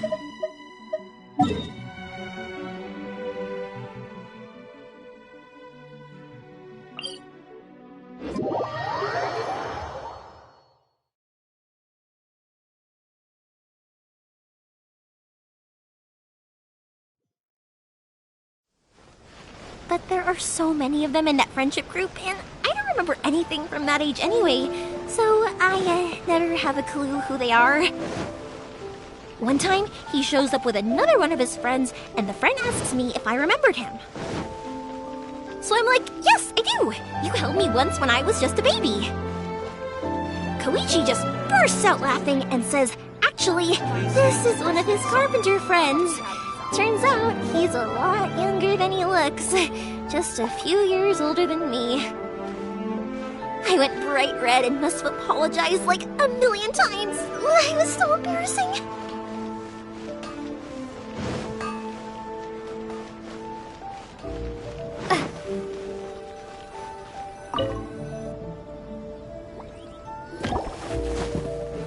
The boat is ready and waiting. I'll mark the location for you on the map. Before you leave, I recommend that you pack some food and water. You can never be too prepared. After how much effort it took to get back in, it's hard to convince myself to leave again. Especially when I'll be going up against the stormy ocean on a tiny little boat. My prospects don't look great. Well, they won't look much better if you get caught by the Tenryou Commission.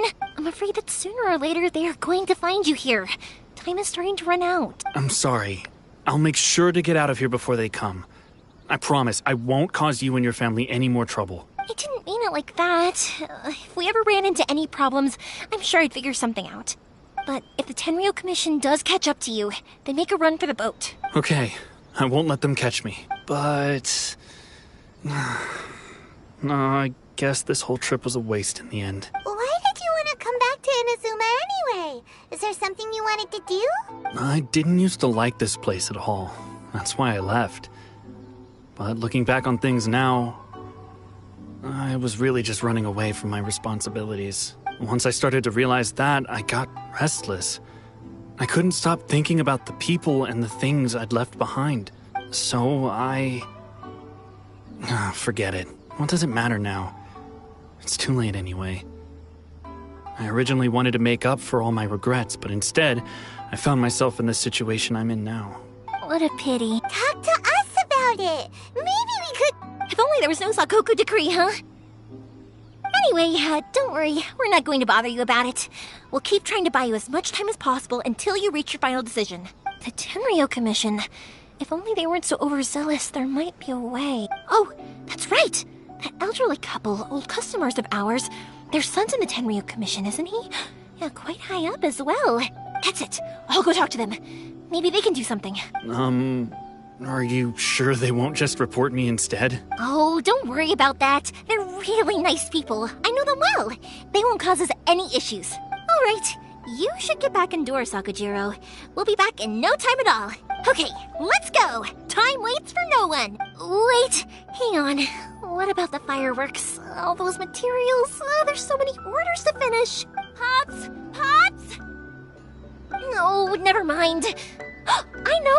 I'll write him a note telling him to sort out the fireworks. Why did you cut Paimon off earlier? Because what he needs isn't an answer, just time.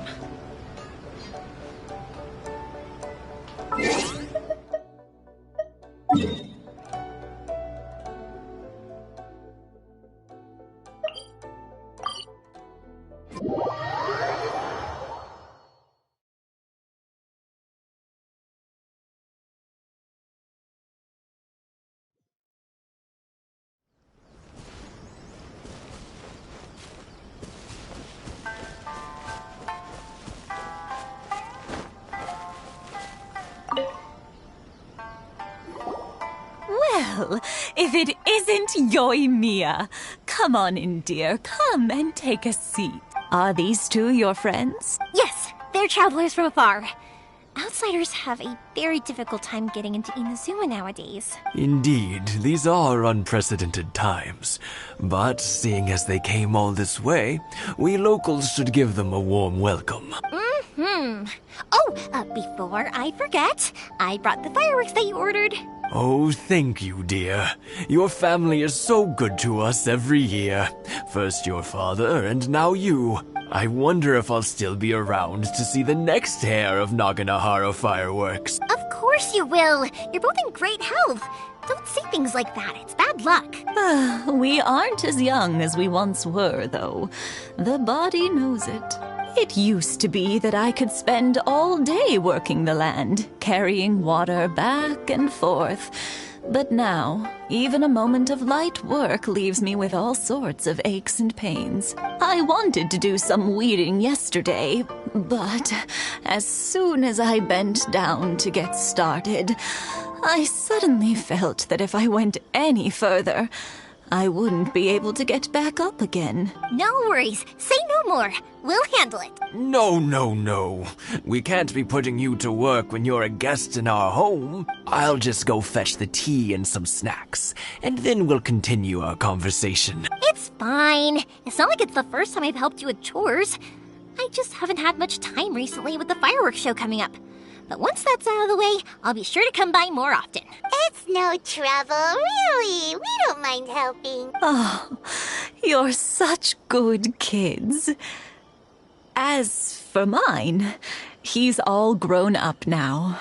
Hasn't found anyone yet. And he doesn't visit very often. If you're quite sure it's no trouble, then I have some pickled radish here. Would you mind delivering it to Satoru on the other side of the village? Sure. It won't take us a moment. The old folks aren't very mobile, so come on, let's help them out. We'll get rid of the weeds first, and then deliver the pickled radish.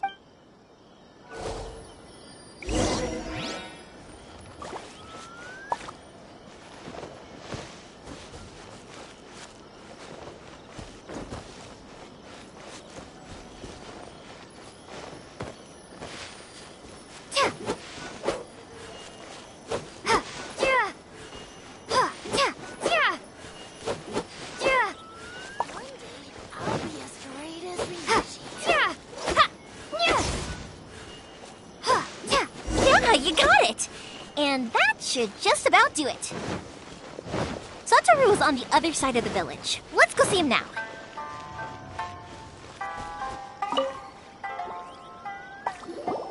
Hey, Satoru. How have you been? Keeping well? Yeah, same as usual. Not much has changed. You're looking full of life. All thanks to the support of our loyal customers. The family business just keeps getting better and better. We sold some fireworks to Liyue a while back, and word is they were a real hit. So it looks like we'll be getting more business from over there in the future. That must mean a lot more work for you, though. Are you sure you and Mr. Ryunosuke can manage? If it gets too much, don't forget, you can always ask me for help. We should be fine. I think we can cope. Oh, yeah. This is some pickled radish from Mrs. Imatani. Oh, wow. Thank you so much. I never used to be a fan of pickled radish, would you believe? But then I tried some of Mrs. Imatani's homemade stuff, and I couldn't get enough of it. It's a family staple now. Speaking of your family, how's everyone doing? They're doing well.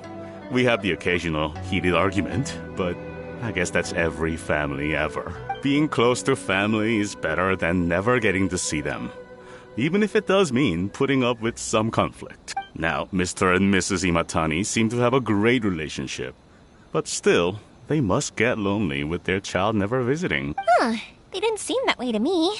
I think they're just used to it. You make a good point, though. I should drop by more often in the future. That way, they won't get so bored. Oh, I'm sure they'd love that. As would all of us in Konda Village. You're always welcome here. Now that we finished all the chores, it's time to talk to the Imatanis about Sakujiro.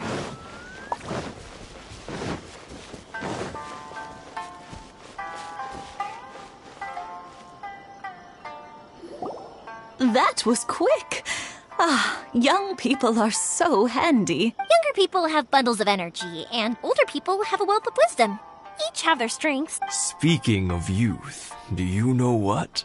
It's been 50 years this year. Oh, so it has. Goodness, how the time flies.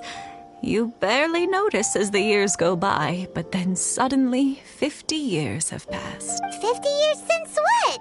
Some important day? Well, if you must know, it was 50 years ago, back in the days when this young lady was still trying to win me over, that... Oh, stop trying to impress them. We both know you were the one who was hopelessly smitten and desperately trying to win my affection. Well, maybe you're right.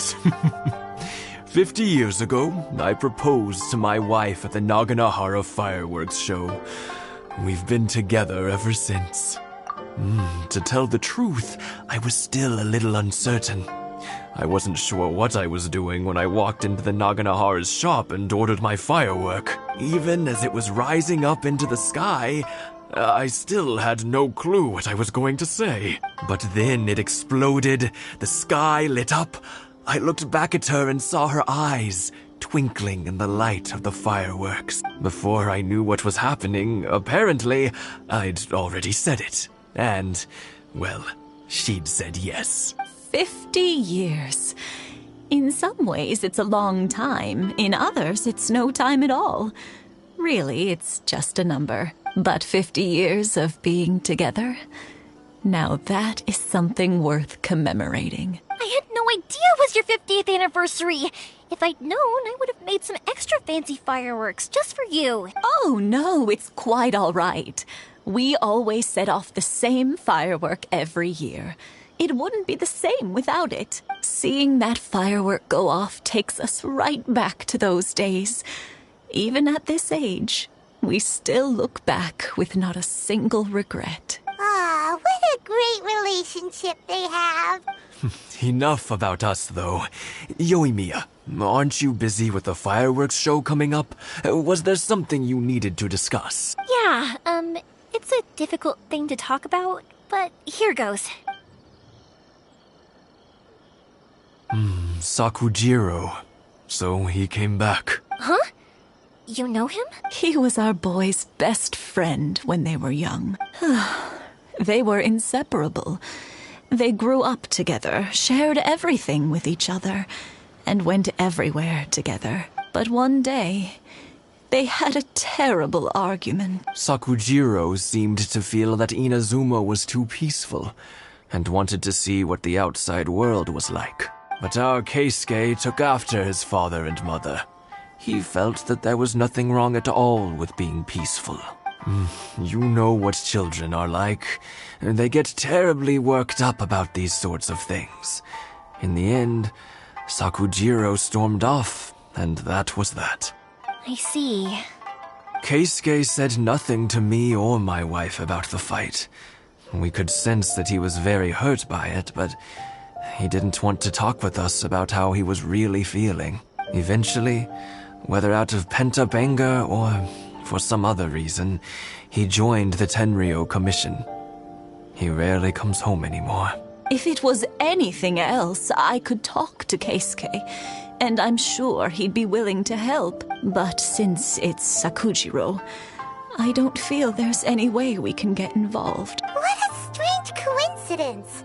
Who'd have thought? I understand now. When I asked Sakujiro why he came back, he just said because of past mistakes and wasn't willing to elaborate. Now I finally understand why he can't decide what to do. Two best buddies in childhood. One grows up to join the Tenryou Commission, the other grows up to join the Tenryou Commission's most wanted list. Well, no worries. If that's the case, then never mind. We can find some other way to help Sakujiro. There's no need to make things difficult for you. This sounds like something for Sakujiro and Keisuke to resolve between themselves. Yes. It'd be so nice if they could go back to the way things were. I think after all these years, they ought to let go of their grudges. Well, can't say we didn't try.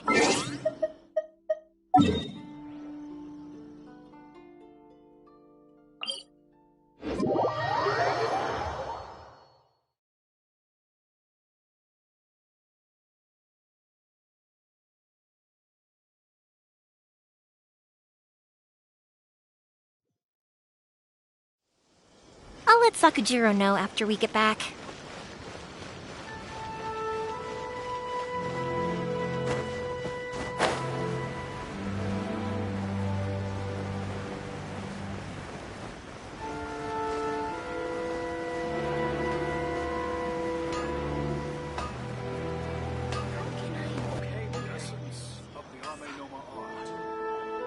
Yoimiya, something bad's happened. Some people from the Tenryo Commission came by. Huh? Why? Do they know? Pops, are you alright? They didn't do anything to you, did they? I told them the show was starting soon and the place was filled with fireworks, so they shouldn't go in because it's a fire hazard. But they didn't listen. It seemed like they knew Sakujiro was inside. Luckily, Sakujiro heard them coming in time and managed to escape through the window. The Tenryo Commission wasn't able to capture him. Oh, this is bad news. I don't think Sakujiro had enough time to make his mind up. Pops, did you see where he went? Oh, the Tenryo Commission will definitely be chasing after him. Good point. Names. We need names. Suddenly showing up like this, surely it must be Keisuke's doing. The Commission wouldn't normally cause this big of a fuss over a stowaway. Sorry, my ears are no good. And I didn't get a good look at them either. If you're wondering which way they went, they left the city. I wish I'd caught their names. But I didn't hear a thing. As it happened, I was getting some ore from my friend's place and happened to bump into them on the way over. I think their leader's name was Keisuke, just like you said. Just as I thought. Thanks. If Sakujiro still hasn't made up his mind, those two running into each other won't solve anything. And even worse, there'll be no coming back from it for Sakujiro. We can't let that happen. Come with me. Let's track them down.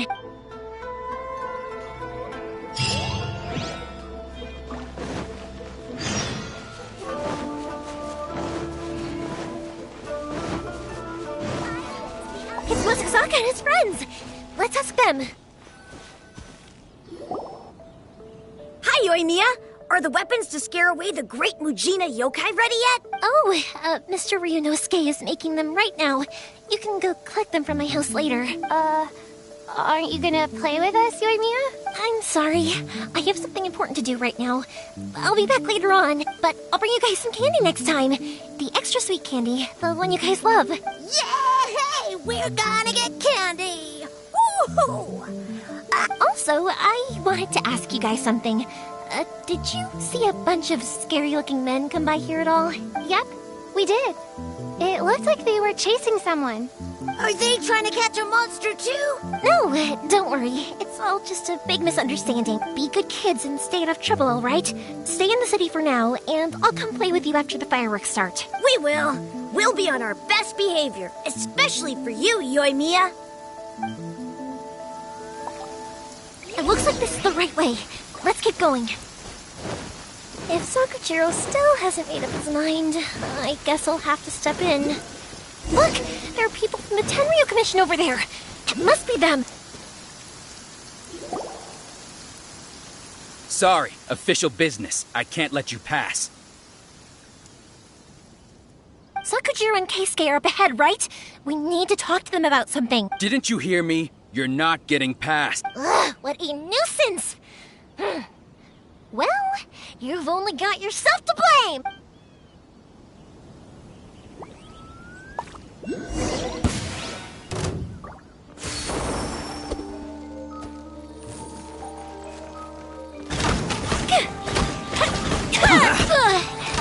I must withdraw.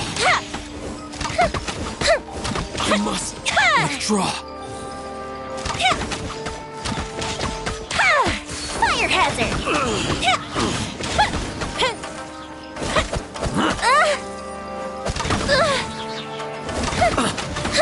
I must withdraw.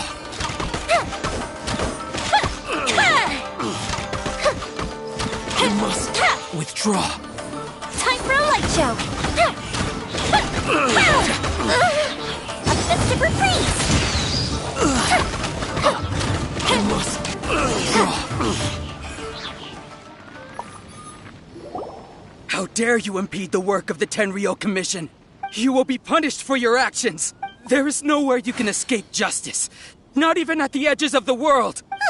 Look at that. The one with the loudest mouth had the fastest feet. We can't waste any more time on these guys. Let's push on. They should be just ahead.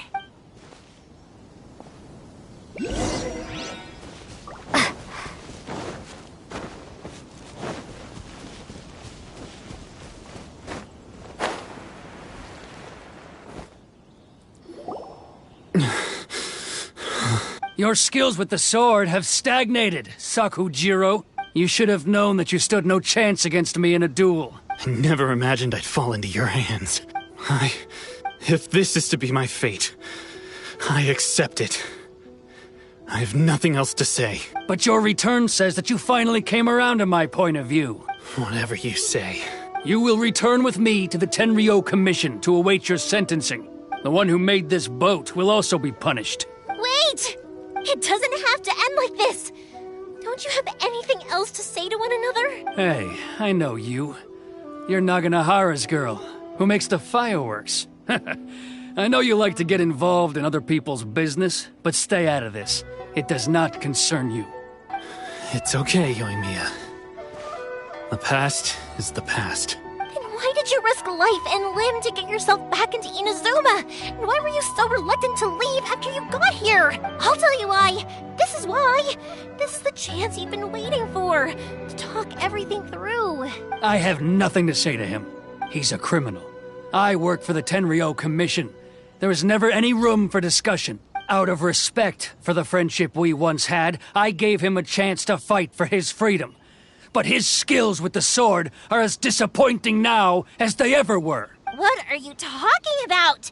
And just who do you think you're kidding? You left all your subordinates back there to guard the road, making sure no one else followed you here. Seems to me like you were hoping for a chance to talk. I can see it in your faces. You both have so much to say, and you're just gonna choose to keep it all inside? Don't flatter yourself. What would you know? Yoimiya, leave it. It was just my wishful thinking. No, I won't leave it. I will not stand by and watch when you haven't even done anything. Keisuke, you seem to like settling things with a duel, so let's do it your way.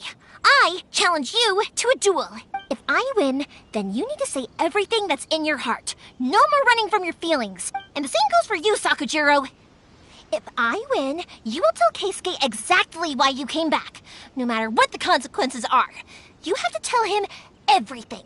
If you don't say anything now, you may never have another chance. And if you lose... Then I'll admit to collaborating with Sakujiro and accept the Tenryo Commission's punishment. Yoimiya. I accept. Let's settle this with a duel. Sir, we're here to back you up. Back up?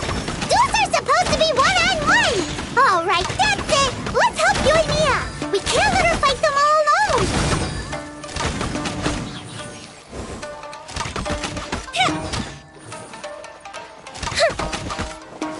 That didn't count!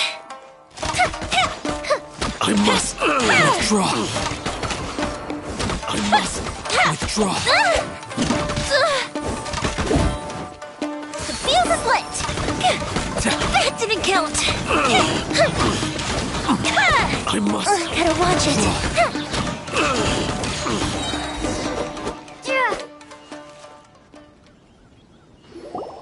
Sir, they are too strong. We need more men. Stand down. What?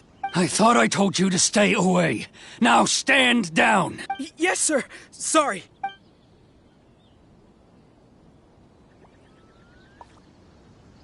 Young lady, you are just as obstinate as Sakujiro was back then. Why were you so convinced that we had things to say to each other? Because Sakujiro may not have told me about you when he came back, but he did order a firework from me. Then your parents told me about what happened between you when you were younger.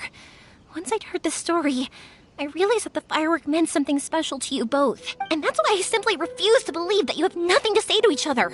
Nobody sets off a firework to feel lonely, do they? The reason I came back is that...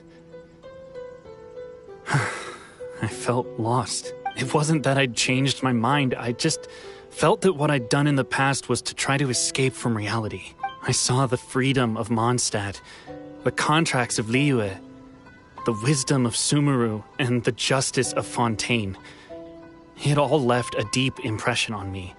I was glad that I'd left Inazuma, but then I happened to hear about the Sakoku decree. I was an escapee, and I was proud of that. What I should have tried to do is take the good things from the outside world and bring them back home. So that's why you came back? Out of your naive hope of changing the way things are here? No, I let go of all those delusions of grandeur. I just felt that I never should have run away like that. After all, you never ran away, huh? I don't know about you, but life hasn't been easy for me. But I just had to come back and visit. It was like fate was calling me, and I couldn't ignore it any longer. Life isn't easy for anyone. I truly worship the Raiden Shogun. Her ideas were my personal creed, and I desired nothing more than to see her will done. But now, my role is to punish violators of the Sakoku Decree and confiscate people's visions. It's not what I signed up for when I joined the Tenryo Commission. I do wonder, am I really doing the right thing? The boat is yours. Huh? I couldn't make you stay in Inazuma, but that doesn't mean I want to keep you here by force. What will you say to the higher-ups? Don't worry about that. I'll handle it. If you want to come back, I hear the process of returning to Inazuma from the outside world is long and complicated, but it can be done. I will lend you my help, but until then, you'll have to wait. And don't kick the bucket on the way out. Don't worry, Keisuke. Any chance we can watch the fireworks together? Maybe next time.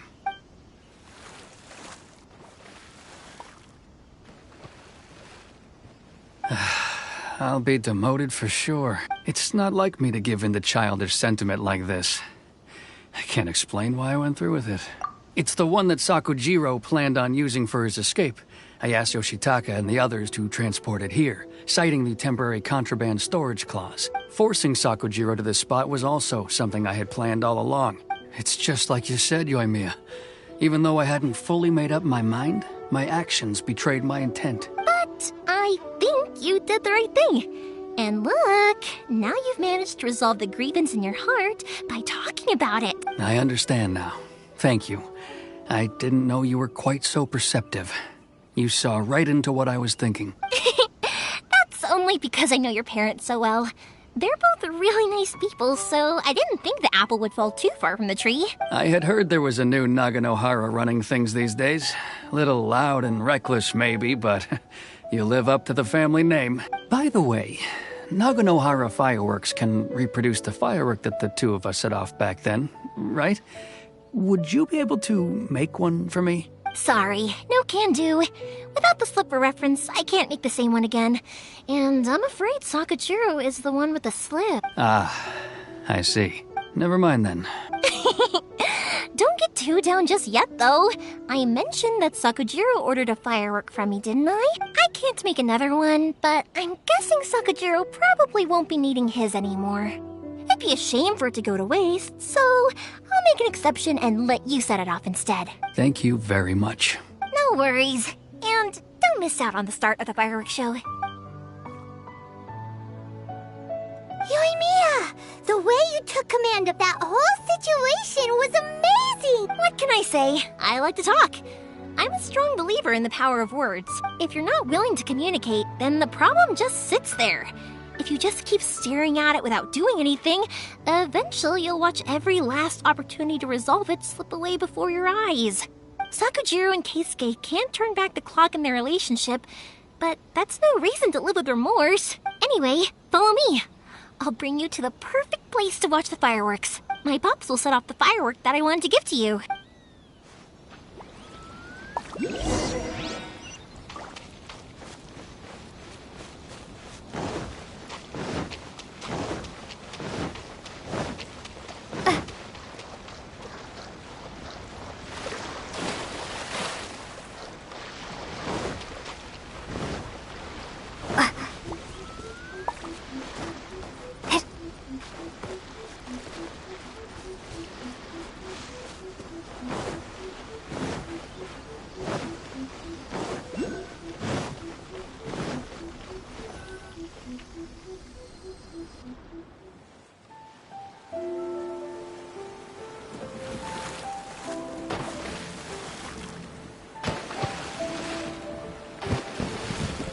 Huh?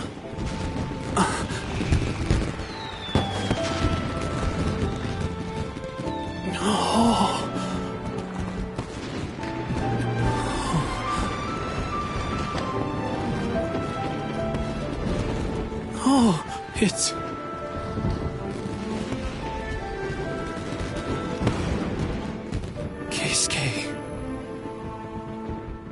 So,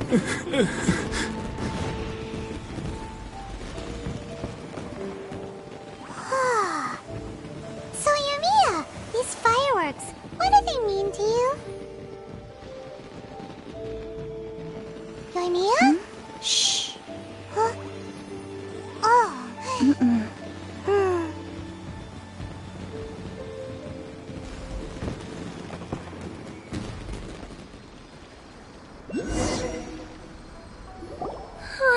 That was amazing! It was so beautiful I could weep. I didn't actually cry though, right? I just feel a bit misty-eyed. Oh, remember that big one that went up first? The gold one? That's the one I had Pops make for you. Oh, Paimon saw it! It was one of the best ones! They won't forget that anytime soon! That's what I wanted to hear! I was hoping it would leave a deep impression on you guys. No matter where your journey takes you, and no matter what hardships might lie ahead, I hope you'll always be able to look back fondly on the fireworks you saw tonight. I believe that as time goes by, this firework will only grow brighter and more beautiful in your heart. Oh, and also, you're technically my customers now. Here, this is your paper slip. If you ever want to see that golden firework again, just come and see me. You know, Yoimiya, you seemed to turn into a completely different person during the fireworks. You were so quiet, and it was like you couldn't hear anything at all. Oh, I could hear you. I just have a habit of being silent while I'm watching fireworks. Quietly watching something you made with your own hands rise into the sky feels like a sacred ceremony to me. You asked me what fireworks mean to me, right? Yep. Well, for Koichi, who built the boat for us, and his friend, Third Sis, fireworks commemorate friendship. For Keisuke's parents, they commemorate marriage. And for Keisuke and Sakajiro, they were commemorating... Oh yeah, right, beliefs! As for me, to be honest, even though I've thought about it countless times before, I still haven't found an answer. Seriously? Huh. Paimon was expecting something deep and philosophical. Well, no one's ever asked me this before, so I've never really settled on an answer. It was by chance that I happened to be born into the Naganohara family, so it was by chance that I ended up learning this craft from my pops. It's also by chance that I've met so many people, learned so many things, and discovered that people associate watching fireworks with the things that are most precious to them. Fireworks that disappear in a flash of light are probably the furthest thing away from the eternity that our shogun desires. But people's feelings don't just disappear. And it's those feelings that give fireworks their purpose. If nobody wanted to watch fireworks, then they wouldn't exist. Also, consider this. You have to have the Naganoharas because so many people are emotionally invested in the existence of fireworks. If we didn't exist, their wishes would go unfulfilled, wouldn't they? You know, I don't really think about complicated things like this very often, but I'm proud that I was born into the Naganohara family and have the chance to make so many pretty fireworks.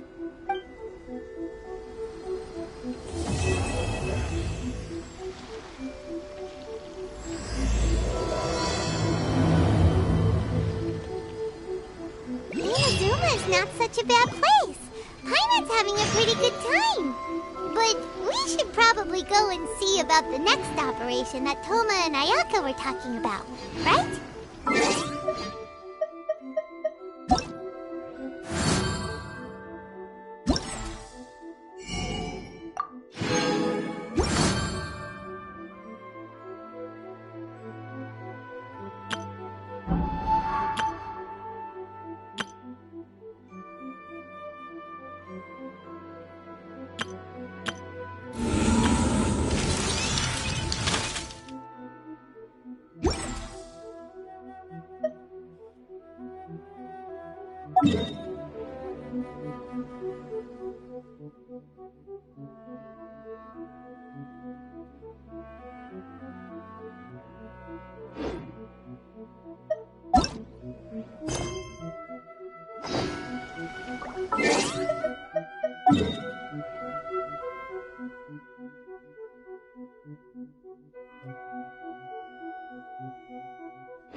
You